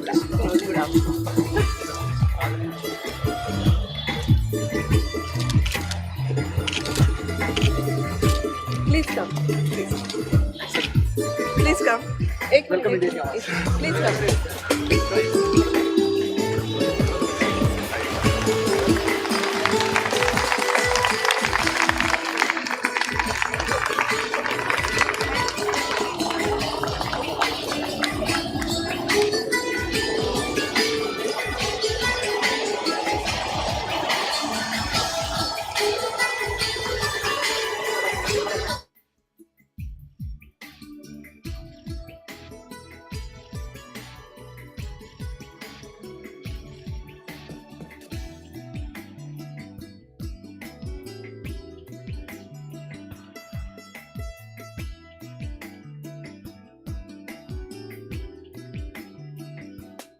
काम करो ऐसा कि एक पहचान बन जाए, काम करो ऐसा कि एक पहचान बन जाए, हर कदम ऐसा चलो कि एक निशान बन जाए। यहाँ जिंदगी तो हर कोई काट लेता है, यहाँ जिंदगी तो हर कोई काट लेता है, जिंदगी जियो इस कदर कि एक मिसाल बन जाए। और हमारे आज के मेहमान भी ऐसी ही एक मिसाल हैं। He is a prominent figure in the world of Indian media and journalism and is best known for hosting the immensely popular show Aapki Adalat. His illustrious career has seen him interact with renowned personalities from both India and around the globe. He is also a respected motivational speaker, often invited to share his insights in esteemed institutions worldwide. Nearly 2 decades ago, he embarked on a new venture, launching India TV, which has now risen to become one of the leading Hindi news channels in the country. He holds the top position among TV news personalities on Twitter with an astounding 10.8 million followers. He was honored with the Padma Bhushan in the year 2015 for his contributions in the world of media and journalism. आइए देखते हैं इनकी एक झलक।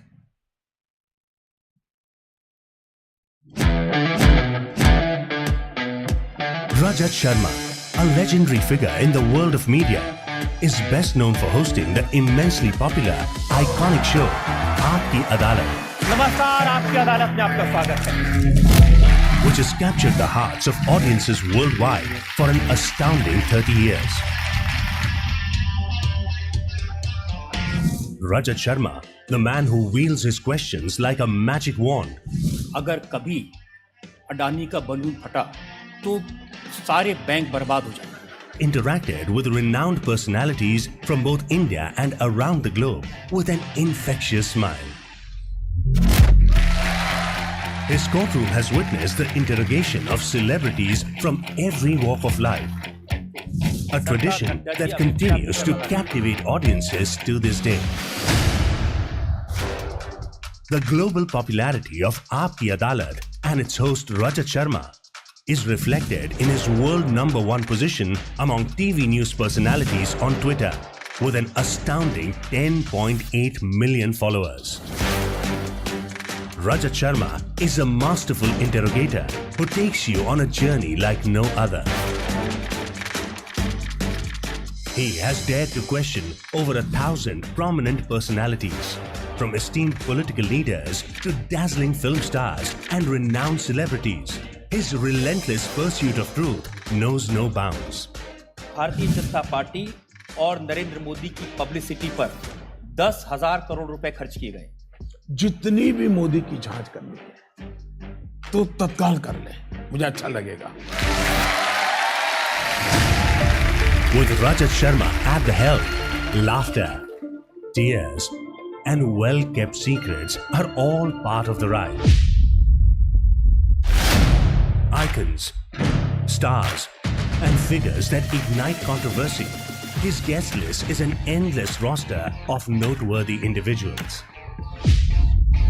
Aapki Adalat was already a nationwide sensation when Rajat Sharma took the helm in 1993. Over the years, it has garnered even more fame and name. With luminaries like President Pranab Mukherjee and Prime Minister Narendra Modi gracing its stage on the show's 21st anniversary. मैं रजत जी को बहुत सालों से जानता हूं। ये interview करने का एक अपना तरीका है उनका, और 21 साल तक एक ही प्रकार की चीज सस्टेन करना ये सरल काम नहीं, और उन्होंने इसे किया। Notably, it was on this platform that all three Khan superstars, Salman, Shah Rukh and Amir Khan, appeared together for the first time on national television. The impact of Aapki Adalat is undeniable. Icons like Swami Ramdev and Shah Rukh Khan openly acknowledge how the show played a pivotal role in their rise to stardom. मेरा जिंदगी का सबसे पहला बड़ा TV का interview actually आपकी अदालत में हुआ था, जिसकी वजह से मुझे लगता है जिस मुकाम पर मैं पहुंचा हूं उसमें बहुत मदद मिली थी। मैं आपको बहुत बहुत धन्यवाद और थैंक यू कहना चाहता हूं कि आपने मुझे इतना बड़ा स्टार बनाया। Former President of India, Pranab Mukherjee, urged him not to change his role. This program has manifested the strength of our democracy. And please, do not change your role to be the public prosecutor of the people of India.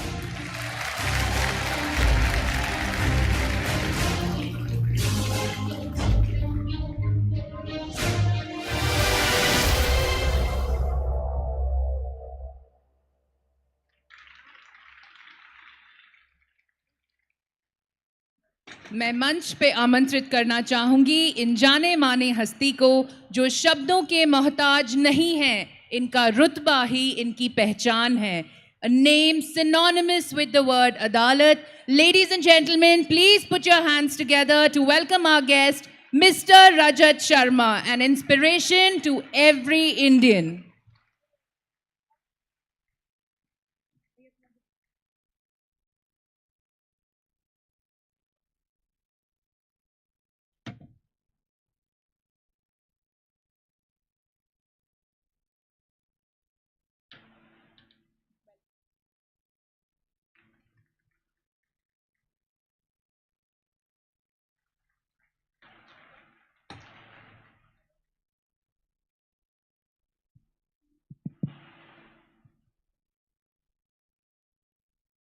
Welcome, sir. We're very honored to have you here with us today. सबसे पहले तो मैं कहना चाहूँगी कि लोग दो प्रकार के होते हैं. एक वो जो बोले भगवान मुझे कभी अदालत के चक्कर मत कटवाना, और एक मेरी तरह जो बोले भगवान मुझे रजत जी की अदालत में जाने का एक मौका ज़रूर देना. Thank you so much. I am so delighted to be sharing stage आज तो with you. आपने मुझे अपनी अदालत में बुला लिया है. बिल्कुल रजत जी, मेरा सपना पूरा हो गया. Thank you so much for being here with us. Sir, I want to ask you, you are looked up to by people because you've had a very humble beginning and you've managed to build a very strong brand. So if you can please share with all our audience today your journey, your life's journey, how you went about inspiring all of us. मेरी ज़िंदगी जहाँ से शुरू हुई और आज भी उतनी सेक्सी नहीं है जैसी अभी अभी आपने पर्दे पर देखी है.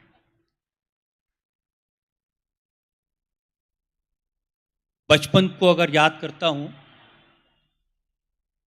पुरानी दिल्ली में सब्जी मंडी में एक संकरी सी गली में जाकर तीसरी मंजिल पर एक 10 बाई 10 का कमरा था. उस कमरे में 7 भाई, एक बहन, एक पिता, बीमार माँ, 10 लोग एक साथ रहते थे.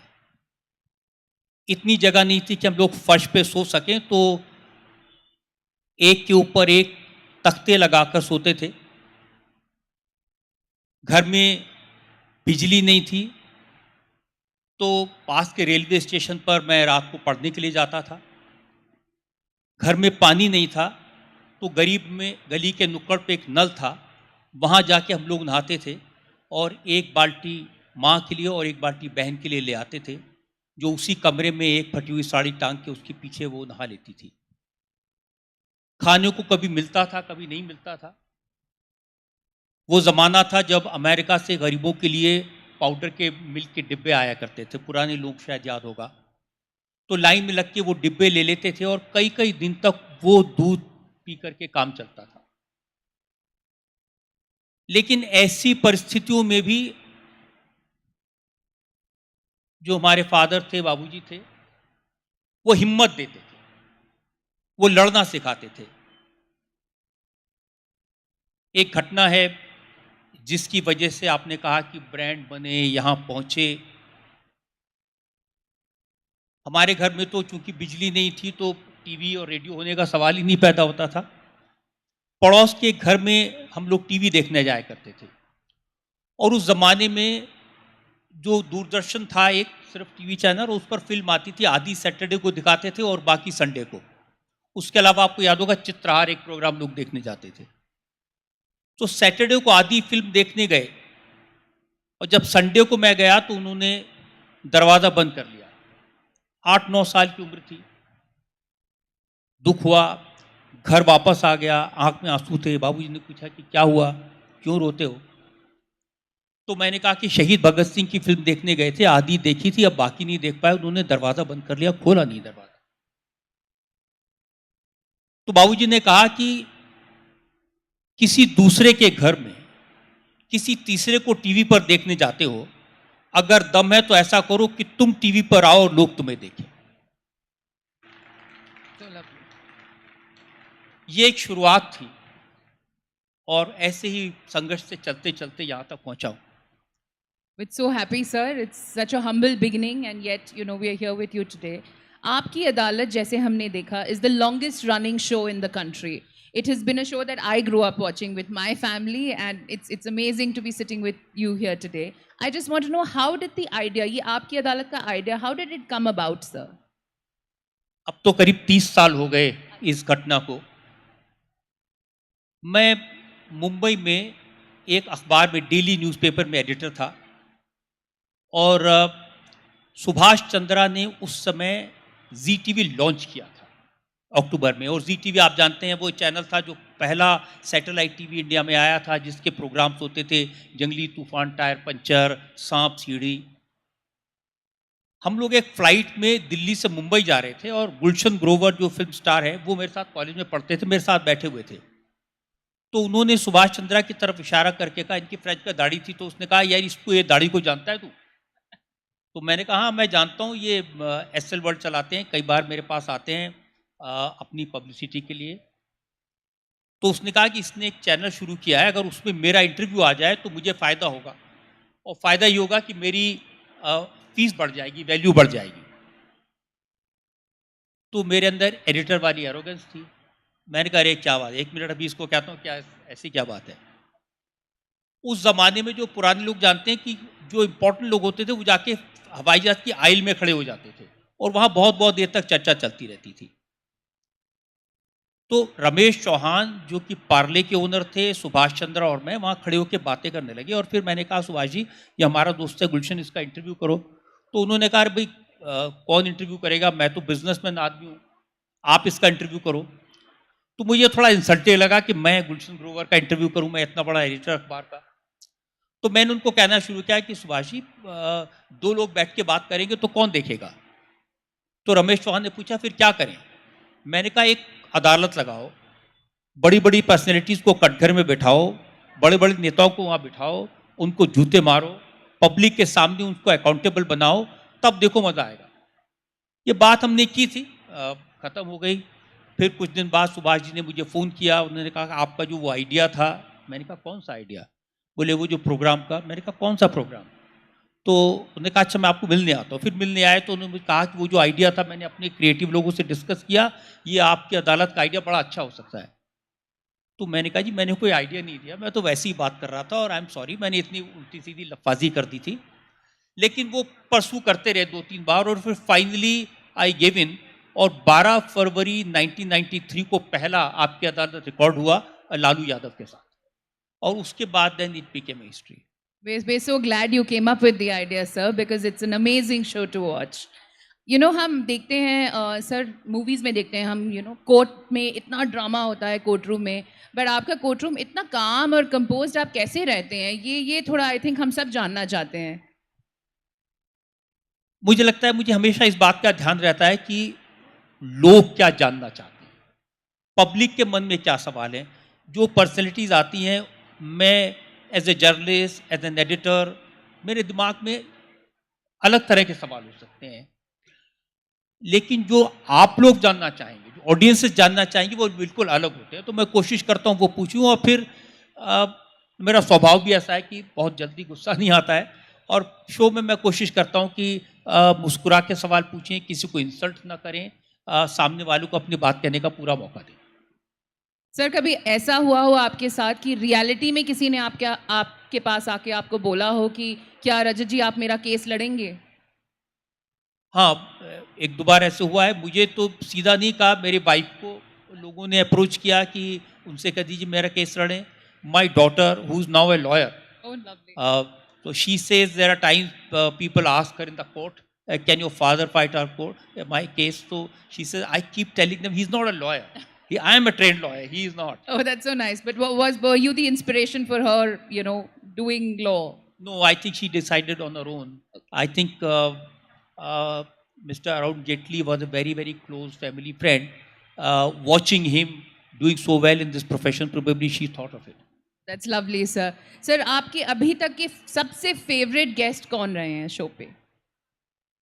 Actually, मेरा favorite guest वो होता है जिसको जनता पसंद करती है. जब रेटिंग्स आती हैं और फिर लोग उसको देखते हैं, तो 30 साल के जर्नी को अगर जब हम एनालाइज करते हैं, तो सबसे ज़्यादा कौन सा शो था जिसको लोगों ने देखा.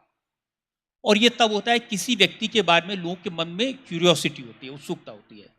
तो 2014 में जब नरेंद्र मोदी आपकी अदालत में आए, तो ही वॉज ए ह्यूज सक्सेस, क्योंकि उस समय वो प्रधानमंत्री पद के उम्मीदवार थे.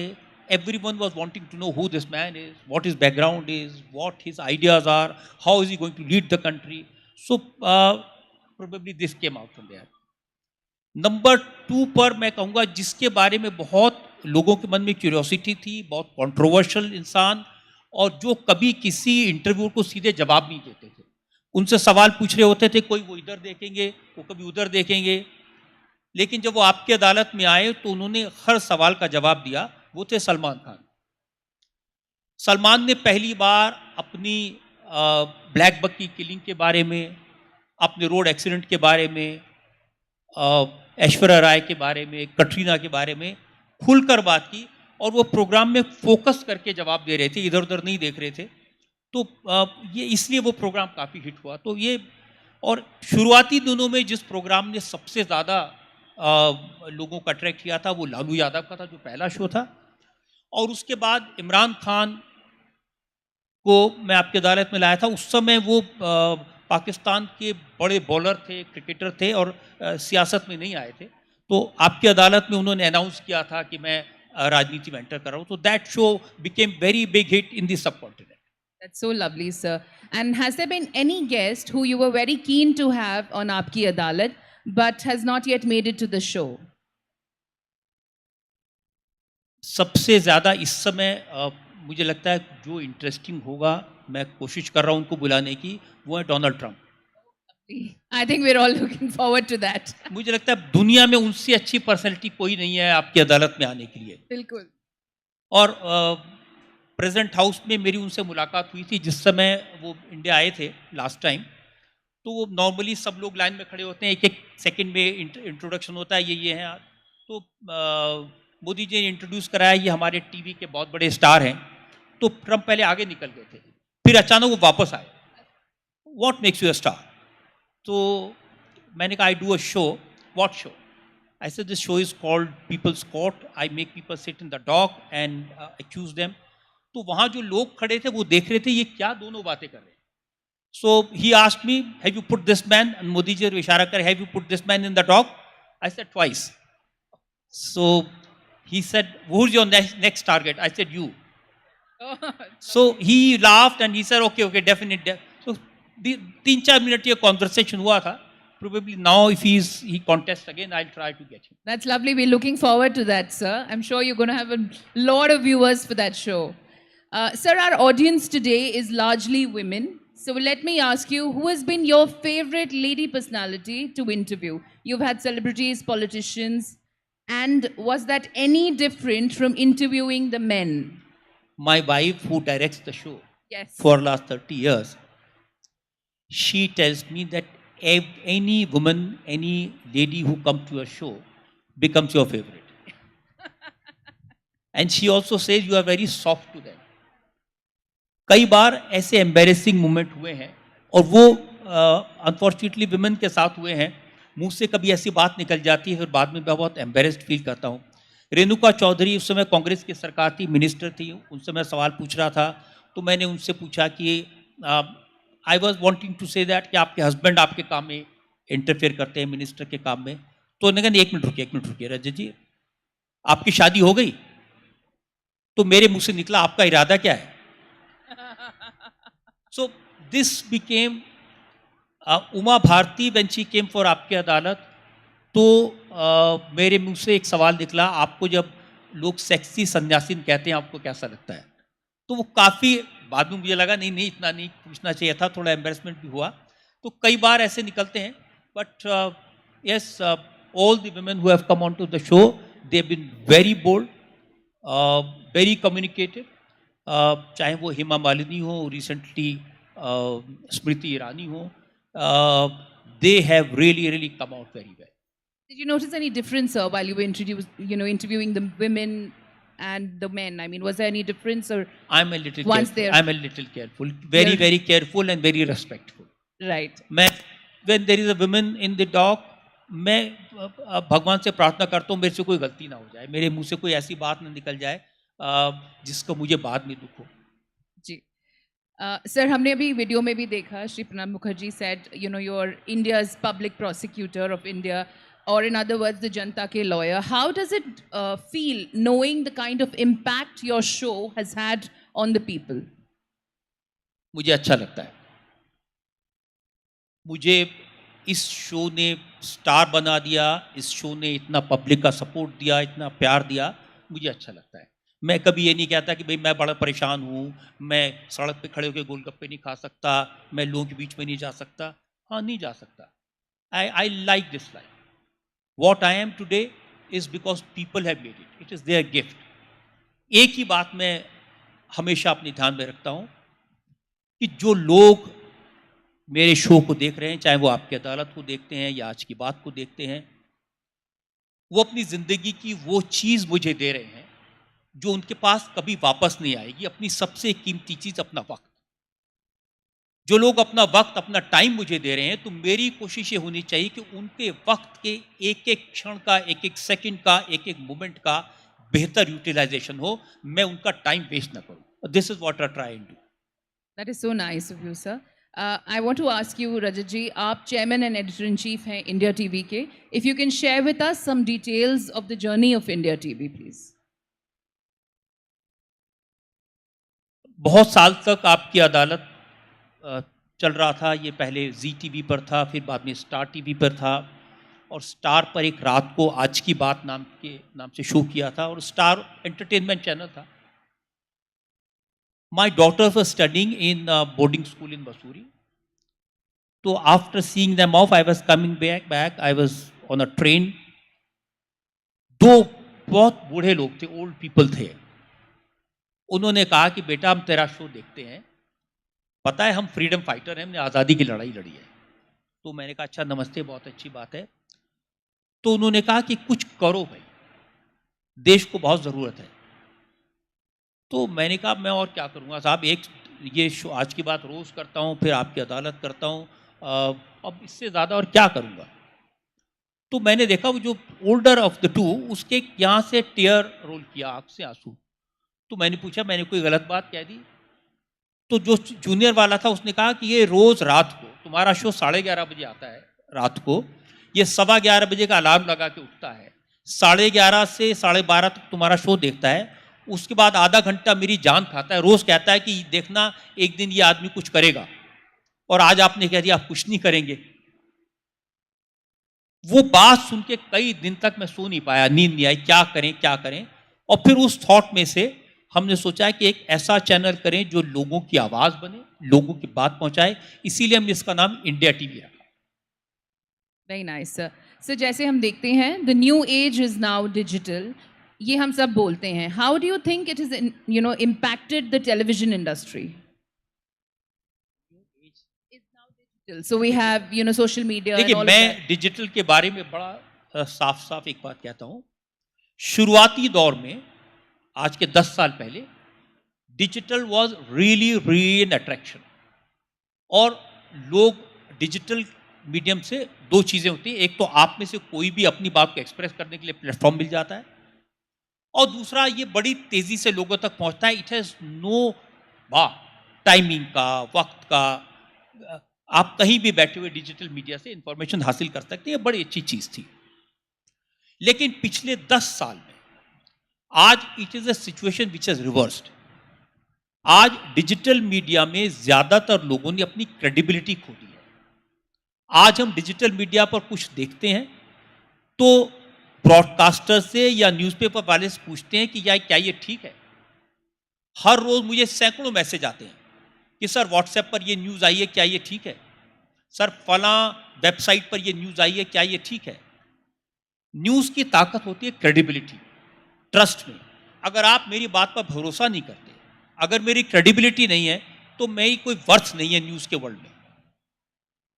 तो डिजिटल मीडिया ने ओवर एंथुसिज्म में, ज़्यादा हिट्स लेने के चक्कर में, झूठ बोल के, अफवाहें फैला करके, हाफ बेक ट्रूथ बता करके, लोगों की भावनाएं भड़का करके अपनी वो क्रेडिबिलिटी खत्म कर दी। And now people are looking back to broadcast media to get the saner news. पहले ब्रॉडकास्ट मीडिया से लोगों को बहुत सारी शिकायतें होती थी, बहुत शिकायतें होती थी, वो role reversal. Sir, lastly, I want to ask you, what is your idea of success? मेरा आइडिया सक्सेस का ये है कि आपने मुझे यहाँ इतने सम्मान से बुलाया। So that is your humility कि आप आए हमारे साथ बैठे। और आर्मी के लोगों की वाइफ्स हैं, उनका मैंने काम देखा, मैं वाकई में बहुत इम्प्रेस्ड हूँ। किस लेवल पर काम शुरू किया और आज उसको कहाँ तक पहुँचा दिया। और जो एग्जीबिशन मैंने देखी उससे पता चलता है कि आर्मी वाइफ्स के मन में सिर्फ लोगों का वेलफेयर है, और समाज के ऐसे लोगों का वेलफेयर आपके ध्यान में है जिनको शायद कोई और मदद नहीं करेगा। तो ये बहुत बड़ा टास्क है। आपने मुझे इतना सम्मान दिया, यहाँ बुलाया, मैं इसको सक्सेस मानता हूँ। देश की जनता जो प्यार देती है, मैं उसको सक्सेस मानता हूँ, और यही मेरी ताकत है। Can we have a round of applause please for Mr. Rajat Sharma? Sir, I need to pinch myself and confirm कि आप पिछले 30 मिनट में यहाँ बैठे थे। The man who puts one and all in the Adalat was in the Ava Lit Fest Adalat along with our wonderful audience, and I've been so lucky to have a conversation with you. I must confess, sir, that my degree of being your fan has just gone up a couple of notches now. Thank you. Thank you. So the biggest takeaway for me from our discussion here has been the humility and patience with which you've answered all my questions. आप इतनी ऊंचाई पर हैं, फिर भी आपकी विनम्रता आपका सबसे बड़ा आभूषण है, आपकी स्माइल के अलावा, of course. Thank you very much. बहुत बहुत शुक्रिया. Thank you. On behalf of all of us at the Ava Lit Fest, sir, I would like to thank you for taking out time and giving us an opportunity to get insights into your wonderful world. This moment will be permanently etched in all our minds and it's going to be one of the best moments of all our lifetime. It's been an absolute honor and privilege to host you, Rajat ji. Friends, one more time, a big round of applause and standing ovation for Mr. Rajat Sharma. I would now request Mrs. Subina Arora, ex officio Regional President, Ava Southern Command, to kindly present Mr. Rajat Sharma with a token of our love and appreciation.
What an incredible and captivating session it has been. Let's give another round of applause to our esteemed speaker, Mr. Rajat Sharma.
Hello.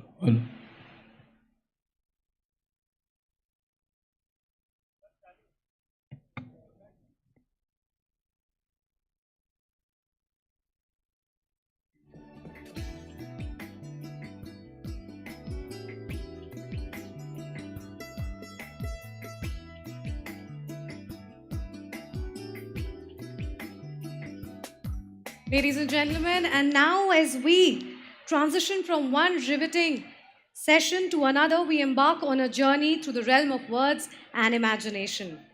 Ladies and gentlemen, distinguished guests, and fellow lovers of literature, I'm Swati Shahi, and before we commence this enthralling session, I would like to invoke the spirit of literature with a few lines from a poem. Words like threads of a silk entwine our souls. In books, we find a universe boundless and whole. With authors and poets whose ink ignites the night, we unlock the secrets of the world, bask in their lights. And ladies and gentlemen, on that note, I would like to call on stage my first panelist for this discussion, Mrs. Anjali Patwartan. After completing graduation in commerce from Rajasthan University, she pursued a diploma in travel and tourism. She has worked in the tourism industry for a couple of years and moved towards her calling of working.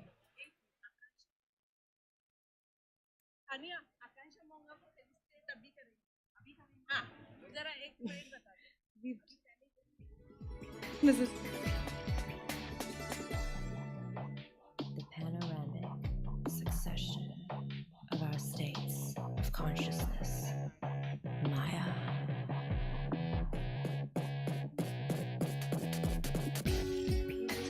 My mic is on. No, it's not on. Mrs. Sabina, ex-officio regional president.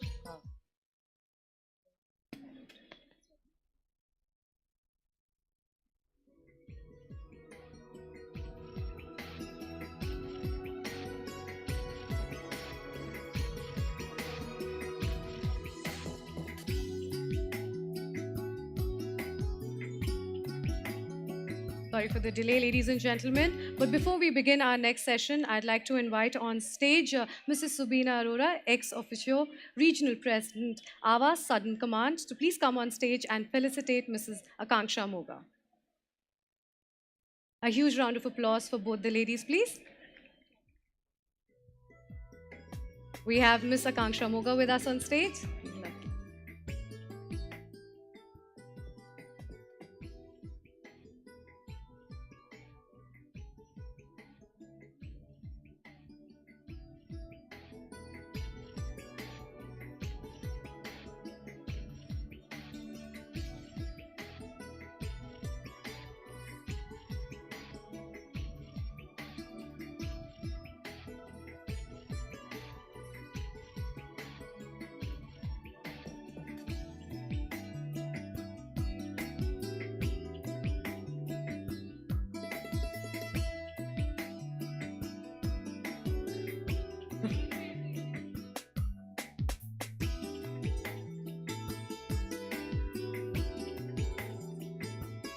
Thank you. Thank you. Well, ladies and gentlemen, moving back to our book launch, as I was inviting our first panelist on stage, Mrs. Anjali Patwardhan. She, after completing her graduation in commerce from Rajasthan University, pursued a diploma in travel and tourism. She has worked in the tourism industry for a couple of years and moved towards a calling of working with small children, for which she did her NTT and a PG diploma in pre-primary teachers training from Symbiosis Pune. She's also a voiceover and dubbing artist. My next panelist is Mrs. Indu Tomar. She's a lawyer, poetess, published author, motivational speaker, social worker, and an entrepreneur, clearly donning multiple hats and definitely acing her role in each one of them. As a professional Reiki master and Karuna Reiki master, she has steered herself to work on emotional health under her project named Fine Balance. And ladies and gentlemen, my last speaker for this panel is a civil engineer, a building design consultant, and a full-time school teacher, Mrs. Tanushi Singh. Apart from being an army wife, she's a poet and a blogger.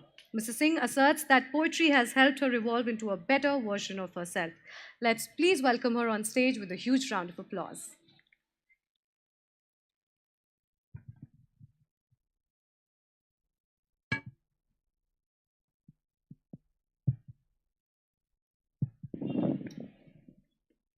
Once again, welcome, ladies, and thank you so much for joining us today. Hello. Let me first begin by asking each one of you. The mics are on, I think.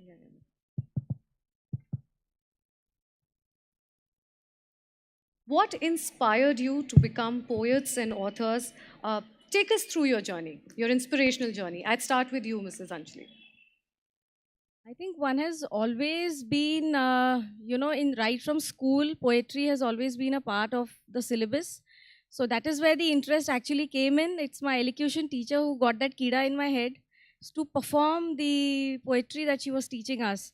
But it's only been a few years back that, I actually thought of penning down what I am thinking. And once that started, it's not stopped. And that's how I actually started writing. And I think I get inspired by the poetry I've written last. So, maybe take it from there. Lovely. Mrs. Tomar? A very warm good afternoon to everyone. And thank you for the Litfest 3, Abhivyakti 3 for calling us. And yes, Swati, आपके question के answer में मैं कहना चाहूँगी. I'm born and brought up in Rajasthan, typical North Indian Rajput family.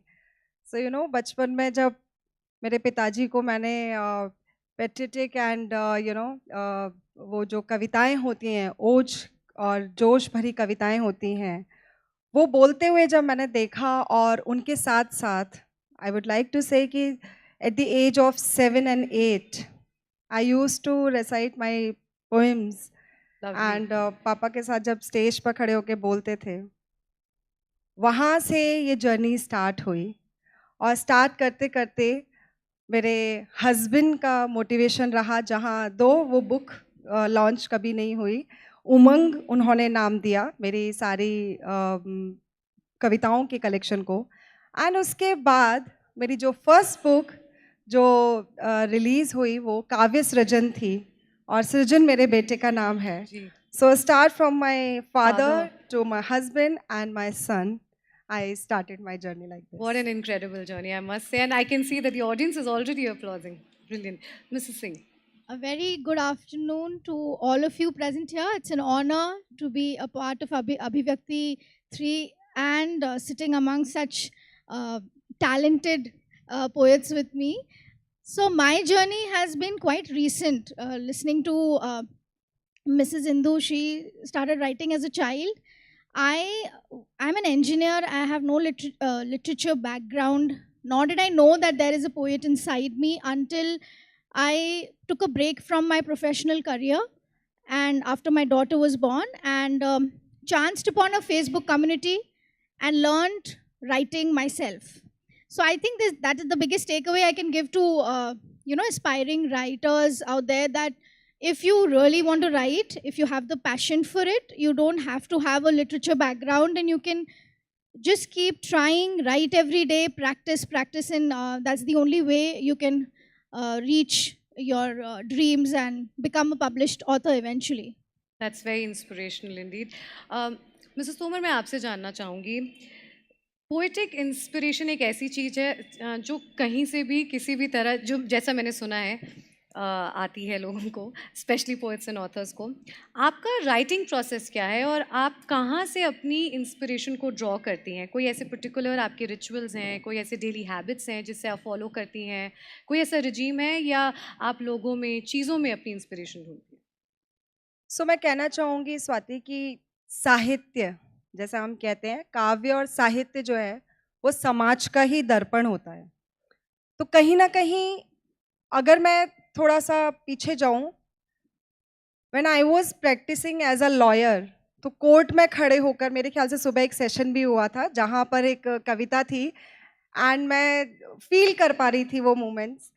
तो court में खड़े होकर एज अ लॉयर जब आप किसी पर्सन को देखते हो, एक एडवोकेट की हालत को देखते हो, एक जज की हालत को भी देखते हो, वहाँ समाज, सोसाइटी के प्रॉब्लम्स भी आपके सामने आते हैं। तो कहीं ना कहीं वो एक मेरे साथ रहा। फिर उसके बाद धीरे धीरे सबसे इम्पॉर्टेंट चीज़, as an army officer wife, आप आर्मी में बहुत सारे ऐसी चीज़ें देखते हो जिनको लेकर आपके दिमाग में कहीं ना कहीं ख्याल आने शुरू हो जाते हैं। सो ये मेरी लेखनी ने, मेरी कलम ने मेरा साथ दिया और धीरे धीरे मैंने वो लिखना स्टार्ट किया और करते करते बहुत सारे ऐसे सीनियर पोएट्स, कवि और राइटर्स का साथ मिला, उनका अप्रिशिएशन मिला, उन्होंने एक्नॉलेज किया मेरी चीज़ों को। और आई एम अर्ली राइजर, तो मेडिटेशन और रेकी ग्रैंड मास्टर होने की वजह से जो मेरे पास केसेस भी आए या चीज़ें हुई और एक्सपीरियंस हुए, so with that maturity and sense of belongingness to the society, I would say कि धीरे धीरे वो इवॉल्व हुआ। And I must take the name of doctor Kumar Vishwas, जो कि मेरे प्रोफेसर रहे हैं कॉलेज में, एंड उन्होंने मुझे एक और रिसेंटली जब एक्नॉलेज किया मेरी पोइट्री को और मुझे अप्रिशिएट किया।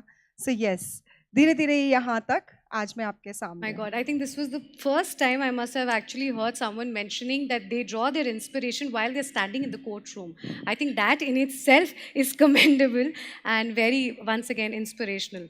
Mrs. Anjali, since we're on the topic of inspiration and themes, what kind of themes or inspirations, particularly guide your style of writing? And are there any specific subjects or emotions that you keep returning to while you're in the phase of writing? I think what touches me most are human emotions. And I actually feel all these emotions while I'm writing. I try and put myself in an emotion even though I may not be in that frame of mind, but I still put myself in that emotion and I try to think, मुझे कैसे लग रहा है, how am I feeling, what should I do? So that is when the words just come. So sometimes it has been that I've just started writing and without editing I have completed a few poems, and then when I return back to them I have to pinch myself and ask, did I really write them or was it somebody else? So it's human emotions, love and nature. Almost all my poetry is entwined into all these three. Lovely. While we know that, inspiration, like we were just discussing, can come in any form, and emotions are important. But, Mrs. Nanushi, the choice of word is extremely critical as well. It is very, very important for an author or for a poet to choose the correct words while they are writing their poems or when they are working on their book. So how do you go about selecting the right words so as to also be able to establish a connect with your readers? I like to go back to how I started writing. It was for a year I wrote every day on a study community called Poetry Planet. It's an international platform where I now work voluntarily and help other writers build their confidence and find their voice through poetry. So I personally believe poetry heals. It's a very liberating feeling to put out your emotions out there, and it's a very it's like a cathartic process. At least personally for me, it has been over the years. And I never knew how to write. There were picture prompts. So there were picture prompts, and then there were word prompts that's how I learned that, okay, with this word, how will you write a thought that is coming to your mind? And then there are so many forms of poetry Right. that you have to learn the structure, and then you finally get to understand which form you are comfortable with. So I would say that it's not about, so you have to be very authentic when you're writing. You can't just write with the thought that I have to impress the reader. You have to be totally yourself. You have to write what is going on in your mind, and then judge the response. So I started blogging first, and publishing happened later. So once I started writing so much and I had a lot of content, I put it on Facebook. I have a blog page called Create, Believe, Inspire, and that was made with the objective of trying to create a positive impact on the youth, the children. I was targeting the children, but I have observed that even middle-aged and old-age people have responded and resonated with my writing, which I am very, very grateful and humbled to know. So I believe that you have to be authentic to yourself. And personally, for me, I believe in not writing in big, grand words. I think less is more, and as simple as possible. So my Lovely. writing is extremely simple. Lovely. But yes, I believe in less is more. Less You is don't more. have to, write lengthy poems to put on your point. You know what Absolutely. you want to say. Yeah, as long as the connection is being established, I Yes, think. we're yes. good So to I go. think social media has been a big boost of validation that poetry can have a positive impact on people. My blog page, with not many, but 6,000, 7,000 followers, are proof that people do respond to good to writing that can resonate with them. That's in fact a very good point, and that's a very good thought. And I do want to actually come back to that. But before that, Mrs. Tomar, I wanted to ask you that your journey started. I mean, I think it's right to say that when you were at the age of 7, since you just mentioned, and it started from your father, and then eventually moved on with your husband, and now with your son. How has it actually influenced your writing, and how far do you think you've come? Like, if I were to ask कि किस तरह से आपका अपने आप में एक evolution हुआ है as an author, तो आप बताइए उसके बारे में थोड़ा. ओके सो स्वाति, जब मैंने अपनी कविताएं लिखना शुरू किया एंड मेरी जर्नी एज अ लॉयर चल रही थी, चीज़ें थी, and of course with all those experiences जो डिफरेंट डिफरेंट फील्ड्स में मैं ले रही थी, along with my husband's postings and all, we all are army wives, so we all understand this thing.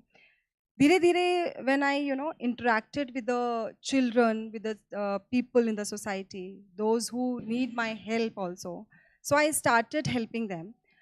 And वो कहीं ना कहीं जब सोशल मीडिया प्लेटफॉर्म पर, लाइक शी मेंशन कि हाँ, सोशल मीडिया किस तरीके से हमें हेल्प करता है या चीज़ें होती हैं, तो ऑनलाइन ऑफलाइन जब बहुत सारे प्लेटफॉर्म्स पर पोइट्री रेसिटेशन हुए या बहुत सारे प्रोग्राम्स हुए, एंड अलॉन्ग विद दैट धीरे धीरे बच्चों ने और बहुत सारे लेडीज़ ने मुझे ढूंढना शुरू किया, इंटरेक्ट करना शुरू किया, एंड स्लोली स्लोली मैं किस तरीके से लॉयर से पोएट, पोएट से काउंसलर बन गई, मुझे खुद नहीं पता चला. एंड उसके बाद मैं सोचती वॉइस, जो मेरा यूट्यूब चैनल है, जहाँ पर इनिशियली जो थॉट था उसके पीछे सोच, we all have our positive सोच, बट उसको पॉजिटिव सोच को वॉइस देना, उसको आवाज़ देना, that was the motive for my YouTube channel. And poetry sessions की जगह वो धीरे धीरे काउंसलिंग सेशंस और वर्कशॉप ने ले ली. Or that's how I started my journey in social activities and all, and I started my NGO. So poetry के साथ साथ धीरे धीरे ये काफी सारी और चीजें जुड़ गई, बहुत सारी चीज़ें जुड़ गई. And I really wish कि हम जो समाज में, like she said कि mention कि किस तरीके से poems as a healing काम करती हैं, तो आप अगर किसी के साथ पॉजिटिवली बात करते हो और अगर 4 बातें बोलते हो और थोड़ा सा अगर आप उसको मोटिवेट कर सकते हो with that smile, so nothing like it. Nothing like it, absolutely. I'd like to bring you in here, Mrs. Anjali. While we know, of course, writing is something that not everybody has in terms of, that not everybody pursues as an education or doesn't have really that kind of a background.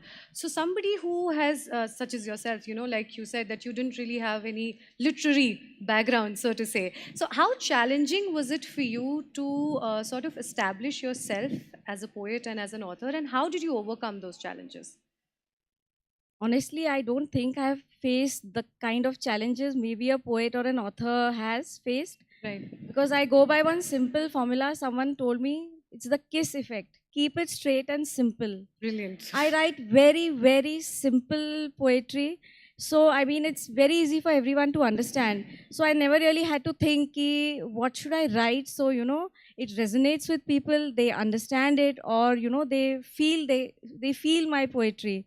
I want my poems that once my reader is reading them, they should be able to visualize what I write. So it's very, very simple. So honestly speaking, I haven't had those challenges. Maybe I will one day, then I can share. Sure, sure. I think we're almost out of time now, so I want to quickly ask for you all to share your thoughts and your ideas as to the books that we are going to unveil for the audience here today, your inspiration, and probably a few interesting experiences that you can share with us when you were writing your book. So I'll start with you, Mrs. Tanushi. Yes, about the new book that we're about to unveil. Yes. Okay, so the coming book is based on the topic that everybody loves. I think it's about love, but this is not a very. The title of the book is Heart in a Hurricane. So I believe that usually romance and love and relationships are, at least in the movies, love is really glorified as a very mushy and just so that, you know, as kids, I remember watching Yash Raj movies, and I think I was in loving the idea of being in love. You know, that's how you grow up with Bollywood. But as you grow older, with marriage, with kids, the love is still there, but that love has so many other shades.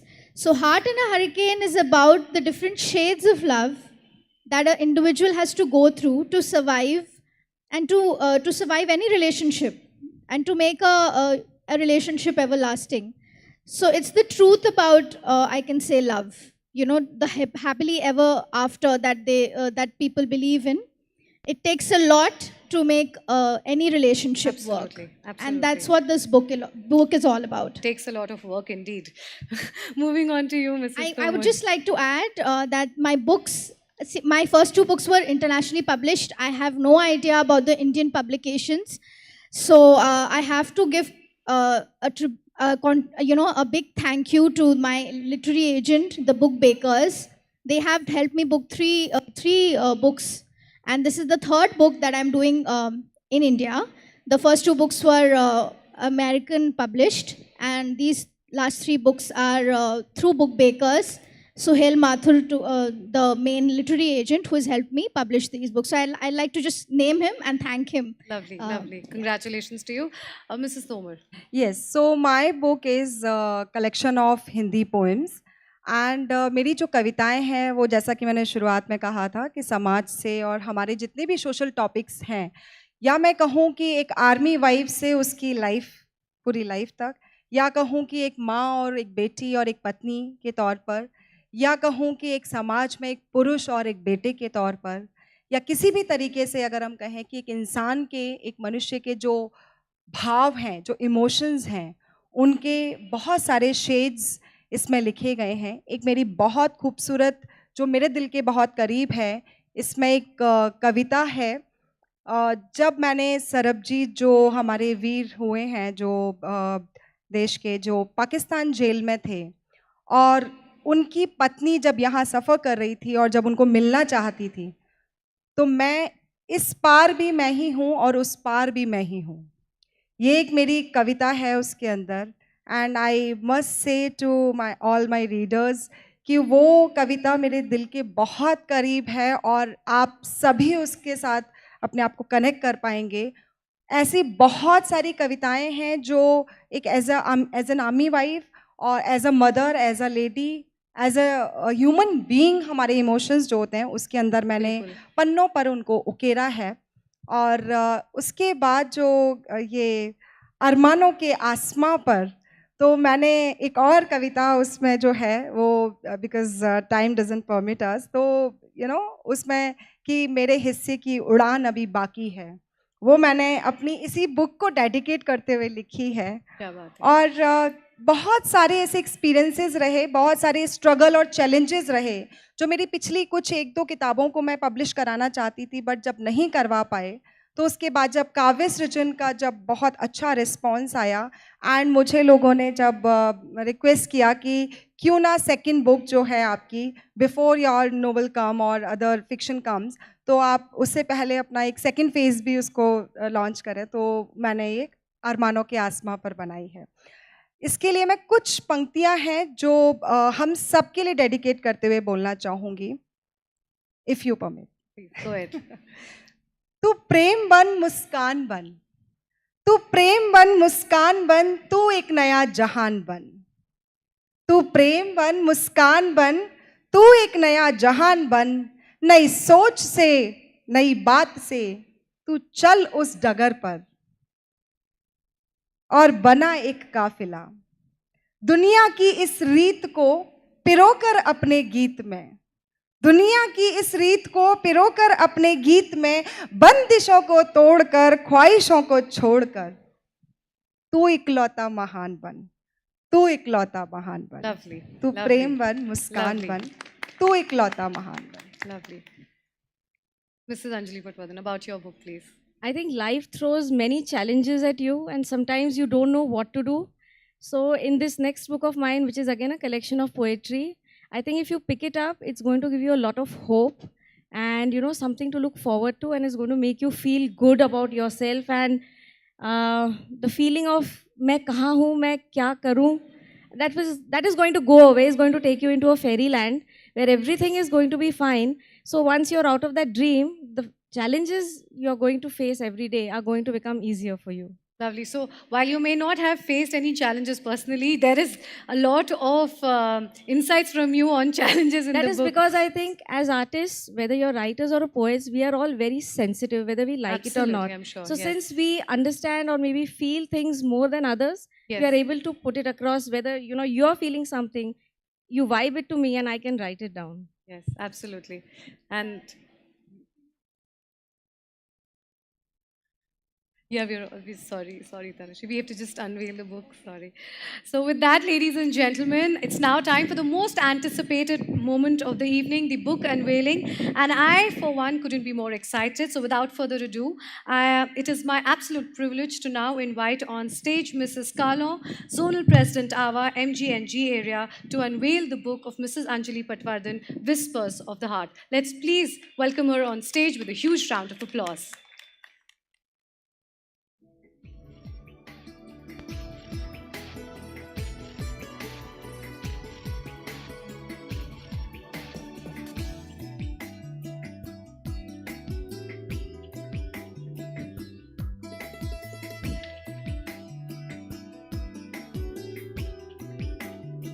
Please keep the applause going, ladies and gentlemen.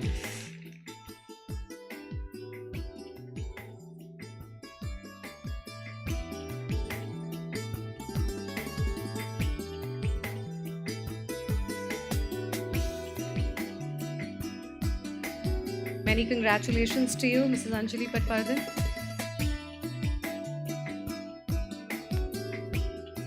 Thank you so much, Mrs. Kala. I would now like to invite on stage Mrs. Barar, Zonal President AWA, Dakshin Bharat area, to please come on stage and unveil Mrs. Indu Tomar's book, Armano Ke Asman Par. Can we please welcome her with a huge round of applause?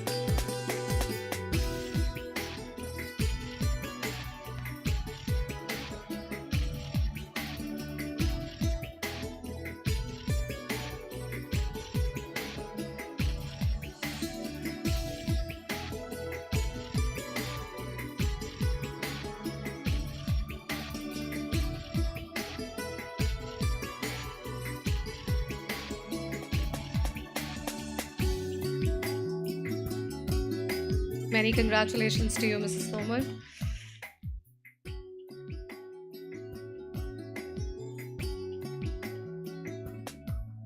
Thank you, Mrs. Barar.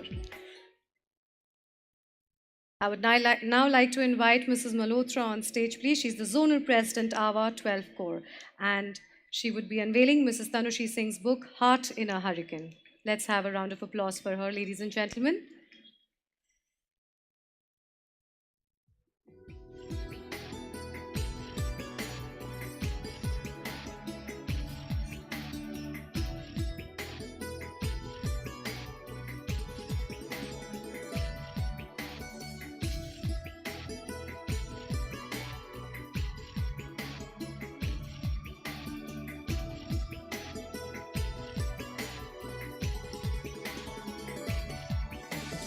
Congratulations, Mrs. Tanushi Singh.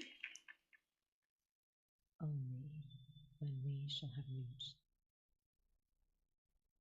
Thank you, Mrs. Malhotra.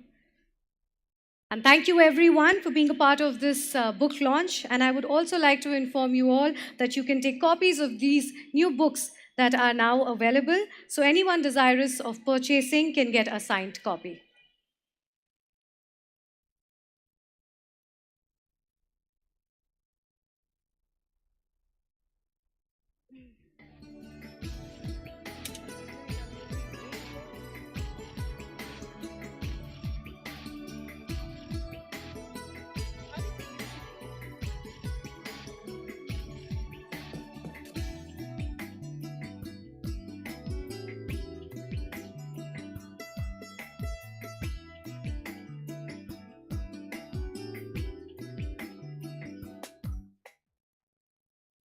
Hello check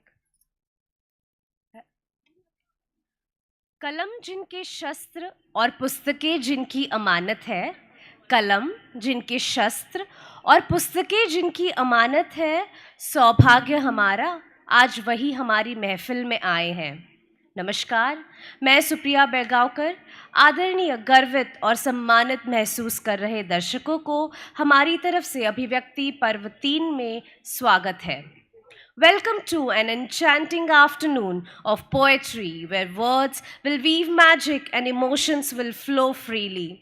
I'm thrilled to be your guide this afternoon.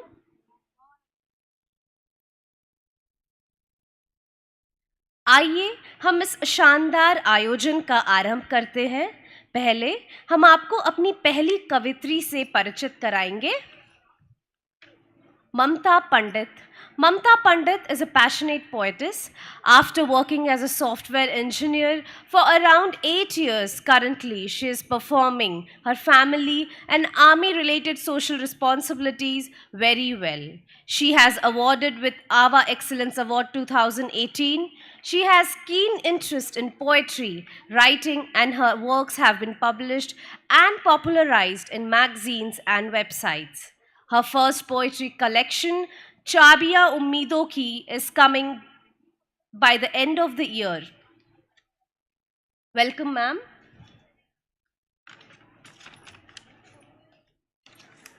आगे बढ़ते हैं और हमारी अगली कवयित्री से परिचित होते हैं। कैप्टन मीता जोशी रिटायर्ड। वे पसंद और जुनून से एक लेखिका हैं। वे अंग्रेजी और हिंदी दोनों में कविताएं, लघु कहानियां और लेख लिखती हैं। वे जीवन के अनुभवों और कल्पनाओं से प्रेरणा लेती हैं। मैम, आपका इस कवि सम्मेलन में बहुत बहुत स्वागत है।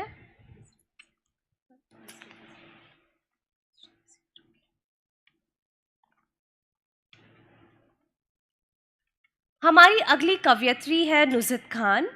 वे एक लेखिका, कवि और गीतकार हैं।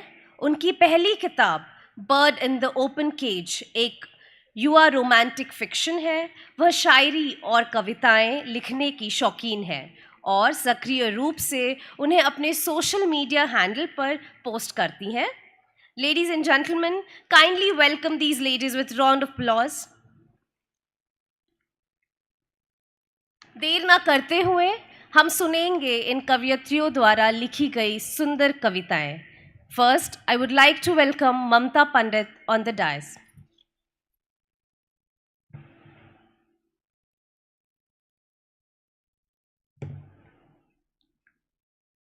नमस्कार, आप सभी की गरिमामय उपस्थिति को मेरा प्रणाम।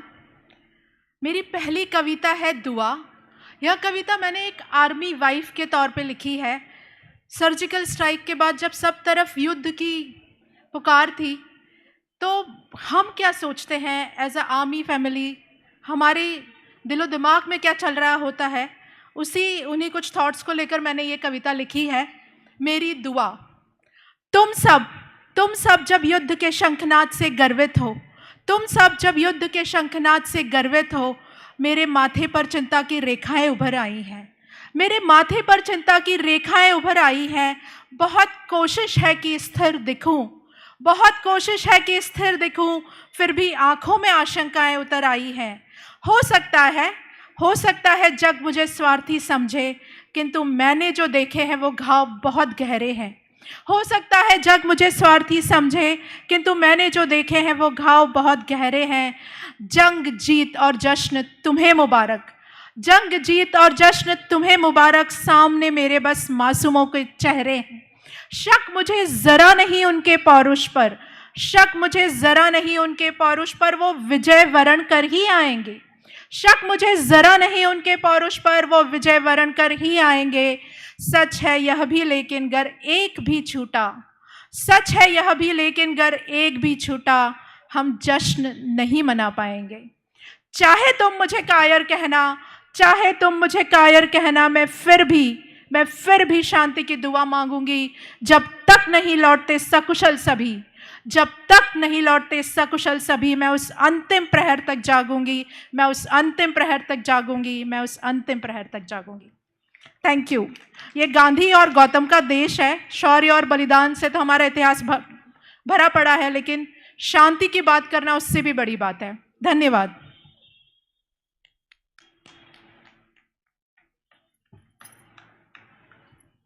धन्यवाद मैम। अब मैं बुलाना चाहूंगी मीता जोशी जी को।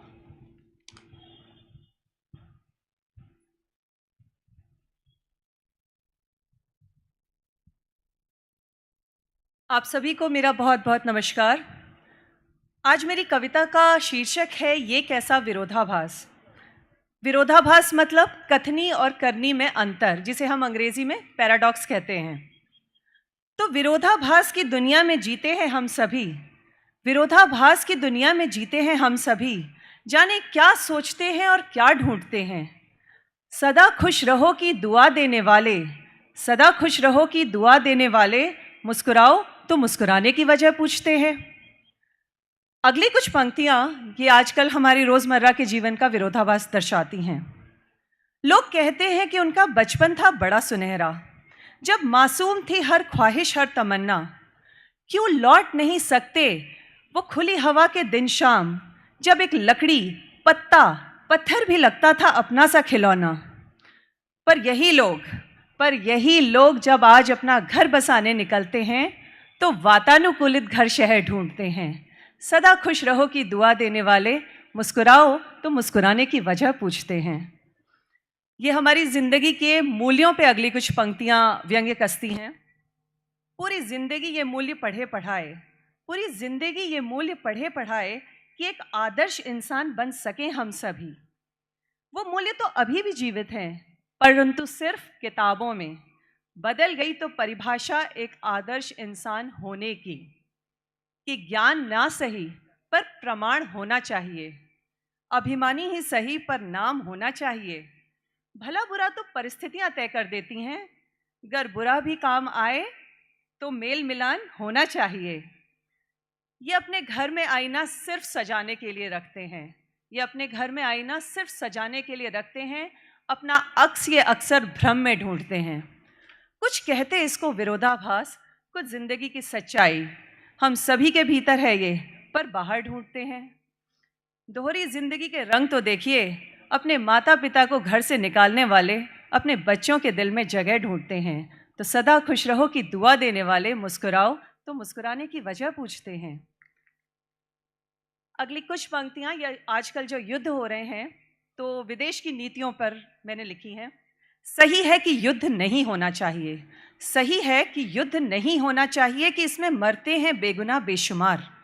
तो क्यों कुछ लोग दहशतगर्दों को सर आंखों पर बिठाकर कर देते इस धरा को रण के लिए तैयार। सिर्फ बंदूक होने से ही कोई आतंकी नहीं होता, उसकी हिंसक सोच को सही कहने वाले उसे बारूद देते हैं। दहशतगर्द तो हम सब के बीच में हैं, जो युवाओं को इस सोच की शह खूब देते हैं। और दोहरेपन की त्रासदी देखिए, घर शहर में परमाणु बम गिराने वाले संयुक्त राज्य में शांति और अमन ढूंढते हैं। सदा खुश रहो की दुआ देने वाले मुस्कुराओ तो मुस्कुराने की वजह पूछते हैं। पूरा जीवन इस मैं की जद्दोजहद में गुजर जाता है। कुछ और बनने की होड़ में हम खुद ही को खो देते हैं। अंत में यथार्थ से जब होता है सामना सबका, तो 4 दिन 4 लोग इस शरीर पर रो लेते हैं। आखिर में व्यंग्य कसती है मृत्यु जिंदगी पर, आखिर में व्यंग्य कसती है मृत्यु जिंदगी पर, जब वही 4 लोग उस जीव को भुलाने के लिए खिलखिलाने की एक नई वजह ढूंढते हैं। तो सदा खुश रहो की दुआ देने वाले मुस्कुराओ तो मुस्कुराने की वजह पूछते हैं। धन्यवाद।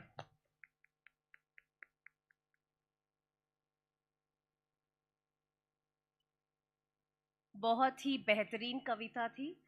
हमारी अगली कवयित्री है नुज़हत खान। जोरदार तालियों से इनका स्वागत कीजिए। तालियों में बिल्कुल कमी नहीं होनी चाहिए।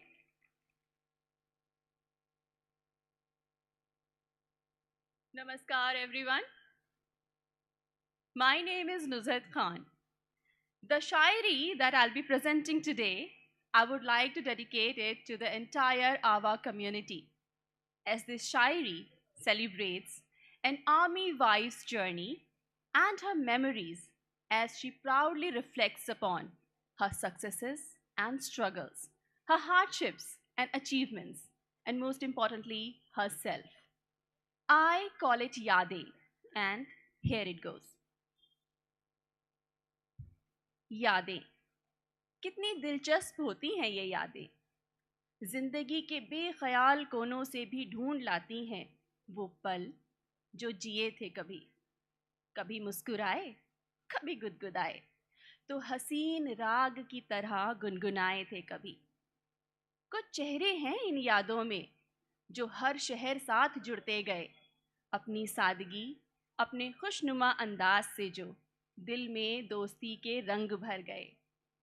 वो मंजर भी है इन यादों में जिनमें नई आबो हवा की ताजगी थी।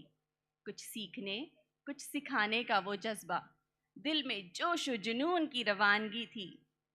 वो लम्हे भी छिपे हैं कहीं इनमें जिनमें रास्तों की मुश्किल नहीं, मुकामे मंजिल का ध्यान था। कुछ और बेहतर हो जाए ये दुनिया, बस इसी बात का अरमान था। वो वक्त मुश्किल भी था साथ, जिसमें सख्त सवाल थे। खुद से जंग भी थी वो कुछ खास, जिसमें जीते नए पड़ाव थे। तो हाँ इन यादों में वो कोशिश, वो पहल, वो जिद भी है। जो ख्वाब देखे थे इन आँखों ने, उन ख्वाबों की ताबीर भी है कुछ हल्का हल्का छलकता इनमें आज खुद पे नाज व शान भी। जिंदगी में बिखरता तजुर्बों का सुनहरा ज़ाफ़रान भी। ये यादें सिर्फ यादें नहीं हैं, जो महकता है हर तरफ वो एतमाद भी हैं। मुस्कुराहटों में छलकता कामयाबी का जज्बात भी हैं। आज अपनी नाजुक उंगलियों पे सजा लाई है ये, सालों के सफ़र को चंद तस्वीरों में सिमट लाई है ये। हर हर्फ, हर पन्ने को फिर से दोहराती है आज। पढ़ चुके जो किताब, उसके किस्से फिर याद दिलाती हैं आज। तो ये यादें सिर्फ यादें नहीं हैं, नगमाए ज़िंदगी बयान है ये। खुद को खुद से रूबरू कराती एक झिलमिलाती पहचान है ये। तो ये यादें सिर्फ यादें नहीं हैं, यकीनन ये यादें सिर्फ यादें नहीं हैं। Thank you so much everyone. This is Nuzhat Khan. I'll be launching my book tomorrow. I hope to see you all tomorrow at 10 o'clock in the morning.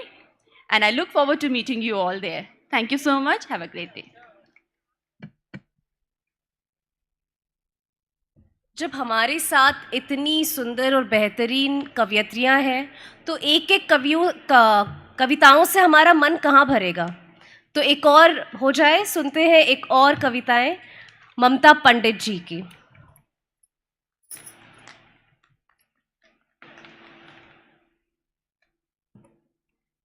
नमस्कार, मेरी दूसरी कविता का शीर्षक है ताले और चाबियां।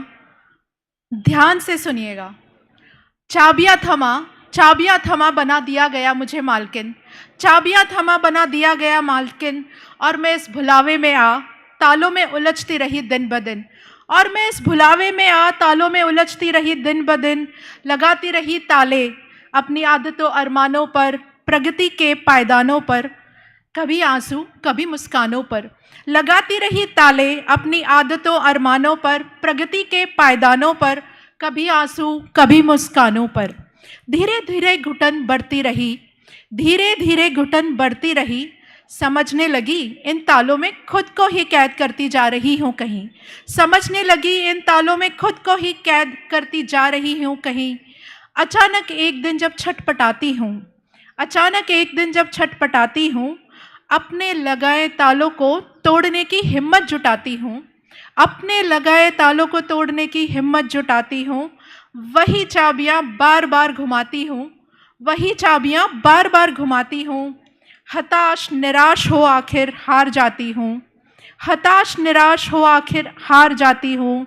बार बार वही सवाल दोहराती हूँ, कर्तव्यों की चाबियों से अधिकारों के ताले क्यों नहीं खोल पाती हूँ, कर्तव्यों की चाबियों से अधिकारों के ताले क्यों नहीं खोल पाती हूँ।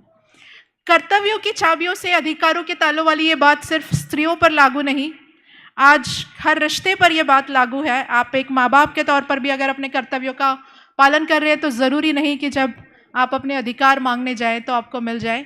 ये हमारे समय का सच है। लेकिन एक चीज़ है जो मास्टर की है, एक चीज़ है जिसके पास हर ताले की चाबी है, और वो चीज़ है उम्मीद। मेरा पहला काव्य संग्रह चाबियां उम्मीदों की बहुत जल्द आ रहा है। मेरा लिखा हुआ अगर 2 लाइन भी आपके अंदर उम्मीद जगा सके तो मैं अपनी लेखनी को सफल मानूंगी। आप सभी का बहुत बहुत धन्यवाद। नमस्कार। बहुत बढ़िया मैम। हमारी अगली कवयित्री है मीता जोशी, जो हमें एक कविता इंग्लिश में सुनाएंगी। जोरदार तालियां होनी चाहिए।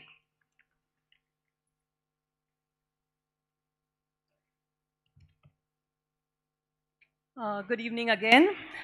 So my next poem is based on a thing called female infanticide, and the poem is titled as Me and She. It's a tale of me and she, who were God's angels, happy, loved, and free. One day, we heard a voice as if it was coming from a faraway land. Congratulations, you're going to be parents. We looked at God as these voices were alien. God smiled and said, You are now alive in the wombs of your respective mothers, who are unknown to you now, but will warm you forever. We were excited and full of rejoice, till she told me she heard her mother's sad little voice. What? It's a girl? I wondered what that meant. As being a girl myself, I did not hear such words.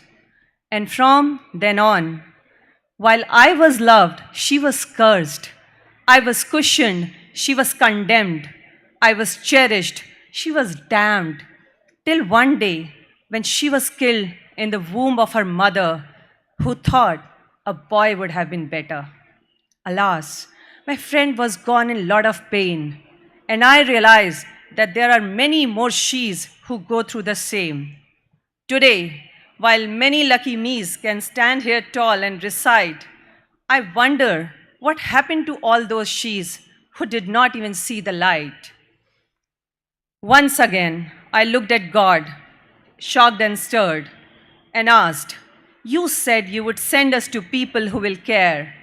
He cried, Child, I made parents as I cannot be everywhere, but didn't realize that whom I thought as a human is worse than demon.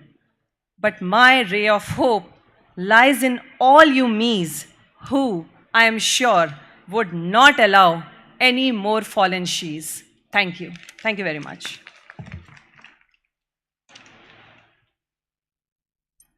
As mothers, we all can connect to these poems very well. Ladies and gentlemen, put your hands together for our last poetess, Nuzhat Khan.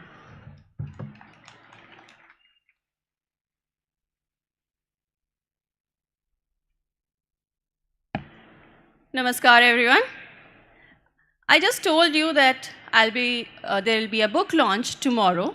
My next book, Whistling Woods, is going to be launched tomorrow. It is based on the forest fires of Uttarakhand. To summarize my inspirations behind the idea, I have put them together in a short poem. तो बताइए, कभी किसी ने हरे पेड़ को जलते देखा है?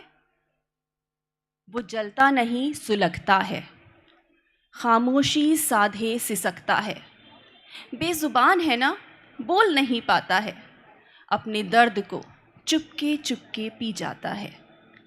रोती बिलखती तो वो हैं जो जाने उसमें बसती हैं, अपने घर को यूं आग होता देख आह बेहाल मचलती हैं, पूछती हैं रोके चिल्ला के, किसने जला दिया उस हरे दरख्त को? क्या कसूर था इनका जो हुई ये बेघर, कोसती हैं उस मनहूस वक्त को जिसमें शायद किसी ने जंगल को बेजान समझा होगा। कोई सिगरेट का अनबुझा टुकड़ा या मजाक में जलाई गई कोई माचिस, एक चिंगारी होगी शायद छोटी सी, या किसी के नापाक इरादों का कोई मंसूबा होगा। पर अब जब जला है हरा पेड़ तो जंगल चुप कहाँ बैठेगा, बढ़ती लपटों को खुद में लपेटे हर सब्ज को सियाह करेगा। अब जान हो कोई भी उसे कहाँ फर्क पड़ता है, हवा संग तेज दौड़ता ये जंगल अब आग बन हर उम्मीद तबाह करता है। तो अब देख, जब एक हरे दरख्त में आग लगती है तो खामोश सिसकियाँ उसकी तुझसे कैसे फरियाद करती हैं। कर ले अब भी एक कोशिश ए इंसान, तू क्यों अनजान बना रहा, कर ले अब भी एक कोशिश, अभी देर हुई नहीं है। उसकी जलती शाखों में शायद एक डाल देख अब भी हरी है, देख गौर से एक डाल उसकी अब भी हरी है। Thank you so much everyone. Thank you.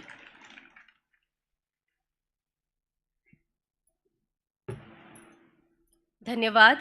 यह हमारा सौभाग्य है कि आपने हमें इस काबिल समझा कि आपने अपनी कविताएं हमारे साथ साझा की, और आप सबका बहुत बहुत धन्यवाद जो आप एक अच्छे दर्शक होने के एग्जाम्पल को पेश किया। इनसे प्रेरणा लेते हुए मैंने खुद एक छोटी सी कविता लिखी है, तो इतनी उम्दा कलाकारों के सामने पेश करने में थोड़ी नर्वसनेस हो रही है, पर कोशिश करती हूँ कि आप सब इसे पसंद करेंगे। कविता का शीर्षक है यादें।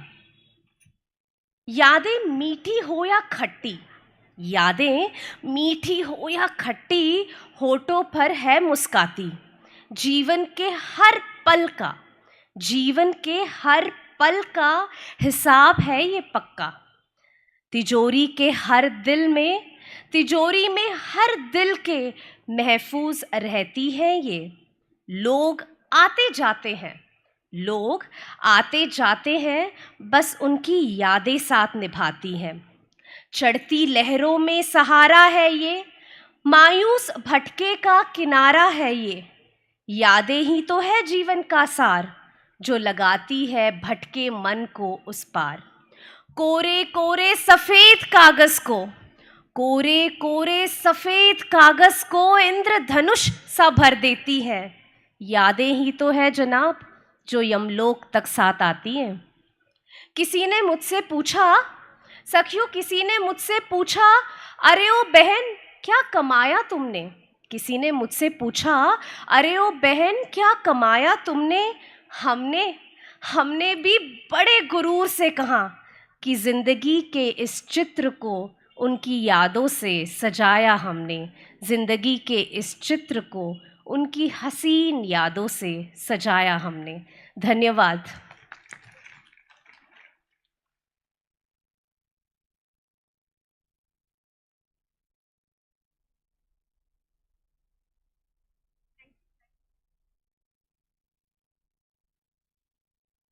Lady, you know that ये प्रोजेक्ट हमारा अभी शुरू हुआ है सेना जय.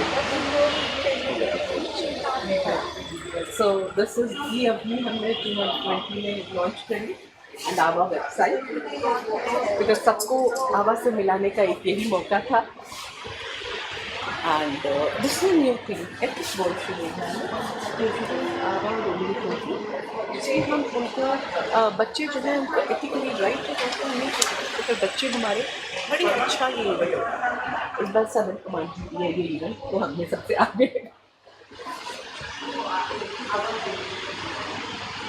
we will. And this is early intervention center. ये बच्चों को एक एज में पकड़ने तो सारी डिजीज का हम हल वही निकाल सकते हैं. So this was launched last year. Very nice. And now we are doing this Abhivyakti fresh हमने किया. This is अब हम ये अस्मिता पुणे में करने वाले हैं. जा रहे हैं. Mrs Pandey. Good evening, everyone. ये हमारा लिटरेचर फेस्ट है. चल. Ma'am, can I request for a picture? हाँ जी बिल्कुल. ये तो इम्पोर्टेंट है.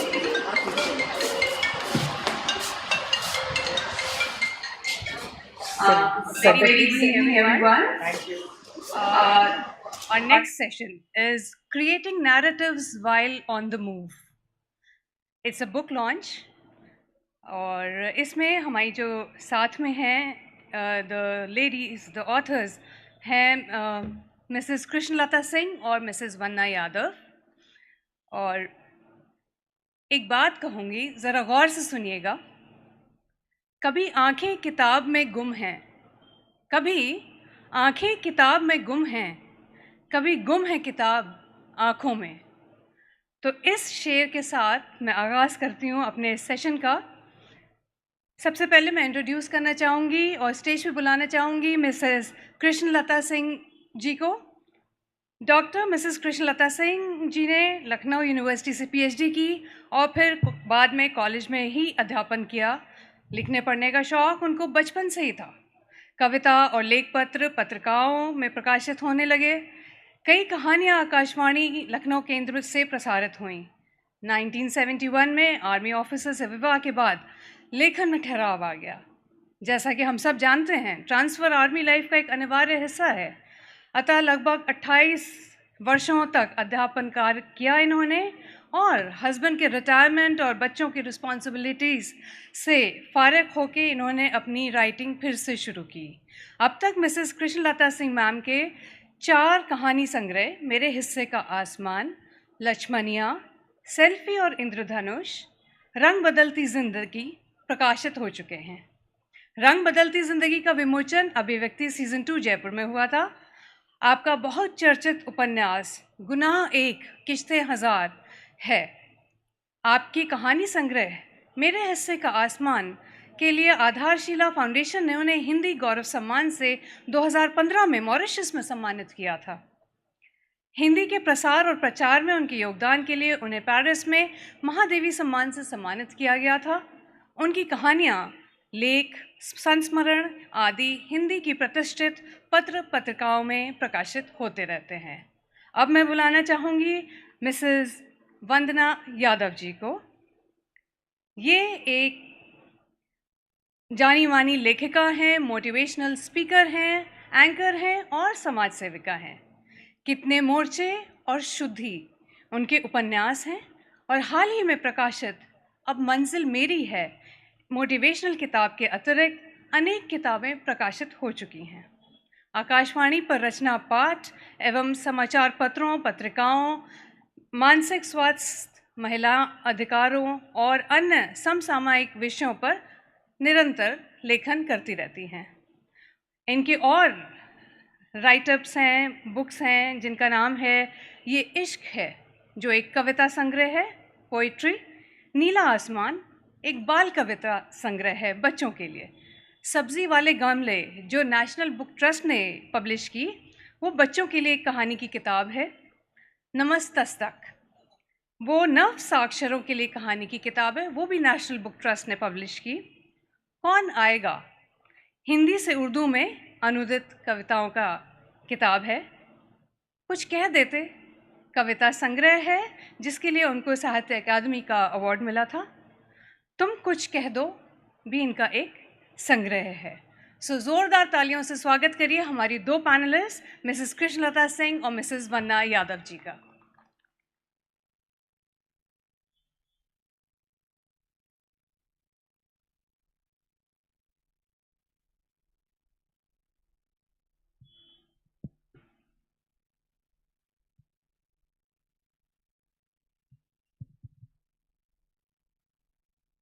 मिसेस कृष्णलता सिंह जी, मैं सबसे पहले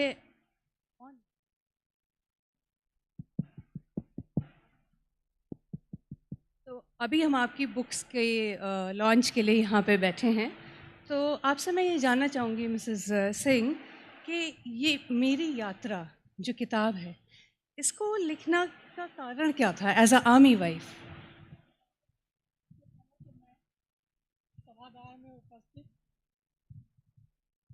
आप सबका सादर अभिवादन करती हूँ।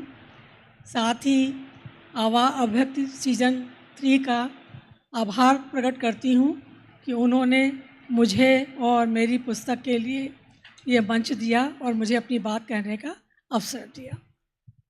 जैसा कि आपने पूछा कि इस किताब को लिखने के पीछे मेरा उद्देश्य क्या था, सच पूछो तो मैंने कभी नहीं सोचा था कि मैं आर्मी लाइफ पे कुछ लिखूंगी, लेकिन कुछ ऐसा हमारे साथ घटित हुआ जिसने मुझे लिखने का कारण दिया। एक, मैं स्कूल में सिंस आर्मी में आप जानते हैं ट्रांसफ़र की वजह से मैंने कॉलेज छोड़ कर के स्कूलों में भी पढ़ाना शुरू किया। तो स्कूल में जब मैं पढ़ा रही थी तो मेरे एक कुलीग थे मिस्टर जितेंद्र सिंह, जिन्हें मैं कभी नहीं भूलूंगी। उन्होंने मुझसे बड़ा एक बेतुका सवाल किया। उस सवाल को आप लोगों के सामने साझा करते हुए मुझे थोड़ी झिझक तो ज़रूर लग रही है, लेकिन मैं बोलूँगी ज़रूर। उन्होंने कहा, मैडम आप आर्मी में आप लोग तो गैर मर्दों के कमर में हाथ डाल कर डांस करती हैं, सिगरेट पीती हैं, शराब पीती हैं, तो क्या आप भी ये सब करती होंगी? मैं सुनकर एकदम से सदमे में आ गई, ये क्या बोल रहा है। फिर मुझे इतना गुस्सा आया, मैंने उसको घूर के देखा और मैंने कहा, आप आर्मी लाइफ के बारे में बस इतना ही जानते हैं? आप मेरे बारे में इतना ही जानते हैं? वो उठ कर चला गया। तो ये जो मेरे अंदर में आहत हुई है मेरी आत्मा, उससे मुझे बड़ा दुख हुआ। तो ये जो बीज था, धीरे धीरे दर्द मेरा अंदर सुलगता रहा। उसके बाद में एकता कपूर जी की एक सीरीज़ आई थी आर्मी लाइफ के ऊपर, उसमें काफ़ी हंगामा आप लोगों ने सुना होगा, फिर वो बंद कर दी गई। तो फिर मुझे लगा कि अब समय आ गया है जब मुझे आर्मी लाइफ और आर्मी अफसर वाइफ की असली ज़िंदगी क्या है वो मैं लोगों के सामने रखूं। उन लोगों को एक्चुअल में समाज को भी की गलती नहीं है, क्योंकि उनके सामने बॉलीवुड पिक्चरें जो हमारी पिक्चर पेंट करती हैं, क्लब में डांस करना है, ये करना, वो हल्ला करना, तो वो वही जानते हैं।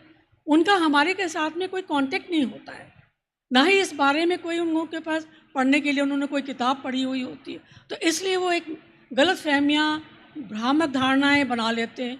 तो मैंने इस किताब को लिखने के से सोचा कि इससे समाज में ये जो फैली गलत फहमियाँ हैं, भ्रामक धारणाएं हैं, ये तोड़ी जाए।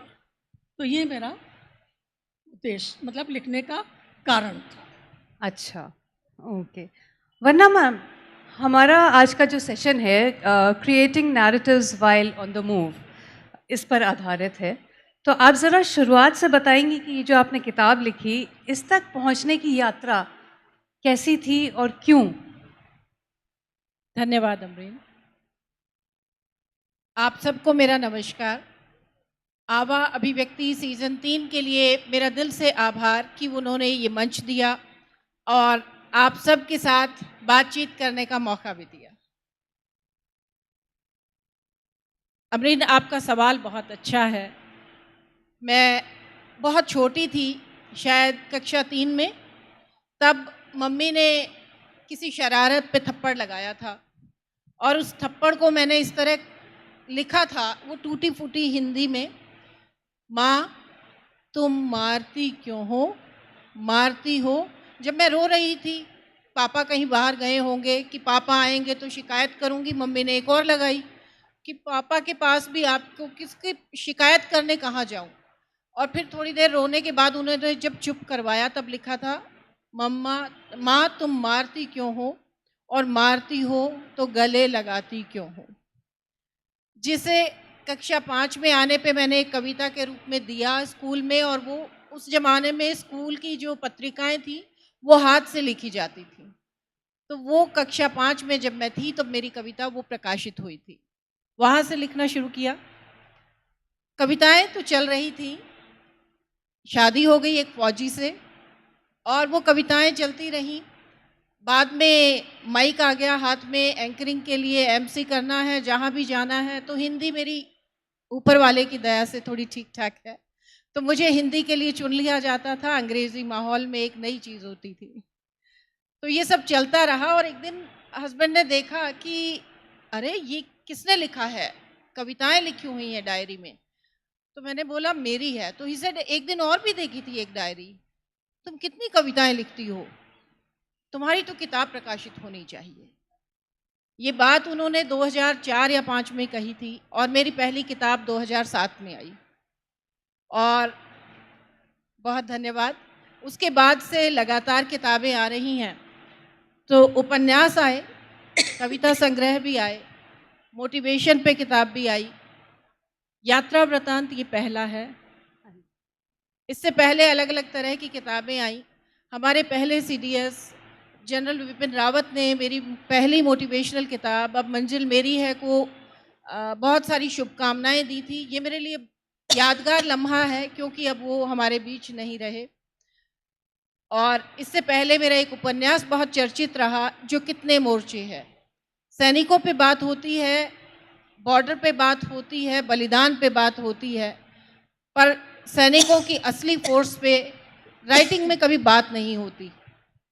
मैंने एसएफ क्वार्टर पे एक उपन्यास लिखा, जो हिंदी का पहला उपन्यास है जिसे एसएफ क्वार्टर पे लिखा गया है, कि किस तरह महिलाएं अकेले रह के अपने बच्चों को पढ़ाती हैं, अपना खुद का ध्यान रखती हैं, अपने सास ससुर का ध्यान रखती हैं, अपनी फैमिली का ध्यान रखती हैं। और अगर आपके पास कोई प्रॉपर्टी है, मसलन खेती है या कोई रेंट पे घर दिया हुआ है, तो उसको भी वो अकेले संभाल रही हैं। तो इतनी ताकतवर महिलाओं पे एक उपन्यास मैंने लिखा, कितने मोर्चे, जिसे बहुत सराहा गया। Thank you. अरे वाह। मिसेस सिंह, आपकी किताब का नाम है मेरी यात्रा। तो इस उपन्यास में कितना काल्पनिक है और कितना सच है, ये बताइए। मेरे हिसाब से कहानी पूरी सच है, शायद 1% काल्पनिक होगी, क्योंकि यात्रा है। हमारी यात्रा 69 से आर्मी लाइफ के साथ शुरू हुई, जब हम लोग मतलब शादी नहीं हुई थी, एक दूसरे से मिले थे, पत्रों के सहारे मिले थे। और 71 में हमने हमारा विवाह हुआ। और तो जो इस यात्रा में हमारी पूरी यात्रा जो है वो सब जीवित लोगों के साथ रही है, चलते फिरते लोगों के साथ रही है। मैंने कैसे हम शादी होकर के आर्मी लाइफ में जब आए तो सब कुछ नया सा दिखा। मैस में गए तो सारे लोग हमारे लिए खड़े हो रहे हैं। हमने तो ये सब सिविल में देखा ही नहीं था। सिविल में तो आदमी बैठे ही रहते हैं, औरतें ही सारा कुछ करती रहती, प्लेट भी हम ही को पहले पकड़ाई जा रही। तो ये सारे मेरे एक्सपीरियंस थे। तो ये सारी चीज़ें मैंने अपनी इस किताब में, एक साधारण मध्यम वर्गीय लड़की सीधी सादी जब आर्मी लाइफ में आती है, पहला कदम मेस में रखती है, पहला कदम लेडीज़ क्लब में रखती है, पहला कदम वेलफेयर सेंटर में रखती है, पहला कदम आर्मी मेस में पार्टी में रखती है, तो क्या उसको अनुभूति होती है, कैसे कैसे वो करती है। और फिर मेरे साथ तो क्या हुआ, शादी के जस्ट 1-2 महीने के बाद ही 71 का वॉर हो गया, और मेरे फादर इन लॉ भी युद्ध में चले गए। तो उस हालात में मेरे ऊपर क्या बीती, मेरे परिवार पे क्या बीती, किस तरीके से हमने उस दौर को जिया, वापस आए, फिर उसके बाद में फिर भी हमें फिर पोस्टिंग नहीं मिली, फिर अकेले रहे, कैसे कैसे ये ज़िंदगी की थी। इतने लोग रास्ते में मिले, आर्मी लाइफ के बहुत लोग मिले, सिविल के बहुत मिले। तो सारे लोग हमारी इस यात्रा से जुड़ते गए। तो सब जीवंत लोग थे, चलते फिरते लोग थे। कहीं कोई कल्पना का, कोई शायद कोई मैंने प्रकृति का कोई वर्णन किया हो या किसी स्थान का किया हो, तो शायद मेरी कल्पना ने मेरा साथ दिया हो। अदरवाइज़ मैं तो यथार्थ की धरती पे ही चलने वाली हूँ और हकीकत को ही मैंने इस किताब में दिया है। मतलब ये सचमुच में आप ही की यात्रा है। हमारी एक्चुअली क्या है कि जब हम कुछ लिखते हैं तो लेखन में एक ईमानदारी होनी चाहिए। ईमानदारी सिर्फ पैसे की नहीं होती है, ईमानदारी हमारे कामों में भी होती है, हमारे उसमें होती है। उसी तरह से हमारा जो लेखन है उसमें ईमानदारी सबसे बड़ी चीज़ होती, वही पाठक वर्ग उसी को स्वीकारता है। तो अगर मैं किसी और की यात्रा लिखती तो शायद मैं उससे पूछती उसने मुझे क्या सच बताया है, कितना काल्पनिक बताया है। तो हमने सोचा कि मुझे तो एक आर्मी लाइफ की तस्वीर लोगों के सामने रखनी है, तो वो किसी की भी तस्वीर हो सकती है। तो मैं अपनी यात्रा को ज़्यादा ईमानदारी के साथ में परिस्थितियों को सामने सबके रख सकती हूँ, इसलिए मैंने अपनी यात्रा खुद चुनी। और लेकिन ये यात्रा से मेरी अकेली की नहीं है, हर उस आर्मी ऑफिसर की वाइफ की है जिसने ऑलिव ग्रीन के साथ अपनी गांठ जोड़ी है। ये वो आईना है जिसमें हर कोई अपने को देख सकता है, अपने को रिलेट कर सकता है। आप जब पढ़ेंगे तो आपको लगेगा अरे हाँ, ऐसा तो हमारे साथ भी हुआ था, ट्रेन तो मेरी भी छूटी थी, मेरा भी तो रिजर्वेशन ऐसे ही, ट्रेन नहीं आई थी तो मैं कैसे ऐसे भागी थी, है ना। तो बिल्कुल सही। बच्चे हमारे भी अकेले रहे थे, मेरे बेटे ने भी ऐसे ही किया था। तो आप सब वही चीज़ें हैं, घूम फिर के आपके साथ जीवन में जो घटी वही मेरे जीवन में घटी, बस दौर का फ़र्क है। आज का दौर अलग है कि आप तुरंत के तुरंत हस्बैंड कहीं भी जा रहे हैं तो कनेक्ट हो सकते हो। हमारे में ज़माने में 3-3 महीने तक हमें लेटर नहीं मिलते थे। उस दौर में हमारे पर क्या गुजरती थी, हमारे परिवार पे क्या गुजरती थी। तो ये सब बखान जो है किताब में है। जी। वरना ma'am, as a army wife आप तो हज़ारों, मतलब बहुत सी जगहें घूमी होंगी, लेकिन आज जो बुक लॉन्च अब हमारी हो रही है ये बेस्ड है, एक ट्रैवलॉग है, आपका पहला ट्रैवलॉग है सिक्किम पे। सिक्किम ही क्यों? बड़ा कमाल का सवाल है। दरअसल जब लिखना शुरू किया तो कविताओं से किया था, फिर कहानियों पे आई, उपन्यास भी लिखे और लेख भी लिखे। हर एक विधा अपने आप को मांझने में समय लेती है। तो ट्रेवलॉग में पढ़ रही थी, या मैं ये कह दूँ ईमानदारी से कि मुझे जब तक कोई चीज़ दिल को ना छुए मैं लिख नहीं पाती। मैं कश्मीर पे लिखना चाहती थी, तो कश्मीर गई जब हस्बैंड की पोस्टिंग वहाँ थी, और मैं देख के हैरान थी कि जिसे स्वर्ग कहा जा रहा था वहाँ स्वर्ग जैसा मुझे कुछ मिला ही नहीं। मैं एक बहुत खूबसूरत कल्पना लेके गई थी। दरअसल हम सब कल्पनाओं में जीते हैं। जिसे स्वर्ग कहा जाता है, मेरे को लगता नहीं कि हम में से किसी ने उसे देखा है। वो एक काल्पनिक दुनिया है जहाँ बहुत खूबसूरत से नज़ारे हैं, प्रकृति है, पशु पक्षी है और बहुत सुंदर सुगंध है, मतलब फ्रेग्रेंस है वहाँ पे एक अलग तरह की मनमोहक सी। मैं वो सब सोच के गई थी, और जब हम लेट इवनिंग हम पहुँचे तो हमें जल्दी जल्दी से अंदर लेके चले गए, पता नहीं क्यों लेके चले गए। सुबह उठे और मैंने कहा मुझे लाल बाग देखना है और मुझे वो चौक देखना है, और सब मुझे कह रहे थे आप डल लेक घूम आइए ना। मैंने कहा वो तो मेरे को जाना ही है, आखिर में मैं 1 या 2 दिन के लिए वहाँ रहूँगी। आप कहाँ रहेंगी? तो मैंने बोला मैं वहाँ, वो बोट है ना शिकारा, वो लेके रहना चाहती हूँ। मुझे बताया गया कि जब से आतंकवाद फैला है तो फौजियों के लिए इस तरह अलाउड नहीं है वहाँ जाके रहना।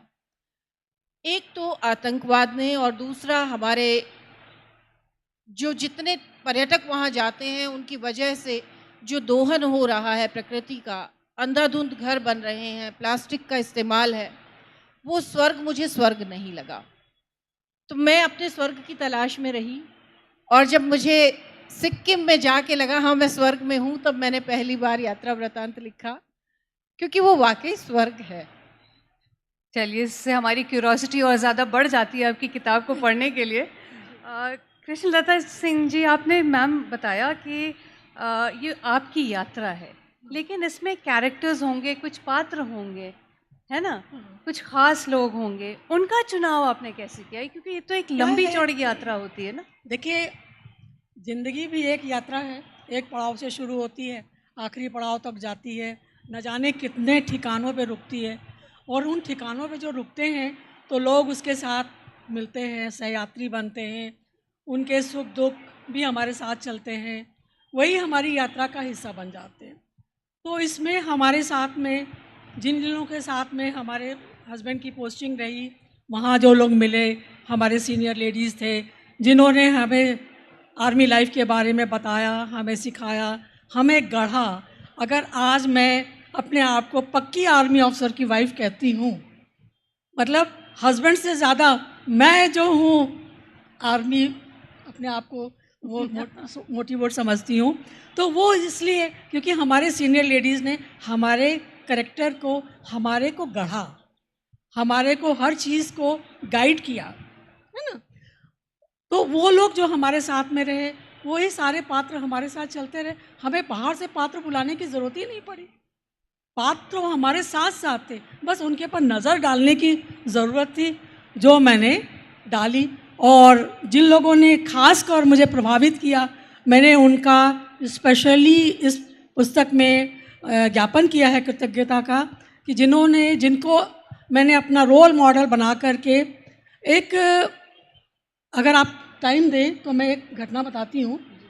ये बहुत कोटा की बात है।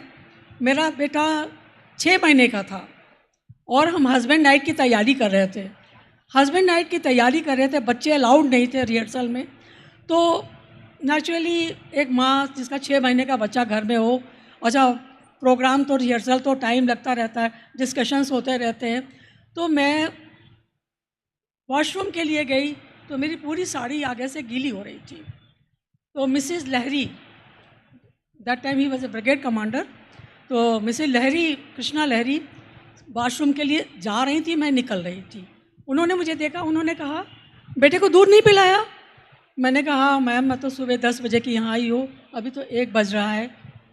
घड़ी देखी, कहती तुम्हारा अभी रिहर्सल में अभी 1 घंटा और है। और उन्होंने मुझे अपनी स्टाफ कार, पहली स्टाफ कार में मैंने उसी में सफ़र किया। उन्होंने बोला ड्राइवर को मैडम को लेकर के जाओ और लेकर के जल्दी से आओ। मैं घर गई, मैंने अपने बच्चे को फीड किया और मैं वापस आई। तो वो एक चीज़ मेरे दिमाग में रजिस्टर्ड हो गई कि जब मुझे कभी मौका ऐसा मिलेगा तो मैं भी ऐसे ही लोगों के लिए कुछ करूँगी। तो ये कैरेक्टर को करने वाले हमारे senior, and I was very lucky कि मुझे अच्छे लोग ही मिले। Very nice.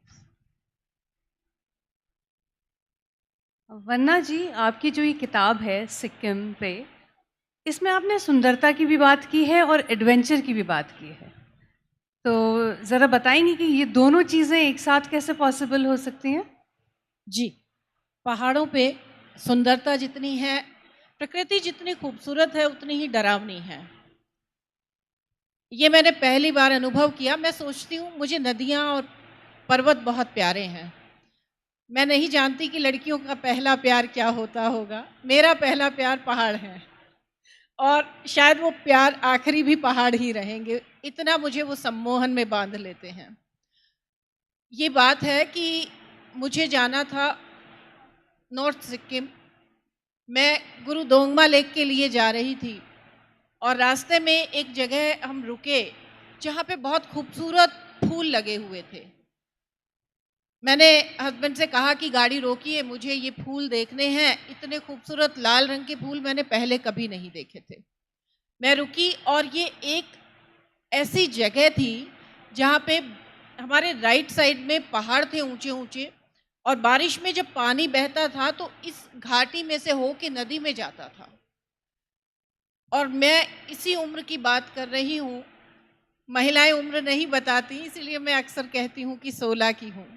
तो समझ लीजिए कि मैं इस षोडशी महिला जो है वो करीब से उन फूलों को देखते देखते एक कटाव में उतर गई। और जब मैं नीचे उतरी हूँ तो उस नदी की तेज आवाज़, तीस्ता क्या जो शुरुआत है वो लगभग वहीं से है, और मैं वहाँ पे उतरी। अचानक मेरे कान काम करने बंद हो गए क्योंकि आवाज़ नदी की आवाज़ बहुत तेज थी। जैसे जैसे मैं नदी के पास जाना चाह रही थी, मैं कहती हूँ कि मुझे डर नहीं लगता, यकीन मानिए मुझे उस दिन डर लग रहा था और पैर जैसे जाम हो गए। थोड़ी देर बाद मैंने अपने आप को घसीटा कि मुझे आगे नहीं जाना है, नदी तेज हो गई और मैं बह गई तो क्या होगा। मैं वापस लौट आई तो वो एक डर की शुरुआत थी। उसके आगे जब मैंने 7 मोड़, हम लोग सैनिक परिवारों से हैं, जिन्होंने नॉर्थ सिक्किम देखा है वो जानते हैं कि 7 मोड़ क्या है। और उससे भी बड़ी बात कि जो एडवेंचर पे जाना चाहते हैं उन्हें 7 मोड़ का महत्व मालूम है। मैंने 7 मोड़ पार किए और हमारी गाड़ी चौथे मोड़ पे रिवर्स गियर में चल पड़ी। मैं और मेरे हस्बैंड साइड में थे, दोनों पीछे की साइड में हम कूदे। बच्चियां और ड्राइवर अंदर हैं, हम दोनों धक्का मार रहे हैं। पीछे से 1-2 लड़के और आ गए, उन्होंने किसी तरह गाड़ी को रोका। यही जाते हुए हुआ, इससे भयानक तरीके के अनुभव वापसी में रहे। ये सब इस किताब में दर्ज है और जब इस चैप्टर को आप पढ़ेंगे तो पढ़ते पढ़ते आखिर में जब पहुंचेंगे, क्योंकि आर्टिस्ट हूँ और क्रिएटिव इंसान हूँ, तो वापस पहुंच के मैंने एक ही लाइन लिखी थी, तुम शहर मोहब्बत कहते हो, हम जान बचा कर आए हैं। वाह! और आप दोनों ने इतनी इंटरेस्टिंग बातें की हैं, तो ज़्यादा टाइम मैं अब ज़्यादा अपने ऑडियंस का नहीं लूँगी। जल्दी से आप लोगों की बुक्स का लॉन्च करते हैं और उसके लिए मैं बुलाना चाहूँगी मेजर कॉल को। मेजर कॉल जो हैं, he is a writer, producer, director who has worked with Raj Kapoor, produced and directed a movie called Paramvir Chakra and Bhagmati, The Queen of Fortunes. मैं गुजारिश करूँगी मेजर कॉल से कि वो स्टेज पे आएँ और इन 2 किताबों का अपने कर कमलों से लॉन्च करें।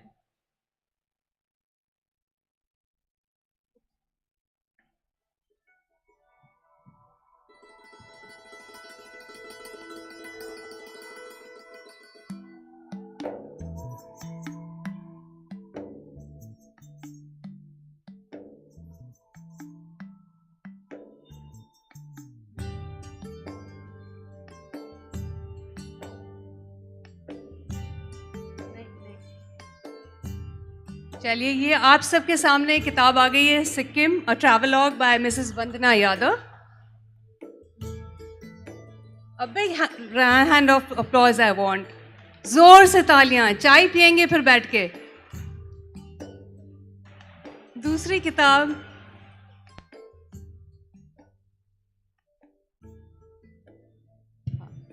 अब मैं गुजारिश करूंगी कि आप दूसरी किताब को लेके, मिसेस कृष्णलता सिंह की किताब मेरी यात्रा को लेके, please major call.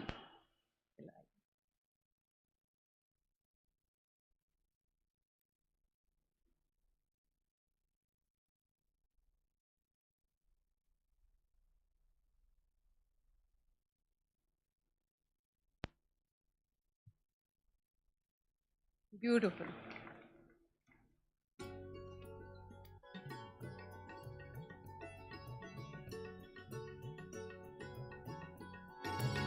Thank you so much major Kaul. ये जो पहाड़ों की बात कही आपने, मैं वहाँ बैठा था, एक लाइन मेरे दिमाग में आई, मैं आपके साथ शेयर करना चाहता हूँ। जो झुककर पहाड़ चढ़ते हैं वो चोटियों पे पहुंच जाते हैं, जो पहला कदम अकड़ के रखते हैं वो वहीं लुढ़क जाते हैं। Thank you. Thank you so much major Kaul, आपका बहुत बहुत शुक्रिया। और आप सबको जिसको भी ये दोनों बुक्स चाहिए वो हमारे बुक स्टॉल्स में हैं और हमारे साथ इस सेशन में बने रहने के लिए आप सबका बहुत बहुत शुक्रिया। जय Hind.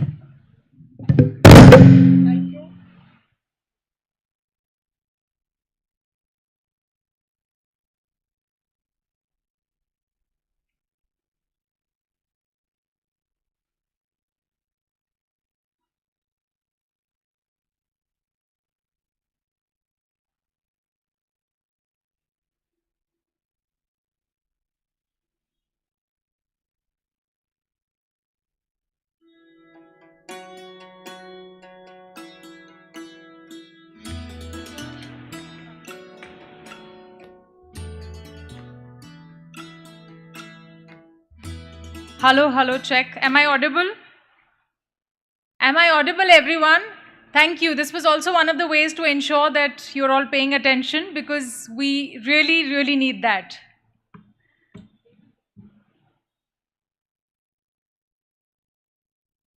The journey of writing a book and getting it published is surreal, not to mention quite arduous.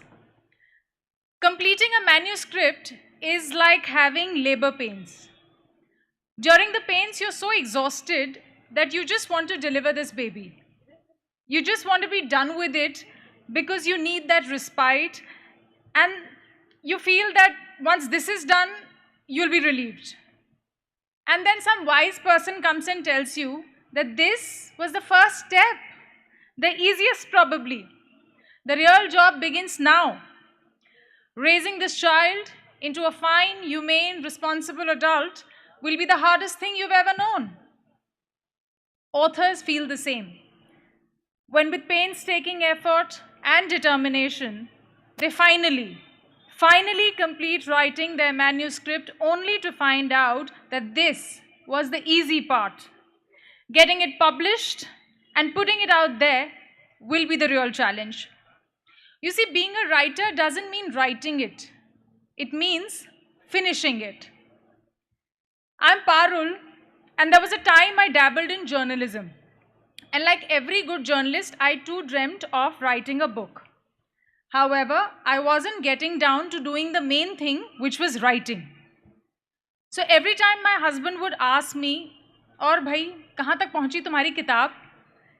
I would tell him that, this city life doesn't inspire me. बहुत शोर है यहाँ. I need to go to a quiet place, a quaint place where nothing happens. There is not much civilization, जहाँ बहुत शांति हो, and perhaps such a place would let my creative juices flow. And then we got posted to Jaisalmer. वो बात अलग है कि मैं वहाँ भी अपनी किताब नहीं लिख पाई. मेरे जैसे शायद काफ़ी लोग हैं ऑडियंस में जो सोचते ही रह जाते हैं कि एक दिन हम अपनी किताब ज़रूर लिखेंगे, क्योंकि कहानियाँ तो बहुत हैं हमारे पास, बट उन कहानियों का आकार नहीं मिल रहा, और आकार मिल गया तो पब्लिशर नहीं मिल रहा.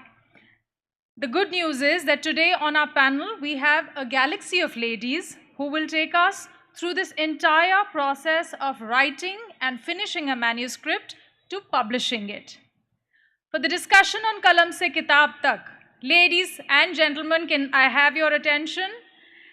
I'm joined by Captain Meeta Joshi, an ex-army officer and a writer by choice and passion, who's written poems and articles in both Hindi and English in different magazines. Mrs. Bhavna Ramkrishnan, an educator turned author whose debut novel, Dust to Dreams, came out this year, and her second book, Fireflies in the Red Skies, was launched on this very stage yesterday. Mrs. Angeline Chauhan, Associate Editor of the Jodhpur Polo and Jaipur Polo magazines, an entrepreneur, podcaster, as well as an author whose collection of short stories and poems titled A Room for Ruth was published in 2023. And Mrs. Ganeev Panjrat, Managing Director of well-known publishing firm Creative Crows Publishers, that has published more than 300 titles in different genres. Panel discussion शुरू करने से पहले थोड़ी सी तालियां और चाहिए होंगी कि थोड़ी हमें एक्साइटमेंट हो कि आपको एक्साइटमेंट है हमें सुनने के लिए. Thank you for being such a wonderful audience.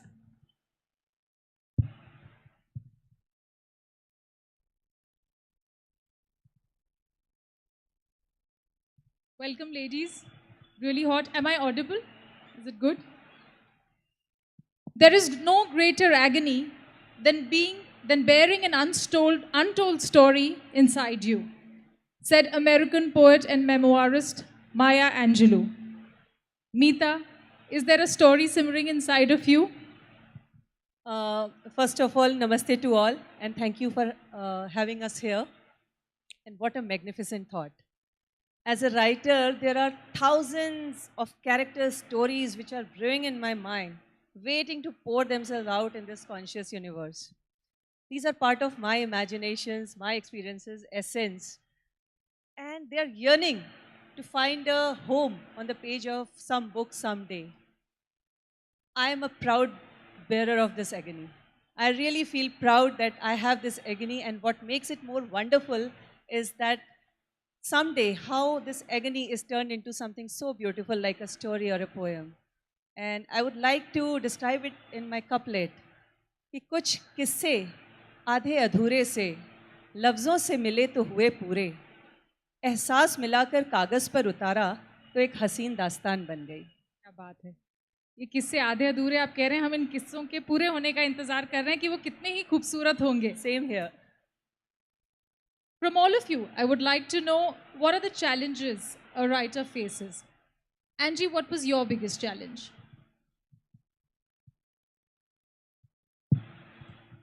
Thank you Parul, wonderful to be here. नमस्कार आप सभी को. मेरा जो सबसे बड़ा चैलेंज है, मेरी जो चुनौती थी जब मैं लिख रही थी, और इससे पहले हमने दो बहुत ही अकम्पलिश्ड राइटर्स से बात करी. राइटर्स ब्लॉक, रचनात्मक अवरोध. और राइटर्स ब्लॉक से डील करना is not easy. I started writing my book some 10 years earlier from today, and it was very difficult for me. That, coupled with the challenge of a 9 to 5 job, and the fact that you have to do at least some research when you're writing, that became a huge challenge. But the writer's block, of course, I was able to deal with eventually. And I think, जैसे कि आपने कहा, कहानियाँ तो they're all simmering within us. And it is really our decision. Of course, when our babies are born, they don't give us time to think, they're born. These babies, we just let them, we're just pregnant with them. So yes, writer's block was my greatest challenge. Bhavna, your 2 books came out this year, which is quite a feat.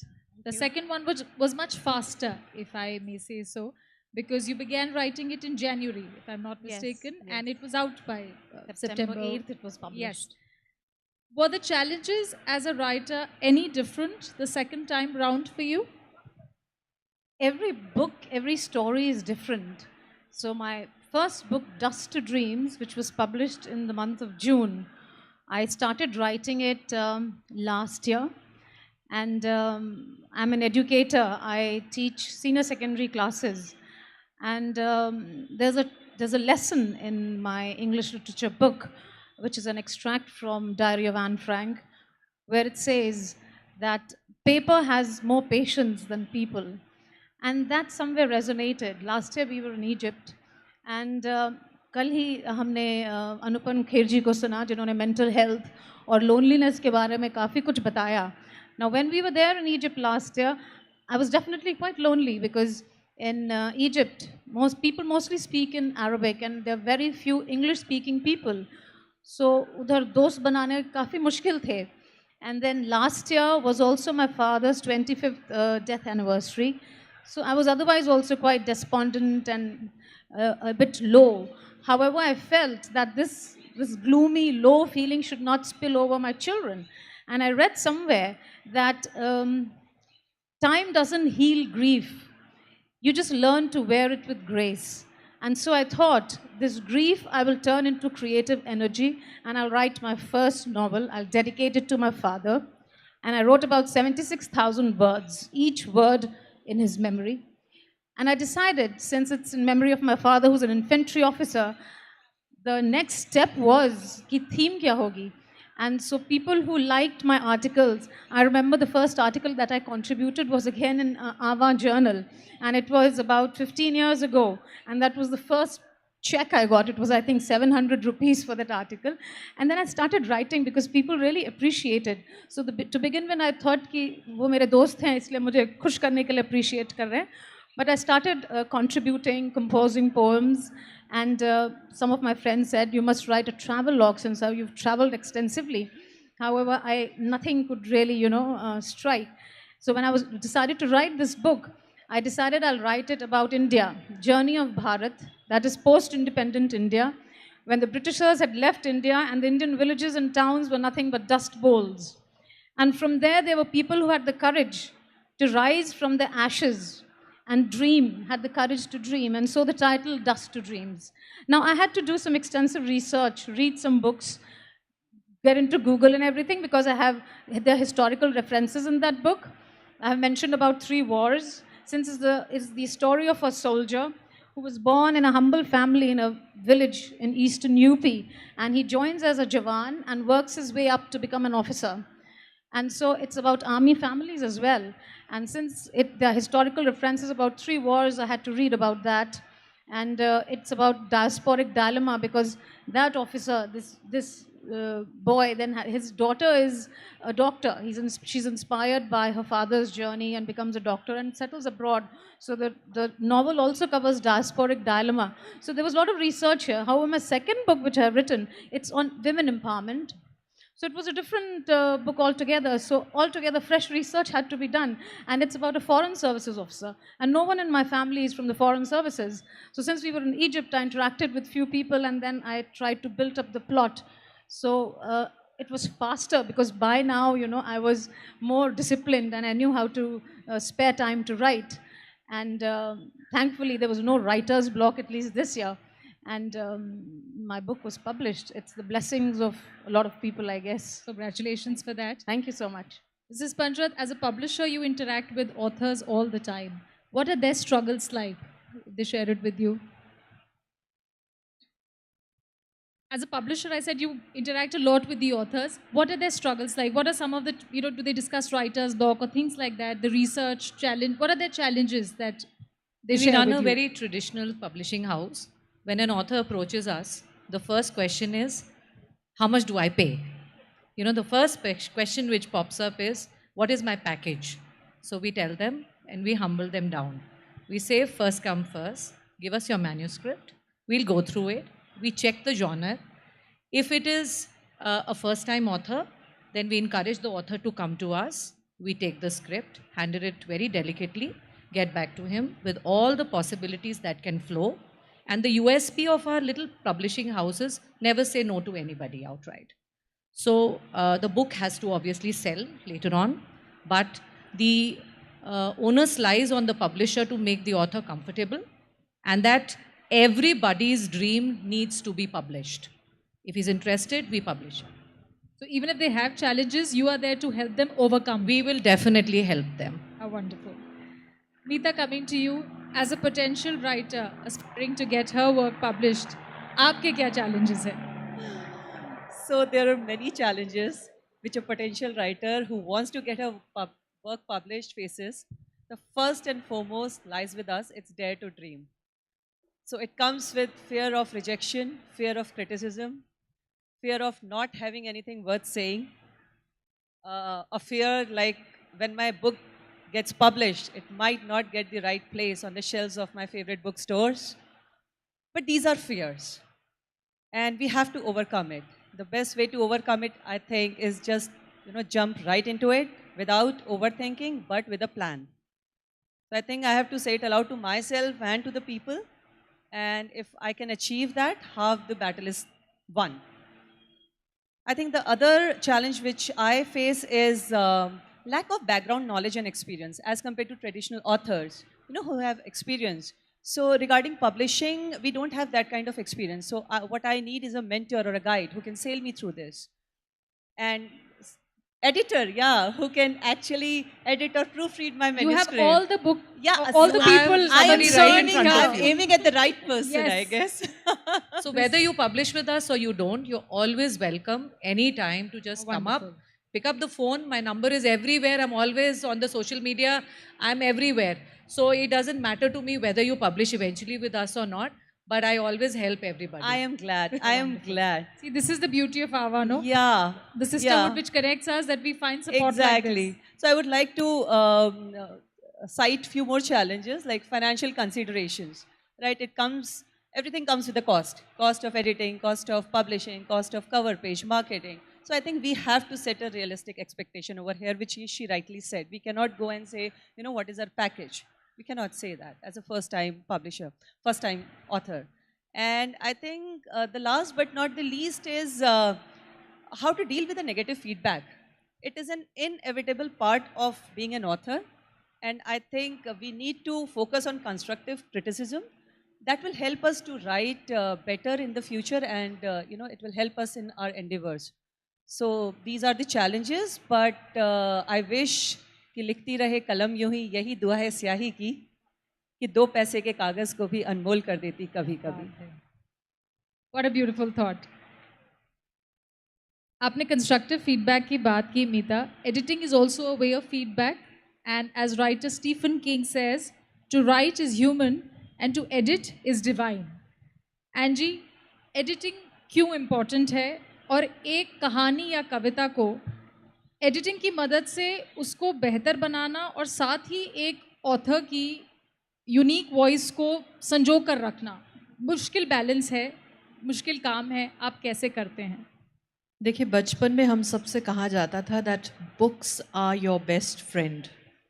The editor make sure that they become your best friends. A good writer is only so good as a good editor. And editing adds structure, it gives perspective. And as an editor, I personally have to ensure that my perspective is not, जो कहते हैं ना, हम अपनी सोच writer पे ना थोपें. वो बहुत, जैसे आपने कहा, एक उनकी खुद की यूनिक आवाज़ है. वो आवाज़ सुदृढ़ रहे और वो बुलंद रहे. That has to be our guiding light.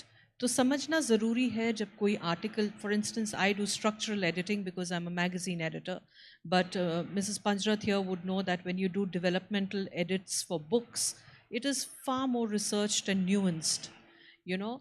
And उस समय आपका चैलेंज बहुत ज़्यादा रहता है कि जिसने लिखी है किताब, वो उसकी आवाज़ कैसी है. So you have to become one with that person. It isn't Angeline who is editing, it is the lady who has written it or the gentleman who's written it, वही edit भी कर रहे हैं. और हमारा जो काम है वो background में रहे तो बेहतर है, because that's the foundation. So editing is something that is very, very important. So make sure that you get yourself a good publisher, a good editor.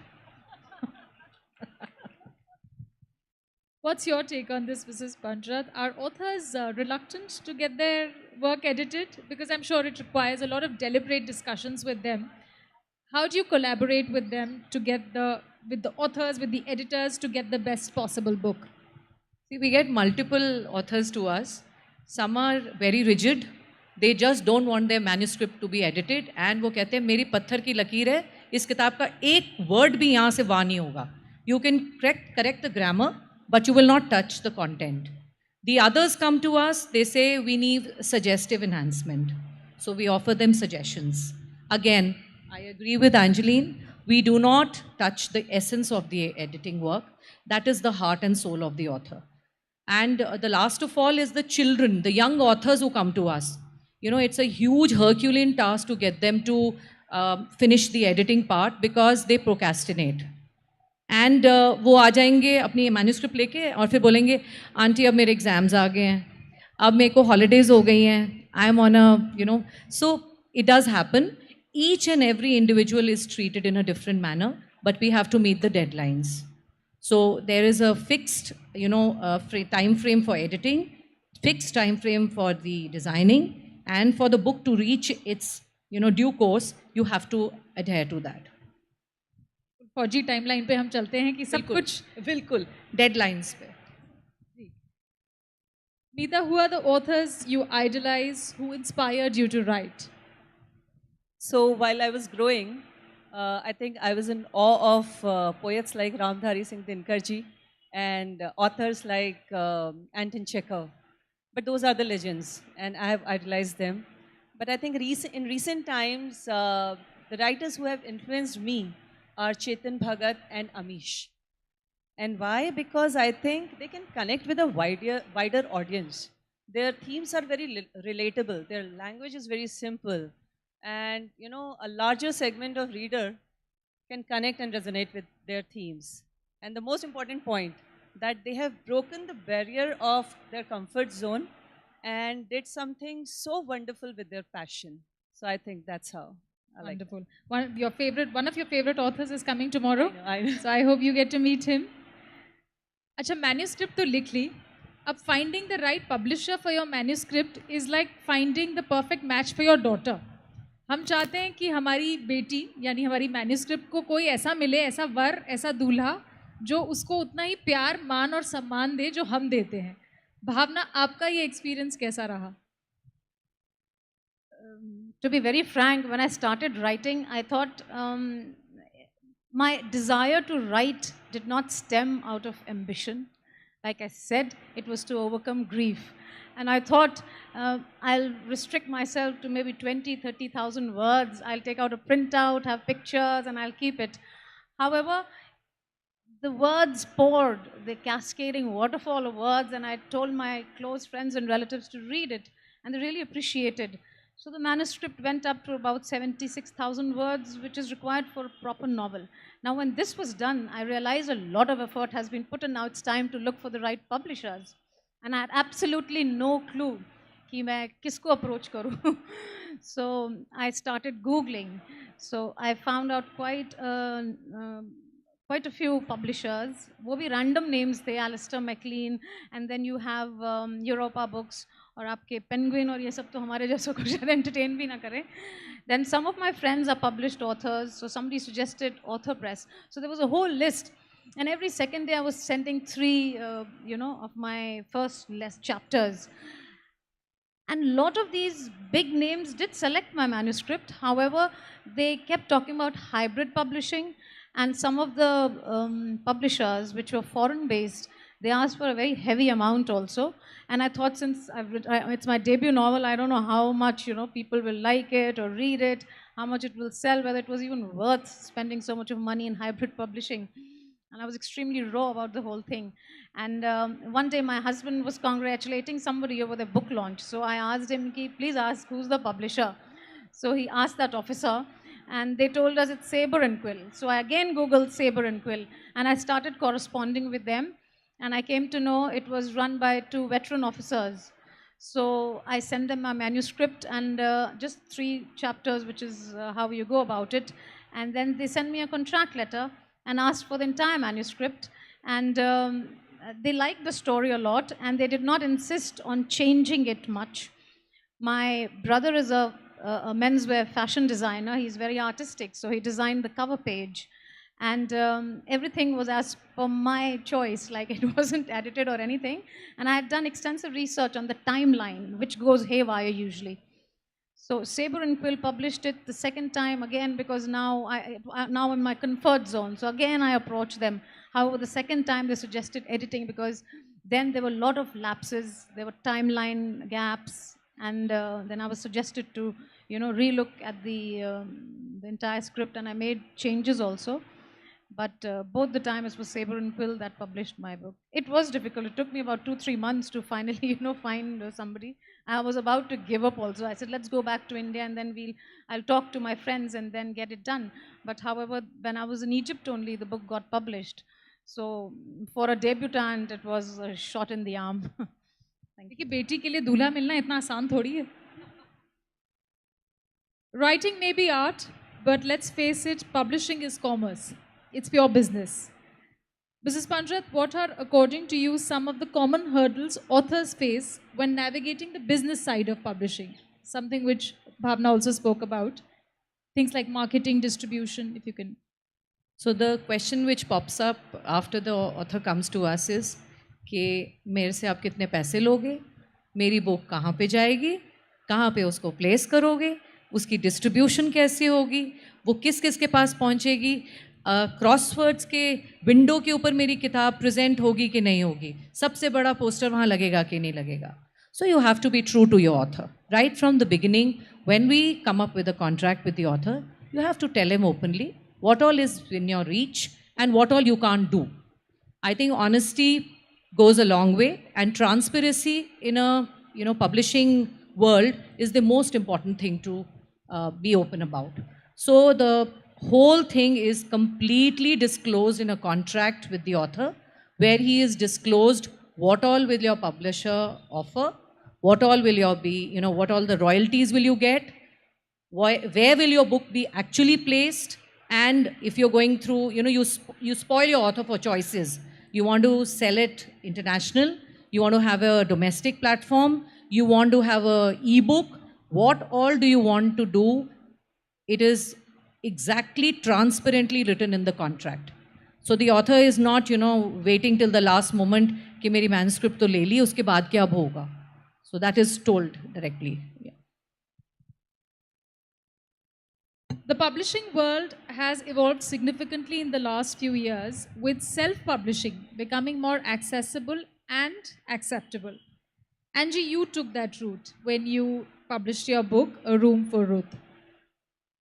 What should aspiring authors consider when opting for self publishing? So, Parul, when I decided to write, the first set of poems that I wrote was way back in 2001. Then 2003 is when I wrote the first story. 2013, so it's almost at a gap of 10 years, 10 to 12 years, that I decided that, I would, and 2013, 2012 is when these phrases like indie publishing, self-publishing, they were absolutely unknown in our country. Not very many people knew about it. Now, of course, you're spoiled for choice, and जैसे कि भावना जी और बीता जी ने फरमाया, बहुत सारी ऐसी कंपनियां हैं, अगर आप जाइए नेट पर और आप देखिए there are hundreds of choices. And sometimes the frightening thing is because there are so many choices, you step back and say, let it be. Another thing, actually. Yes. I'm so glad you brought that out Yes. because this happens. Yes. कि अब आपने वो list देखी, इतने सारे नाम आ गए, अब आपको लगता हो, yes. एंड बहुत ज़रूरी है, जैसे कोई भी देखिए, आप जब किसी भी कॉन्ट्रैक्ट में एंटर करते हैं, you must read the fine print and you must read between the lines. बाद में आपने ये नहीं कहना लेकिन आपने ये तो दे दिया लेकिन आपने कुछ बोला नहीं, मुझे ये नहीं बताया. बताने की बातें नहीं होती हैं, वो पढ़ने की बातें होती हैं. So that is something that we need to look into. For me, at that time, what was available was, you have Author Press now, which has collaborated with Penguin. But that time, Penguin and Random House had come up with Partridge. Partridge is for Southeast Asia, and Puffin, of course, we know, so they've named it after birds. Penguin, Puffin, and Partridge. Puffin is mostly for Europe and UK. So I, reached out to Partridge, and they got, I received a call from somebody in the Philippines. That's where their office was. Now, of course, they have an India office as well. So I worked with them, and I chose a package. They sent me a proposal as per whatever was required, and they told me, so I chose a package wherein I could only put in 10 photographs which were black and white. So they give you all of those choices.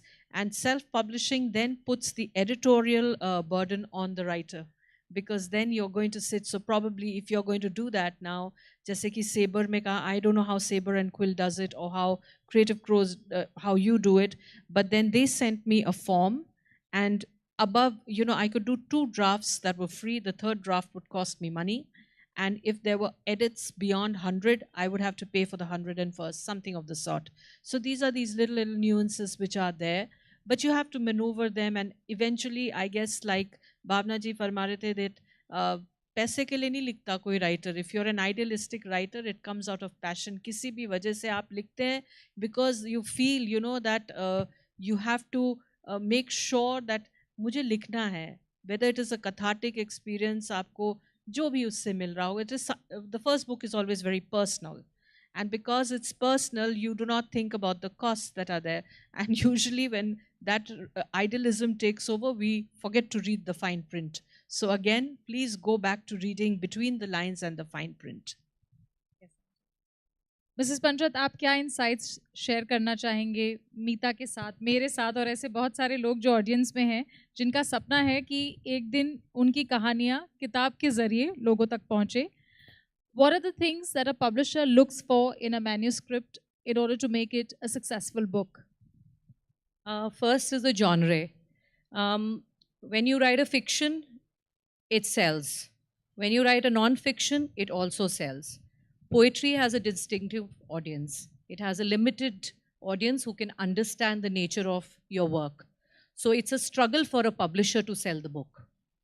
That is there. Having said that, we have published a lot of poetry books and we have sold them.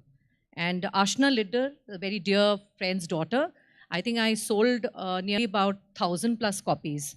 So poetry does sell if people are willing to understand the genre. And as a publisher, I have to also look at the financial constraints. So when we select the manuscript, having said that earlier, we give a platform to everybody to publish. We also have to make an effort to make the book, sell. So everything is a complete package in the publishing house.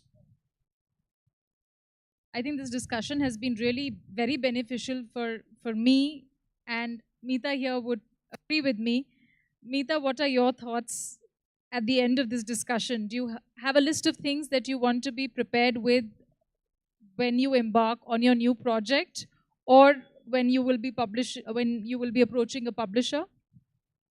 I think there are a few very important things we need to take care of when we approach a publisher. I think first of all is a compelling manuscript. And we should research about the publisher, because my manuscript genre should be aligned to the kind of work the publisher is publishing. The second is, I think, an approach mail with a brief synopsis of my work. Then, if that is accepted, so a polished pitch, which tells my experiences and achievements, relative achievements and experiences. I think knowledge of legal matters, which was discussed over here, copyrights, etc. I think an author should be aware of all these things before reaching a publisher. Then I think we should nowadays widen our online presence also, so that the publisher knows who we are. So I'm yet to work on that. And I think last not but the least, negative feedback. It can happen, it will happen for a first-time author who is trying to publish her work. So I think a persistent and perseverance and patience is the keyword. Absolutely. Thank you, ladies, for sharing your valuable insights about this remarkable journey from Kalam se Kitab. Your experiences and expertise have illuminated the creative, the editorial, and the business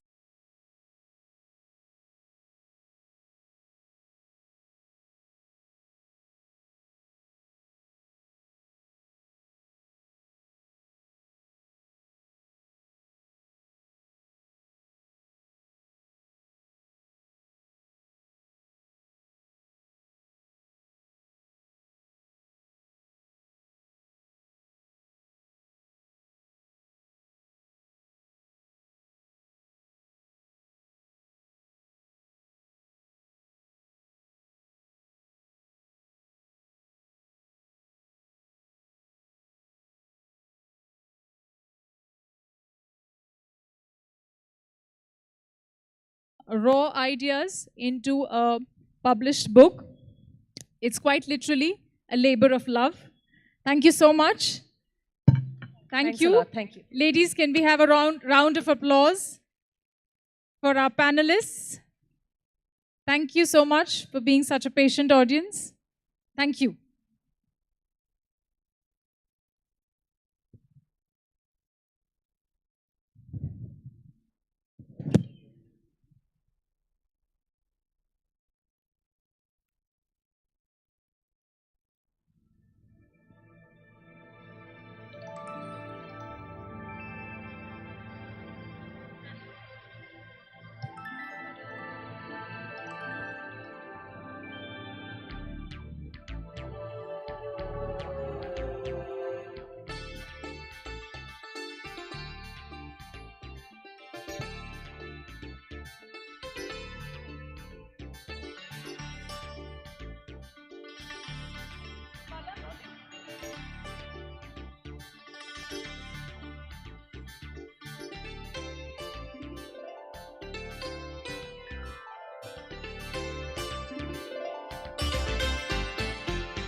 The mic is not my friend today, at least this one.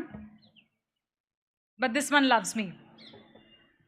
कलम से किताब का सफ़र तय करने के बाद अब एक और सफ़र हम तय करेंगे, कॉम्बैट से सिनेमा तक. He defended the country during the war between India and Pakistan in 1971 and earned the Army Chief's Commendation for his exploits in the battle arena.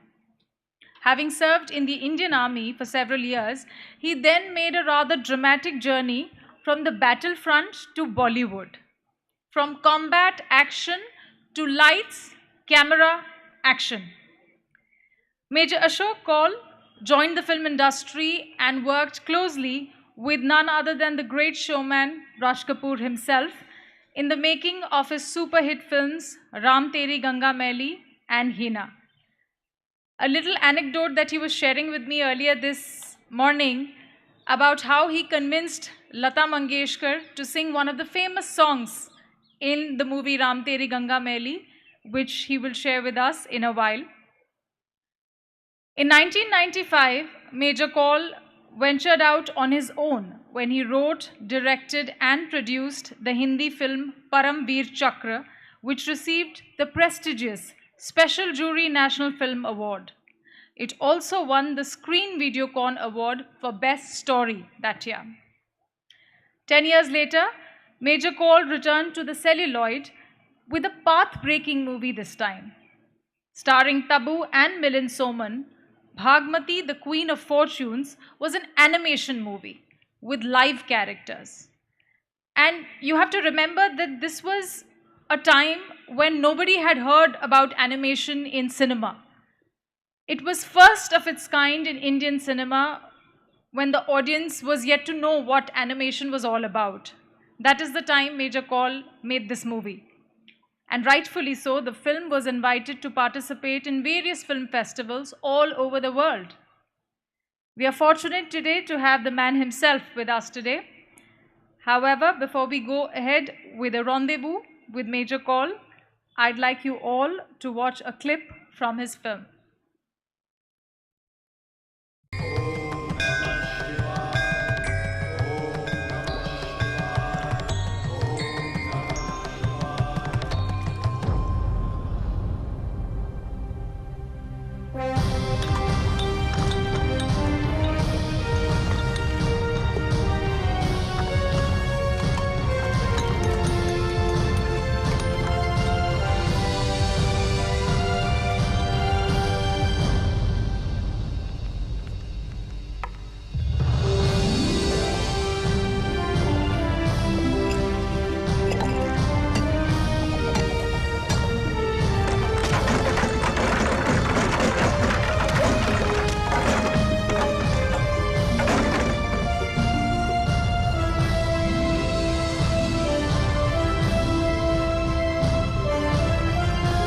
देखो भाग, चार मीनार की आखिरी मंजर को हमारी मोहब्बत को इस शानदार मीनार की तरह मजबूत कर दिया। तुम्हें अपनी सांसों को मजबूत करना होगा। हमें ऐसे कई और मीनार बनाने हैं। सुल्तान, तुम सांसों की बात कर रहे हो। मेरी लाखों करोड़ों सांसें हमेशा तुम्हारे साथ रहेंगी। जब तक ये जमीन है, आसमां है, तुम्हारी हैं, तुम्हारी रहेंगी, तुम्हारी रहेंगी।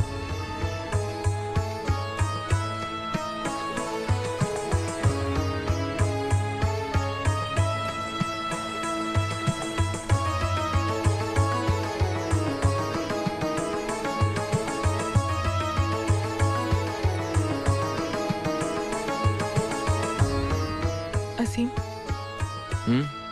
असीम, हाँ? तुम्हें कुछ सुनाई दिया?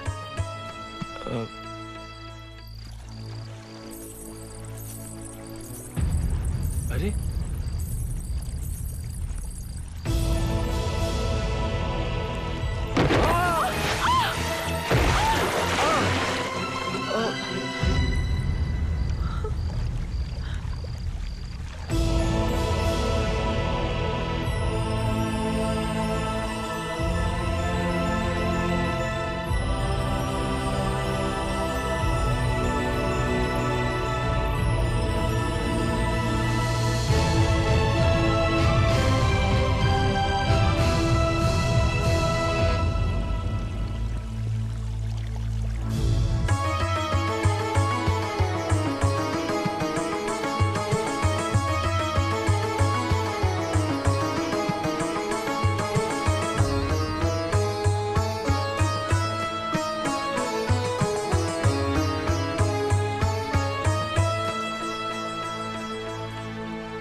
ऐ खुदा,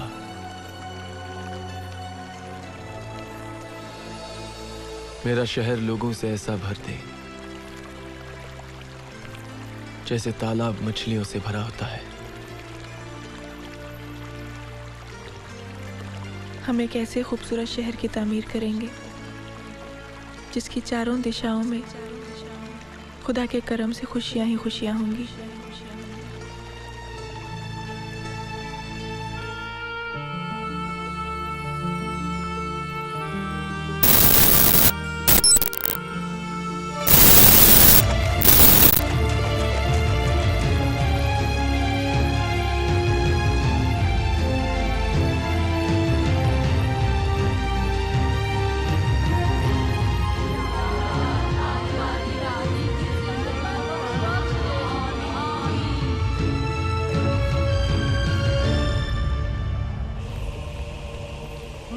आलम की तबीयत और खराब हो रही है। हाँ, वो आखिरी सांसें ले रही है।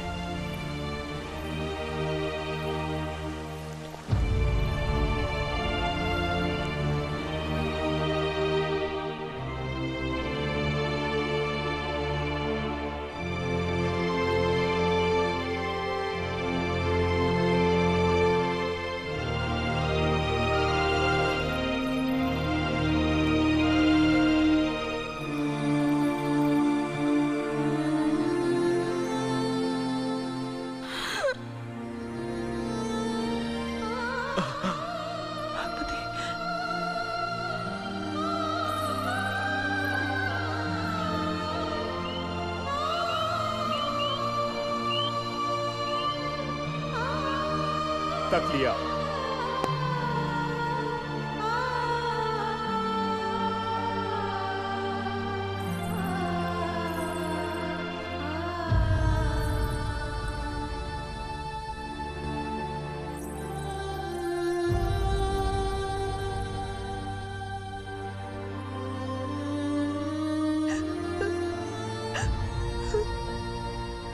नहीं,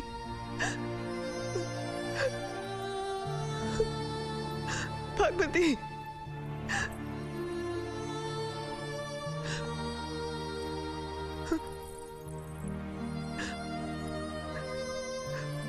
नहीं मार सकती भागवती,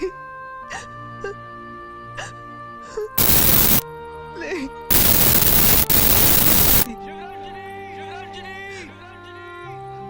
जाओ शिवराज।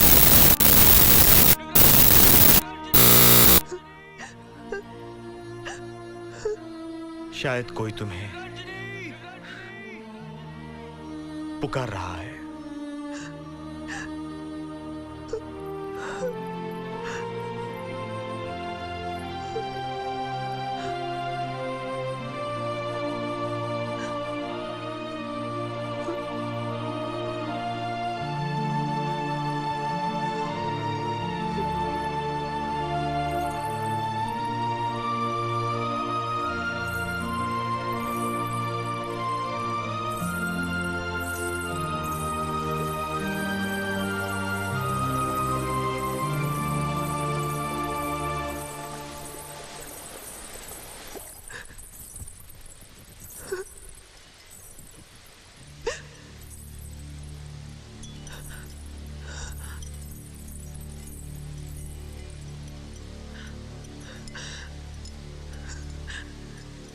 तुम नहीं मर सकती भागवती,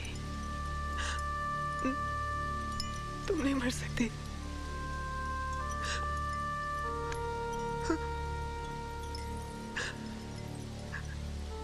नहीं मर सकती भागवती,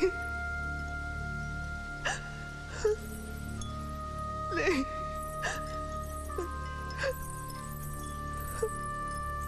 भागवती,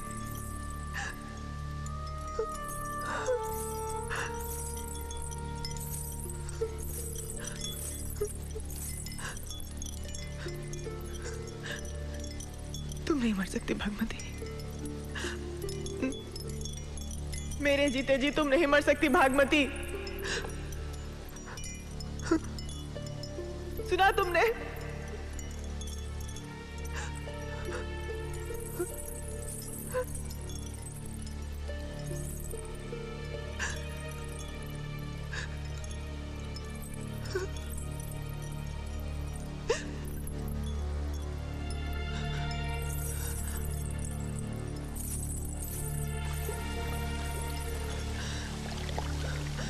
तुम नहीं मर सकती भागमती। भागमती, भागमती, भागमती।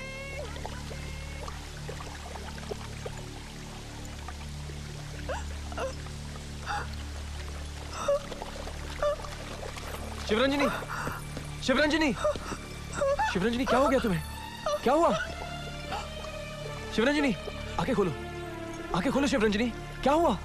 शिवरंजनी, शिवरंजनी क्या हो गया तुम्हें? क्या हुआ? शिवरंजनी आंखें खोलो, आंखें खोलो शिवरंजनी, क्या हुआ? शिवरंजनी आंखें खोलो, शिवरंजनी, शिवरंजनी आंखें खोलो, आंखें खोलो शिवरंजनी। प्यार के खजाने का वो हीरा खो गया, कुली कुतुब शाह से फकीर हो गया। मौत को कैसी दिल लगी सूझी, ले गई तुझको मेरे होते हुए। आज के दिन से आखिरी दिन तक तेरे बिन दिन कटेंगे रोते हुए। पिया बाज प्याला पिया जाए ना, पिया बाज एक पल जिया जाए ना।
जन्मांतर के कालांतर में मृत्यु तो केवल मध्यांतर है।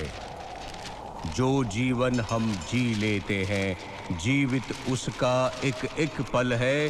बीता कल भी आज कभी था, आज ही आने वाला कल है। पुनर्जन्म भी क्या है, केवल जीवात्मा का स्थानांतर है। इसी तर्क से शिवरंजनी भी भागमती का रूपांतर है।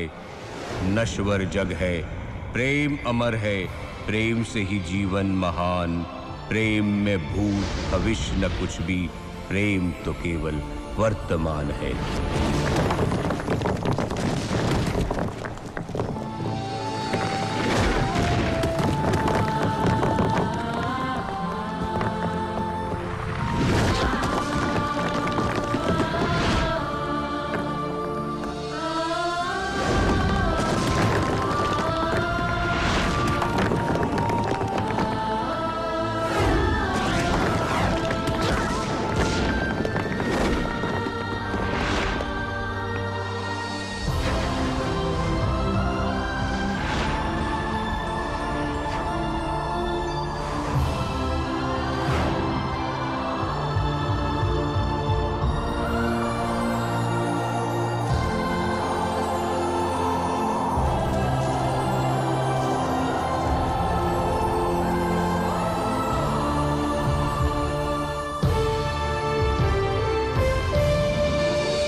This is pioneering work that you've seen, ladies and gentlemen. Bhagmati, the Queen of Fortunes. Can we have the brain behind this marvelous creation, Major Ashok Kaul?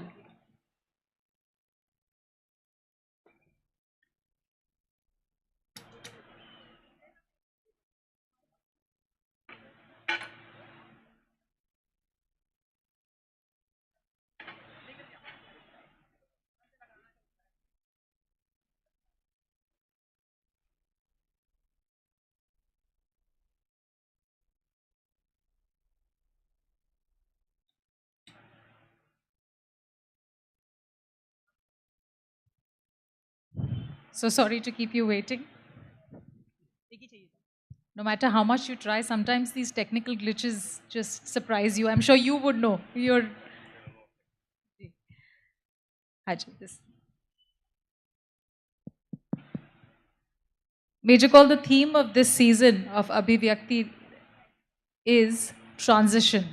We are all very curious to know about your transition from being a major in the army to a movie maker. Firstly,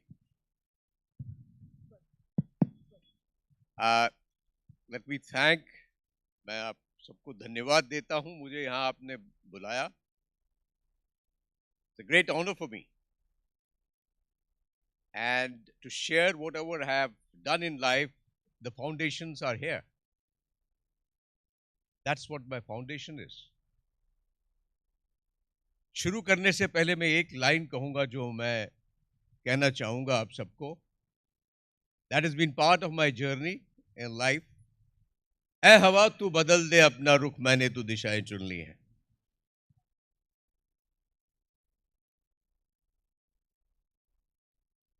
जीवन में दिशाएं बदलती हैं, रुख हम चुनते हैं. आपने मुझसे कहा, you asked me a question, how it happened that you, being in uniform, you became part of an entertainment or creative field. आपसे परमिशन लेके मैं एक चीज कहना चाहूंगा. You know, during the college days and before that, I had a passion to be in the uniform. During college days, I used to write plays. In fact, one of my plays for inter-university competition was staged in Tagore Theatre, Chandigarh, where Shri Chetananand ji was there as chief guest. उस play का नाम था पाकिस्तान जाकर कहना. And I was also playing a character in that. The play got the Best Play Award, and Chetan Saab, when he came up on the stage, he said, "Why did you come to Bombay, be a part of Bollywood?" I said, "No, sir. I have decided to join the Indian Army. That's my passion, and that's where I'll go." That was my determination. And how did it come? During my journey of life, I didn't know where the life was leading me. Till such time, I went for a mountaineering course to Darjeeling. My instructor was Tan Singh Norke. Every time I used to ask him how difficult it was to climb Everest, sir. He never replied. One day I was rappelling a rock and I landed just in front of him. और मैंने फिर उनकी तरफ देखा. मैंने कहा, "Sir, how difficult was it to climb Everest?" उनका जवाब मैं आपको कहना चाहता हूं. Decision to climb Everest was most difficult. Rest was just process. I have tweeted this long time back, and that became foundation of my journey of life. I had the honor of serving the army for 15 years, and that was my army, and did whatever I could. I still love my army, and I'll always love in the army. I'm still the same soldier that I was, and I shall remain the same soldier that as long as I live. That's my passion. But subsequently, my journey, I'm sure you will ask that, and I'll reply that. This Wanted to know your experience of working with the legendary Raj Kapoor, and also that very interesting story about how you convinced another legend, Lata Mangeshkar, to sing a song. Well, after 71 war, I was writing something. I wanted to write a book. What gives a young man the strength to give his life for the country? What is that? There are a lot of stories written, but I wanted to give a realistic aspect of it. I wrote that book. And I had sent it for various clearances. You know, you have to get cleared from those days from the various echelons of the Indian Army. I was that time, this was my 7th year in Kashmir, from my Paltan being in during war in Uri. I was picked up by the brigade commander to be G3 of a brigade, 161 famous brigade. And that day, nobody was there. I was alone as a G3, and there was a knock on my door. And my Johnny asked me, "Sir, Raj Kapoor aaye hain." I didn't understand which Raj Kapoor is he talking of. And then I said, "Thiko, 5 minute ke baad main aapko batata hu." And after that, there was a knock again on the door. This was 1975. And Mr. Raj Kapoor entered, and when I saw him, I got up and received him and made him to sit. He said, "Bhai, मैं वहाँ जाना चाहता हूँ जहाँ पर ये Jhelum river उस bridge से जाती है जहाँ आजकल अमन सेतु हुआ, उन दिनों कमान पोस्ट होती थी, आप मुझे ले जाएंगे वहाँ?" Now, normally we used to give permission. I was the only officer. All the other officers, brigade commander, they were all out on the recce all over. And I didn't want to tell him that, I don't know whether I should give permission. You're a legendary man or not. I said, "Excuse me, I have some work in the next office." I went to next office, not showing him that, I'm confused, young captain. So I called up the divisional commander's office and I said, "Raj Kapoor has come and he wants to go and visit the command post. What should I do?" After 5 minutes, I got the call back from the ADC. "Tell the Joker." GOC is saying that मेरा नाम Joker थी, "Tell the Joker and take him." I said, "There's no officer there." He said, "You go with him and show him now all the way he has come." So we went to the command post and वहाँ काफ़ी लोग, उन दिनों it was बिल्कुल आमने सामने थे. The officers who were there during that time, they will know that. The Pakistanis also started waving, "Hum aapki picture dekhna chahte hain," and all those kind of things. And when we came back, by the time the other officers had come, and one of the officers told him, ने कहा कि ये एक किताब लिख रहे हैं, क्या जज्बा होता है एक यंग ऑफिसर का, एक यंग जवान का अपने देश के लिए जान देने का. तूने कहा एक जरा मुझे लाइन सुनाइए अपनी आप. तो I told him, this is the line. He took out some money. He said, "ये किताब मेरी है, मैं इस पे फिल्म बना रहा हूँ." मैंने कहा, "I can't take the money from, मैं आपसे पैसा नहीं ले सकता हूँ, लेकिन ज़रूर मैं जब इसी क्लियरेंस आएगी तो." That started my journey with Raj Kapoor.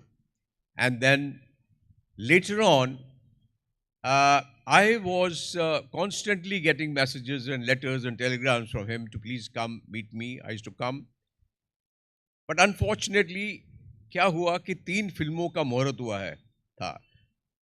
एक था बीवी और बीवी, दूसरी थी प्रेम रोग, and तीसरी थी परमवीर चक्र. That was the story that I had written. Paramveer Chakra was to be directed by Mr. Raj Kapoor, and Prem Rog was being directed by Janendra Jain, who was the writer of that time of the film, and BB was being directed by Rahul Ravel. And I was supposed to be consultant for that film. Now what happened? The permissions were not granted. It was 1976. So he was a little dejected, Raj Sahab, and I went back. After that, he again got a telegram from me, "Please come for a couple of days leave." So I came back. We went to Goa. Sea Wolves was being shot there with Gregory Peck. So Ranbir Kapoor, Raj Sahab and myself, we went there. And he gave an idea to those filmmakers there that how much will it cost if I make this film in the Hollywood. The cost that he gave, Raj Kapoor said, "ये तो मेरा नाम joker से भी ज़्यादा cost है. I can't." The film was shelved. Now, I went back. Then, whenever I used to come on leave, he used to always pamper me. You be part of the industry. No, I said, no, sir, I would be in the uniform and I have no desire to be. He said, no, you should be, you should be.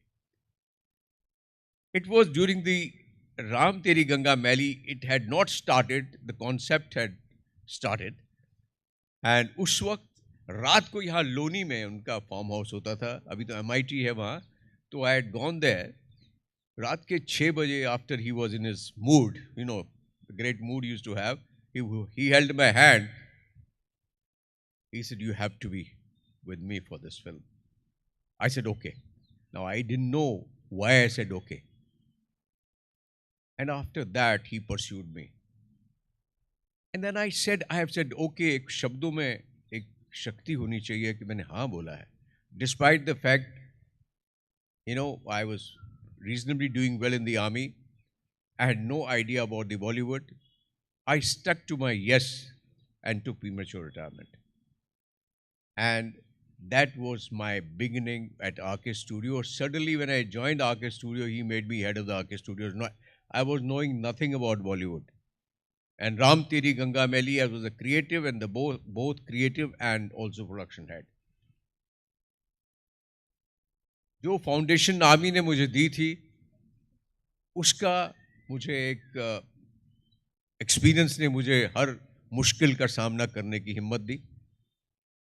And जो आपने पूछा जो गाने के बारे में, तो लता जी ने ना कर दी थी. और it is of course is publish in one of the papers also this incident. तो राज जी ने मुझे कहा, अशोक तुम जाओ जरा मना के लाओ लता जी को. So I went to her. She is living in the town side रहती थी वो. तो मैं गया वहाँ पर लता जी के पास. उन्होंने कहा, अच्छा क्यों भेजा आपको? मैंने कहा, वो गाना तो आपको गाना ही है. जिस मैंने राज साहब को ना कर दी थी, फिर क्यों आपको भेजा उन्होंने? तो मैंने कहा नहीं, उन्होंने कहा कि एक बार मैं आपसे बात करूं. तो आपका पूरा नाम मुझे समझ नहीं आया, ये मेजर नाम क्या होता है? मैंने कहा मैं फौज में मेजर था और उसके बाद में. तो आप आर्मी ऑफिसर हैं? मैंने कहा हाँ मैं आर्मी ऑफिसर हूँ. तो she called up immediately her servant, फटाफट चाय बना के लो मेजर साहब के लिए. And I had T. And he said, तो आपने कोई जंग बंग लड़ी है? मैंने कहा 71 की. तो उसके बाद निकलने लगा मैं, तो उन्होंने कहा राज जी से कहिए ये मैं गाना गा रही हूँ, मेजर साहब यहाँ आएंगे और मैं ना गाना गाऊं. And this is a real thing. And Raj साहब वॉज सरप्राइज्ड, यार मुझे ना कर दी और आप गए और आपको हाँ कर दी. गाना भी बताइए मेजर कॉल, कौन सा famous song? Soon cyber soon. So that song wouldn't have happened had Major Call not persisted. So thank you for that. That is what it is. Major Call, your movie Bhagmati, one of the movies that we saw a clip of that, Bhagmati, the Queen of Fortunes. It was a movie ahead of its times. How did you think about this? I didn't think about it. I always felt, which I'm going to talk subsequently.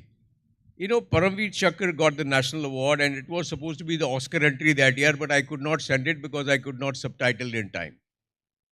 But it was invited by American Cancer Society for fundraising in America, where Hema Malini, who was playing one of the characters in my film, and myself were invited there. Now, वहाँ पर उन्होंने fundraising वगैरह की, तो उसके बाद मुझे New York university में वहाँ फिल्म स्कूल है, वहाँ पर मुझे एक इन्वाइट किया लेक्चर के लिए. So went and met the students there. John Canmaker was head. He's an Academy Award winner. He was the head of the that institute there. And one of the students, I think he was a French student there, he asked me, India makes 1,000 films every year. Why so far animation film has not been made? Aren't you creative?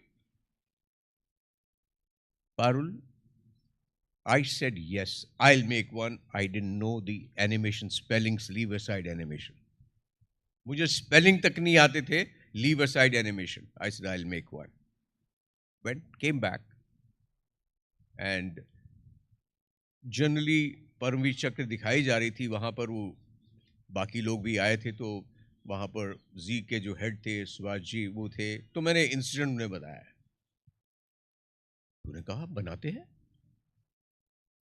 So no road map ahead, कुछ समझ नहीं आ रहा था. उन दिनों India में सिर्फ वो 2 सेकंड की फिल्में बनती थी, एक चिड़िया उड़ी और एक चिड़िया, बस उतनी थी. Animation feature film banana with visual effects was, nobody could think of it. Leave aside, make it. कोशिश की.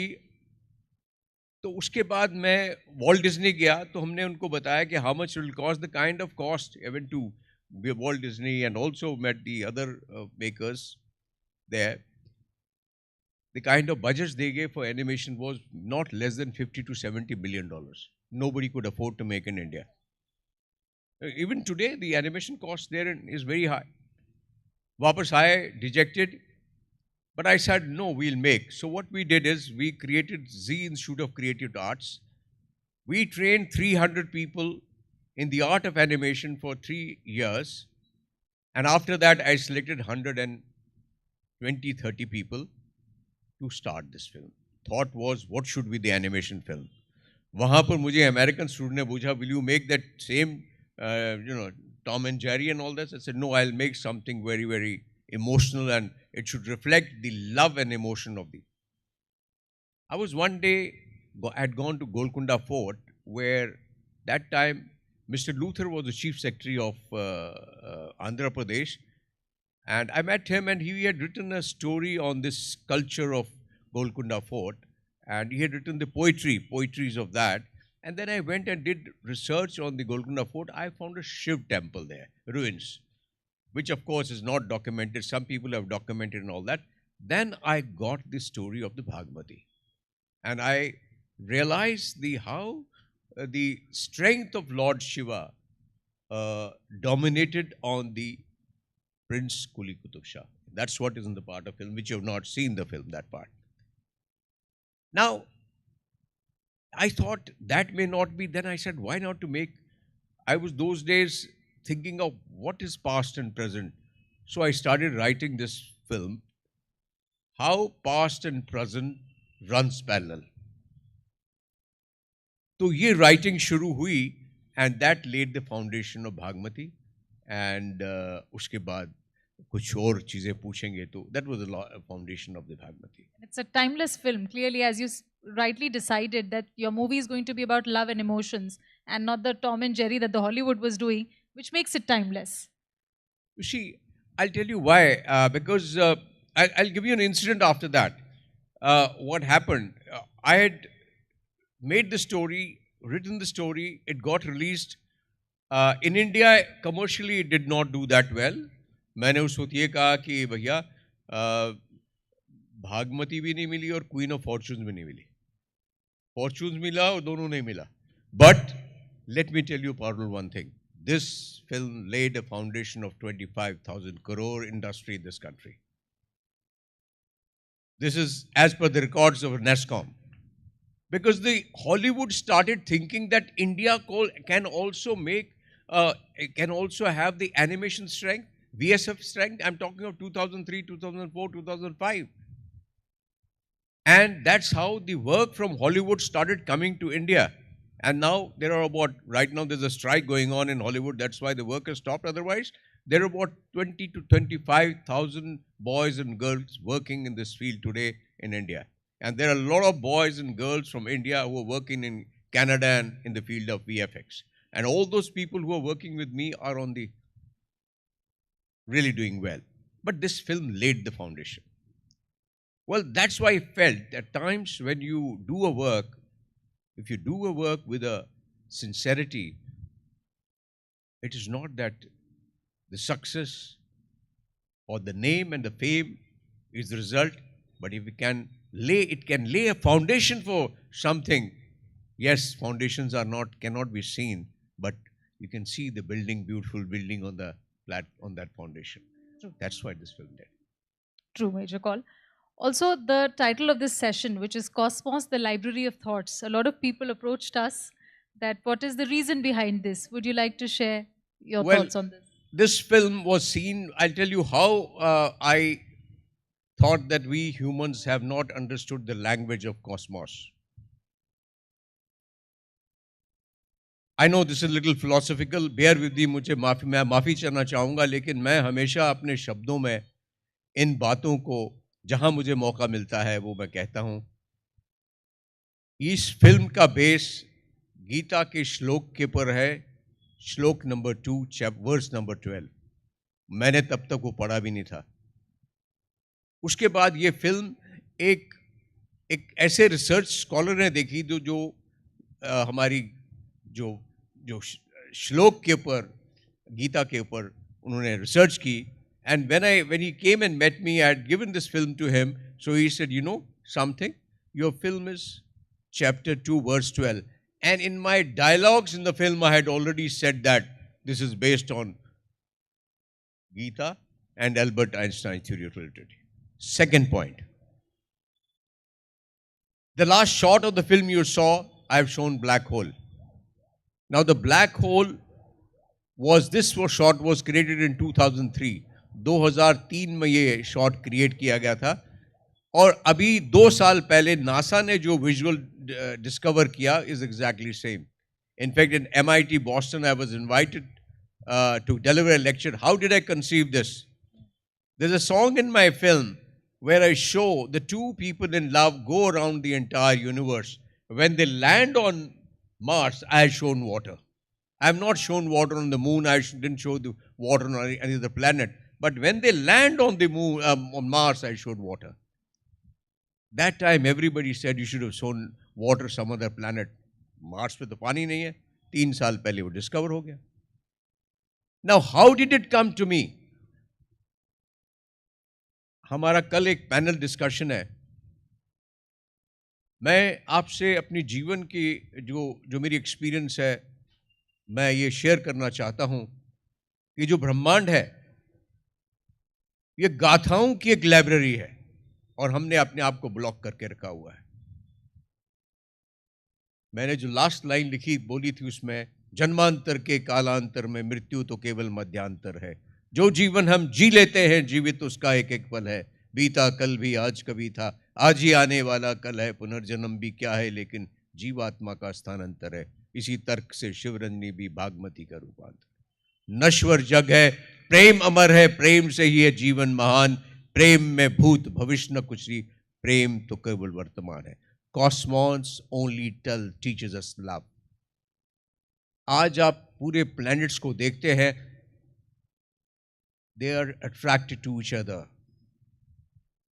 See the vibrations, all the planetary movements, they are in love with each other.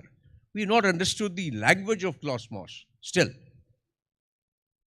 I'm sorry, I'm being a little philosophical, but subject is that I like to, wherever I can go, I do say this. हमने अभी तक जो Cosmos की language को समझा ही नहीं है. जब मैं भागमती बना रहा था, मैं क्यों बना रहा था, क्यों लिख रहा था, कहाँ से शब्द आ रहे थे, मुझे खुद मालूम नहीं था. Where did the words come from? Why did I make this film? After working with Mr. Raj Kapoor, making those kind of film, Paramveer Shak, the war film, I go into different genre altogether, where I say past and present runs parallel. I discovered in journey of my life that हमने अभी तक जो language of Cosmos को हमने समझा ही नहीं है.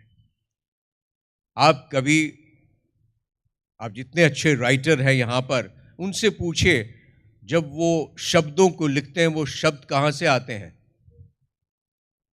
I saw eminent writers here writing some beautiful books.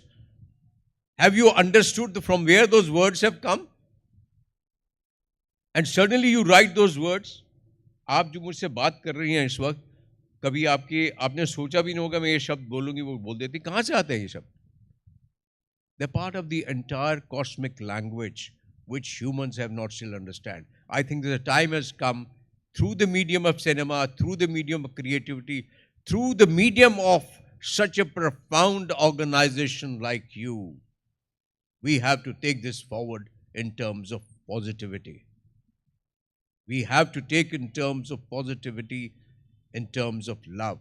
I think this foundation of yours should connect the entire army officers, wives of the world together.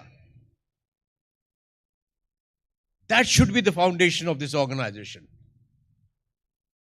Am I right, ma'am? I I'm sorry, I'm completely agree becoming with you. little. No, I completely agree with you. And such an important thing you said, that the language of love and brotherhood and harmony is what we need. Brotherhood and sisterhood, since a lot of sisters here. Thank you so much, Major Call. Thank you. It's been an honor to have a conversation with you and to you. have you here. And many congratulations for the movie, which Thank we you. just saw a clipping of that today. Thank you. And all the best for your new Thank ventures. you. Yes, which I'm going to start soon. Thank you so Before I much. leave, with your permission, I'd like to give you 2 lines. Have I 30 seconds to speak? 20 seconds, not 30 seconds. This is for everybody. शिखर तक, I wrote it long time back. शिखर तक पहुंचने से पहले रोकती है बढ़ते कदमों को हवाएं. शिखर तक पहुंचने से पहले रोकती हैं बढ़ते कदमों को हवाएं. शिखर पर चूमती हैं उन्हीं कदमों को वही हवाएं. Thank you. Thank you so much. Thank you. Thank you, Major Call. A standing ovation, ladies and gentlemen, for Major Call. Thank you. Major Call, I would request you to please wait for just a few seconds. I would request Mrs. Subina Arora, ex officio Regional President, AWA Southern Command, to felicitate Major Call.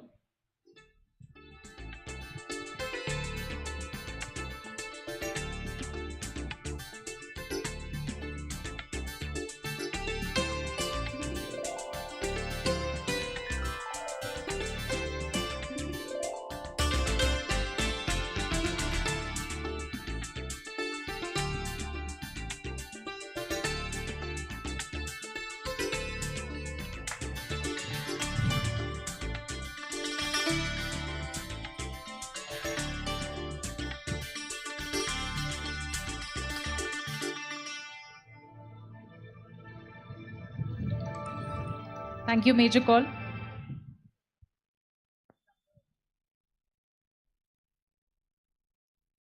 Can I request the panelists of the panel discussion Kalam Se Kitab Tak to please come on the stage? And the team poetry recitation to also come on the stage. Mrs. Subina Arora will felicitate them now.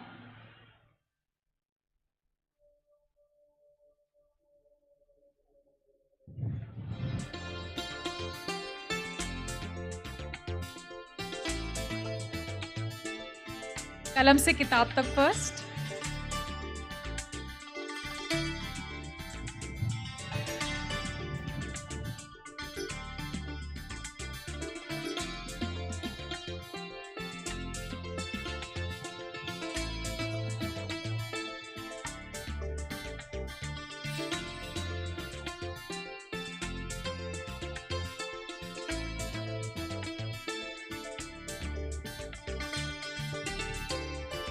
The team poetry recitation, please come forward.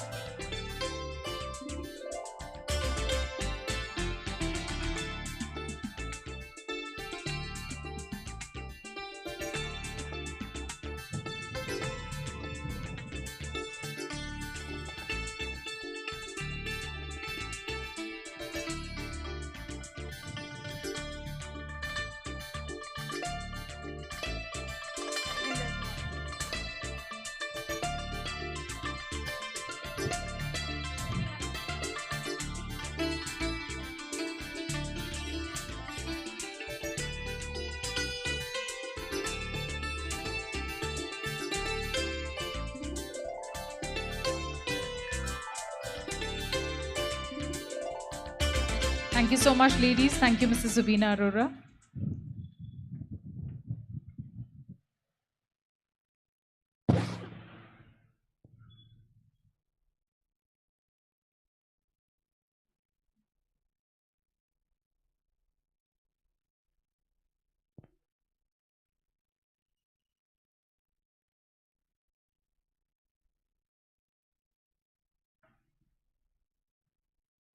Ladies and gentlemen, I'm sure after all these engaging sessions, you all must be wondering what else do we have for you. Well, it is now time for us to unwind ourselves to some mesmerizing and nuanced dance and theatrical performances. So sit back and enjoy with our theatrical performance by the group fame. Let's welcome them with a round of applause, please.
हाँ उन्होंने किया है हाँ। Ma'am से पूछो एक बार। मैंने आगे जा रही है। इनका क्या करना है बोलो भाई। ओके नहीं होने के कारण से ऑन नहीं की। यस तेरे हाउस से जा रही है। हाँ?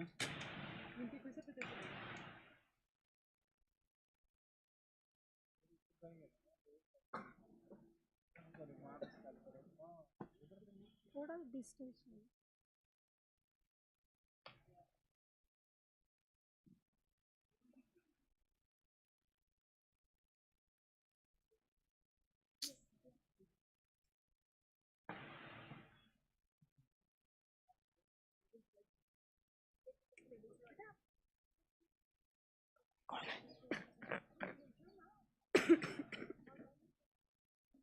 it maybe 20-25 minutes, ma'am. Yeah, about. Yeah, sure. Yes. क्या? डरना नहीं है ना? Yes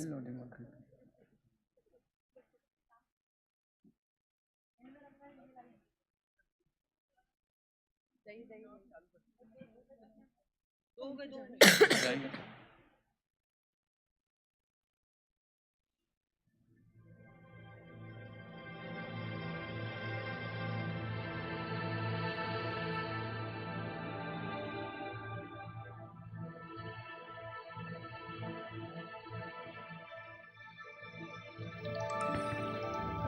Hello. Ladies and gentlemen, good evening you all. आज हम लोग आपके सामने प्रेजेंट करने जा रहे हैं Good evening to you all. We are presenting Hindi theatre play that is साहित्य मेरी संपत्ति. हम लोग आशा करते हैं कि ये नाटक आप सभी लोगों को जरूर पसंद आएगा। जोरदार तालियों के साथ स्वागत करते हैं हमारे कलाकारों का।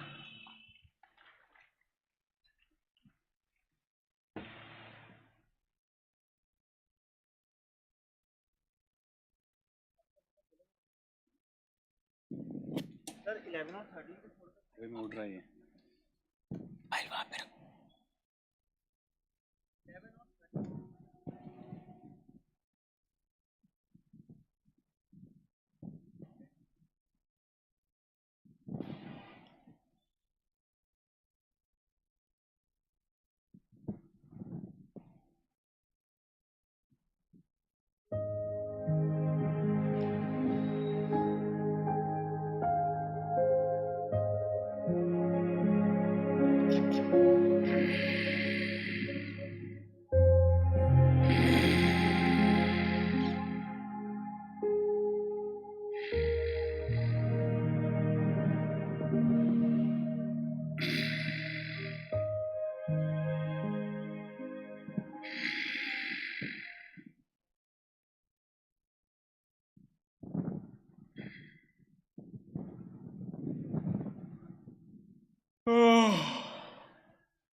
ये लाइट किसने ऑन कर दी?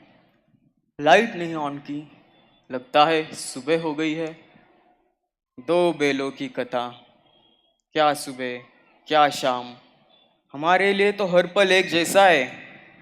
अभी सुबह फिर रात फिर वही सुबह। सही कहा बच्चन जी, 20 सालों से तो ऐसे ही तो चलता आ रहा है, बट तसल्ली है आज भी कोई हमें जानता है। क्या कहा आपने, सच। क्या दिन थे वो जब हर एक इंसान के जुबान पर हमारा नाम हुआ करता था। सही कहा। शेर और शायरियाँ चलती थी, कविता के पठन नज्म चलते थे।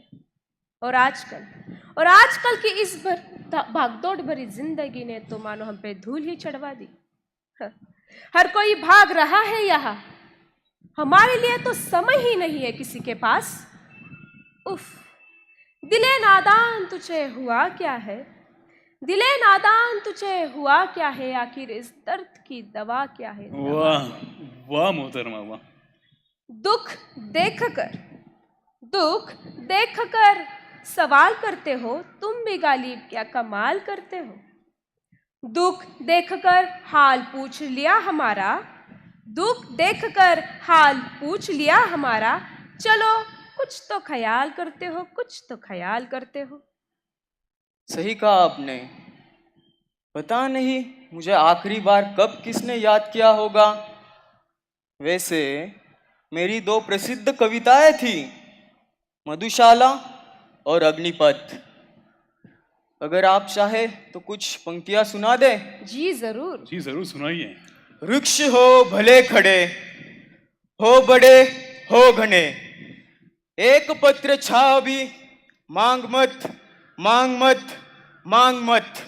अग्निपथ अग्निपथ अग्निपथ, तू ना रुकेगा कभी, तू ना झुकेगा कभी, तू ना मुड़ेगा कभी। कर शपथ कर शपथ कर शपथ। वैसे ये पंक्तियां मेरे दिल के बहुत करीब है, सुना दे। सुनाओ सुनाओ बच्चन जी। ये महान दृश्य है, चल रहा मनुष्य है, अश्रु श्वेत रक्त से लथपथ लथपथ लथपथ। अग्निपथ अग्निपथ अग्निपथ। वाह वाह बच्चन जी, आपकी अग्निपथ तो लोगों के हर एक जबान पे थी और लोगों को ये कंठास थी। वाह वाह, क्या कविता है। जिस सही कहा आपने। मुशरे और कवि गोष्ठियों को में हमारे चर्चाएं हुआ करती थी। मनुष्य जी ने बेलन के साह्य से नीति विषयक मूल्यों को हमारे सामने रखा था। इंसान हो या जानवर, हर किसी को प्यार चाहिए, और आज यही प्यार हमें भी चाहिए। अगर मैं गलत नहीं तो 10वीं की पाठ्य पुस्तिका में मैं भी थी। मनुष्य जी क्या सहजता से लिखते थे, हर दर्द हर भावना वाह वाह वाह वो कागज पर उतार देते थे। वाह वाह, सही कहा अमृता जी, बट रौनक तो गालिब साहब के देखने लायक थी। जो वो दिगान लिखते थे तो मैं तो बस उनका ख्याल था। कुछ हमारी भी सुनिए। इरशाद इरशाद। रंगों में दौड़ते फिरने के हम नहीं कामिल, रंगों में दौड़ते फिरने के हम नहीं कामिल। जब आंखों से ही ना टपका, जब आंखों से ही ना टपका तो लहू क्या चीज है। वाह वाह वाह वाह गालिब साहब, मजा आ गया। और एक सुनिए। जी जरूर। बर्दाश्त कर रहा हूँ सामने वालों को मद्देनजर रखते हुए। इरशाद। उनके देखने से जो आ जाती थी मुंह पे रौनक, उनके देखने से जो आ जाती थी मुंह पे रौनक, उनको लगता था कि बीमार का हाल अच्छा है। वाह वाह वाह। और एक है इरशाद। आप गौर फरमाना, ये दुनिया के सामने आईने रखने जा रहा हूं। तेरी कामयाबी पे लोग तारीफ है, तेरी कामयाबी पे लोग तारीफ है, तेरी कोशिशों पे ताना होगा। तेरी कामयाबी पे तारीफ है, तेरी कोशिशों पे ताना होगा। कुछ लोग होंगे दुख में, कुछ लोग होंगे सुख में, सारा जमाना होगा। वाह वाह।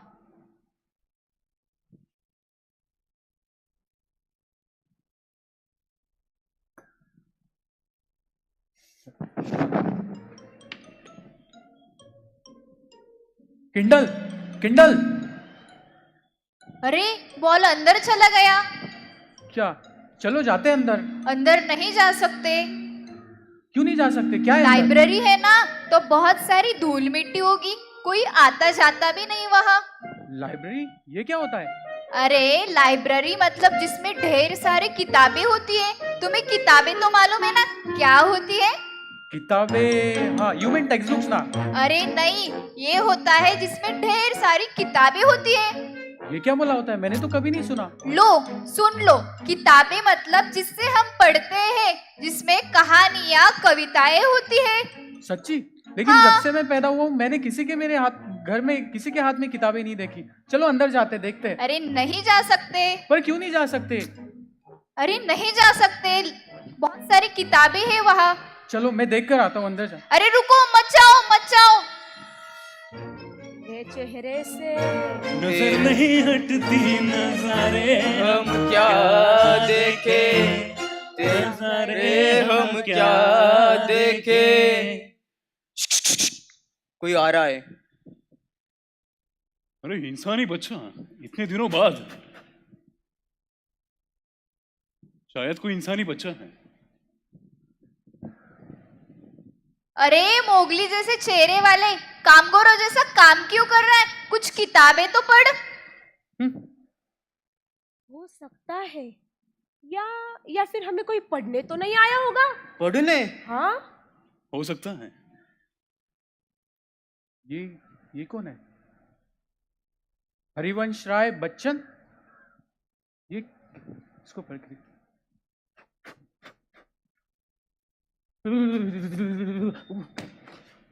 वो ये क्या था? हरिवंश राय बच्चन, अमिताभ बच्चन के पिताजी। सुपर्ब! मधुशाला, कितने बड़े लेखक है ये। ओ गॉड, इनको और पढ़ना पड़ेगा। बहुत बड़े लेखक थे। ये महाशय कौन है?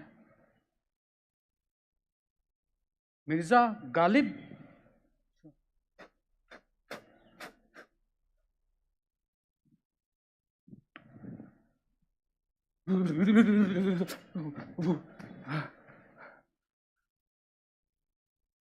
यही है आजमाना तो फिर सताना किसे कहते हैं। यही है आजमाना तो फिर सताना किसे कहते हैं। अदू के हो गए तुम, मेरा इम्तिहान क्यों ना हो। अदू के हो गए तुम, जब मेरा इम्तिहान क्यों ना हो। हमको मालूम है जन्नत की हकीकत, हमको मालूम है जन्नत की हकीकत। दिल को खुश करने के लिए गालिब ये ख्याल अच्छा है, गालिब ये ख्याल अच्छा है। ये किसका है? अमृता प्रीतम? ओ मुंशी प्रेमचंद! ओ मैं क्या कर रहा था आज तक? इतनी अच्छी अच्छी किताबें हैं यहाँ पर, कितने बड़े बड़े लेखक हैं। भागदौड़ भरी जिंदगी में हम भूल गए इन सब चीजों को। इस जिंदगी ने हमें भुला दिया है, वंचित कर दिया है साहित्य से। इतने बड़े बड़े साहित्यकार, कवि, लेखक हमारे हिंदुस्तान से होकर गए हैं, हम इन्हें नहीं जान पाते।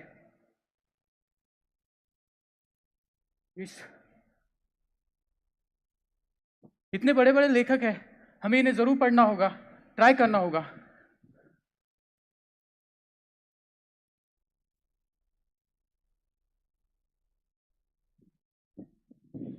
ये तो सही था, पर गौर फरमाइए, ये वाली शायर की थी। इरशाद। अर्ज किया है, भूलना चाहते थे हम उन्हें, भूलना चाहते थे हम उन्हें, भूलना चाहते थे हम उन्हें, कोशिश तो बहुत की थी। भूलना चाहते थे हम उन्हें, कोशिश तो बहुत की थी। बट आज ये हुआ क्या है? बट आज ये हुआ क्या है? बट आज ये हुआ क्या है? ये बात कैसे हो गई? बट आज ये हुआ क्या है? ये बात कैसे हो गई कि आज हमें रोना आ गया? वाह वाह गालिब साहब।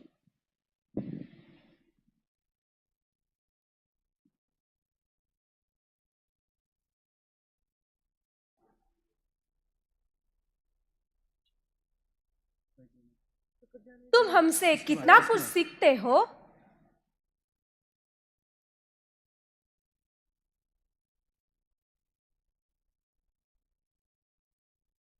मेरी उसके बाद नहीं। हमें पढ़ो, हमें समझो, हमें पहचानो और दुनिया को संभालो। सारा ज्ञान हम में है, सारा विज्ञान हमसे है।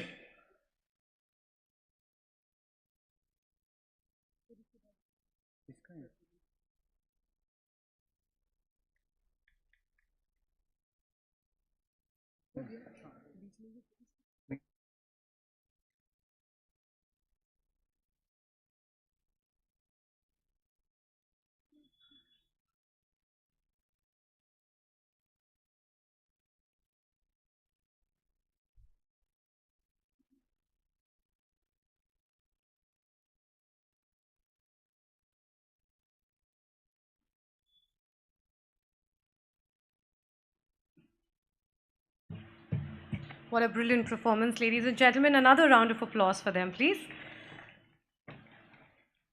We now have a very special dance performance for you.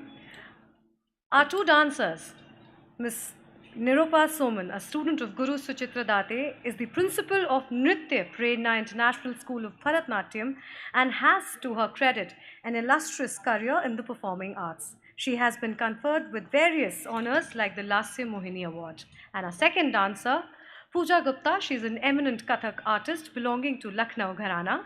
She has performed pan-India and abroad. She is empaneled artist of ICCR. Let's give them a huge round of applause. Thank you.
Bihari को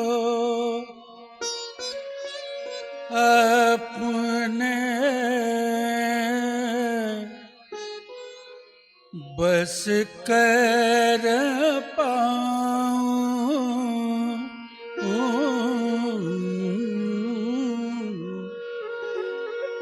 ये बिहारी को अपने बस कर पाऊं, बिहारी को अपने बस कर पाऊं, बिहारी को अपने बस कर पाऊं, हो बिहारी को अपने बस कर पाऊं, बिहारी को अपने बस कर पाऊं।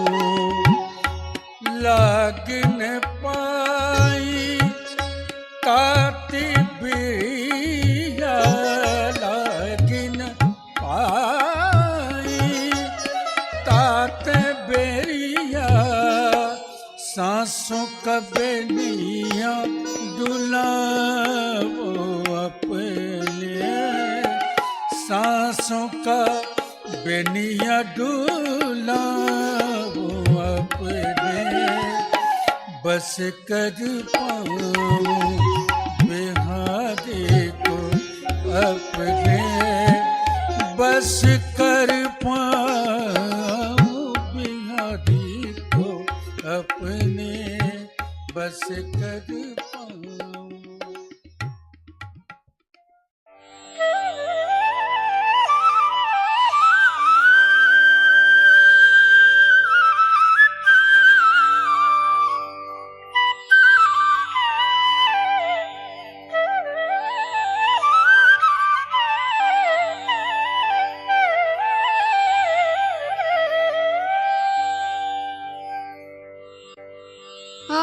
ஆடினையே கண்ணா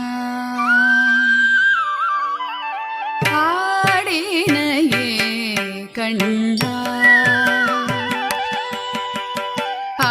ஆடினையே கண்ணா பிருந்தாவனம் தனிலானந்தரசமய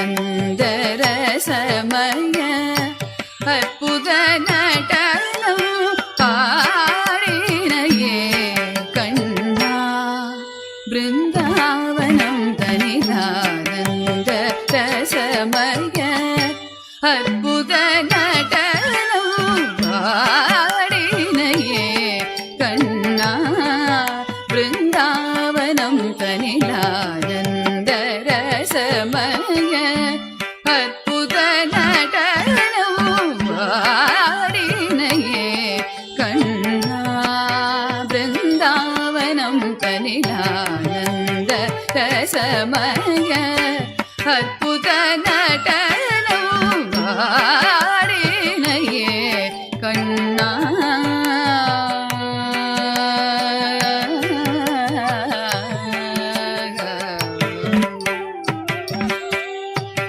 மயில் பீலி சற்றே கொண்டைதனில் அசைய மயில் பீலி சற்றே கொண்டைதனில் அசைய மயில் பீலி சற்றே கொண்டைதனில் அசைய மயில் பீலி சற்றே கொண்டைதனில் அசைய நவரத்ன மகுடம் சிறந்தனில் ஒளிர மகர குண்டலங்கள் இருசவி இலங்க மதிமுகம் தாயிலே முறுவல் விடையாட மணம் கமழ் மாலைகள் மார்பில் அசைந்தாட மயங்கும் மல்தேவண்ண ஆடைடையாட மயங்கும் மல்தேவண்ண ஆடையிடையாட மதுர மோகன குழலிசை கூட்ட மதுர மோகன குழலிசை கூட்ட மங்கையர் கண்கள் மையறி காட்ட மலர் கடல் சதல்கை சதிலயம் கூட்ட மனமறிந்து அருள் சொரிந்து இணைந்து நன்றாக ஆடினையே கண்ணா பிருந்தாவனம் தனிலானந்த ரசமய அற்புத நடனம் ஆடினையே கண்ணா கண்ணா கண்ணா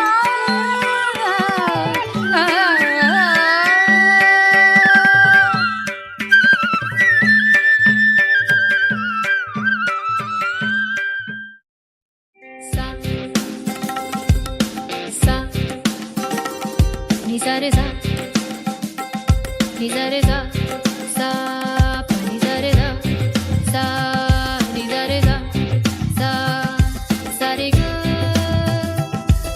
ga ma ma ga ma ga ma ga ma ga ri ga ma ga ri ga ma ga ri ga ma ga ri ga ma ga ma ga ma ga ma ga ma ga ma ga ma ga ma ga ri ga ma ga ri sa ri sa sa ri sa sa ri sa ni sa re sa sa ni sa re sa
Thank you so much, ladies and gentlemen.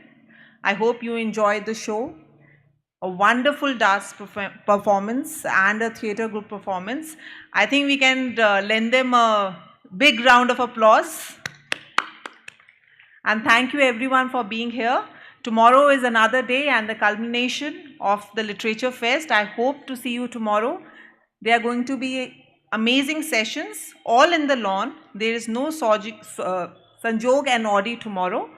So, and the final performance is an amazing group which performed in the G20. So, hope to see you there. And thank you so much for being with us.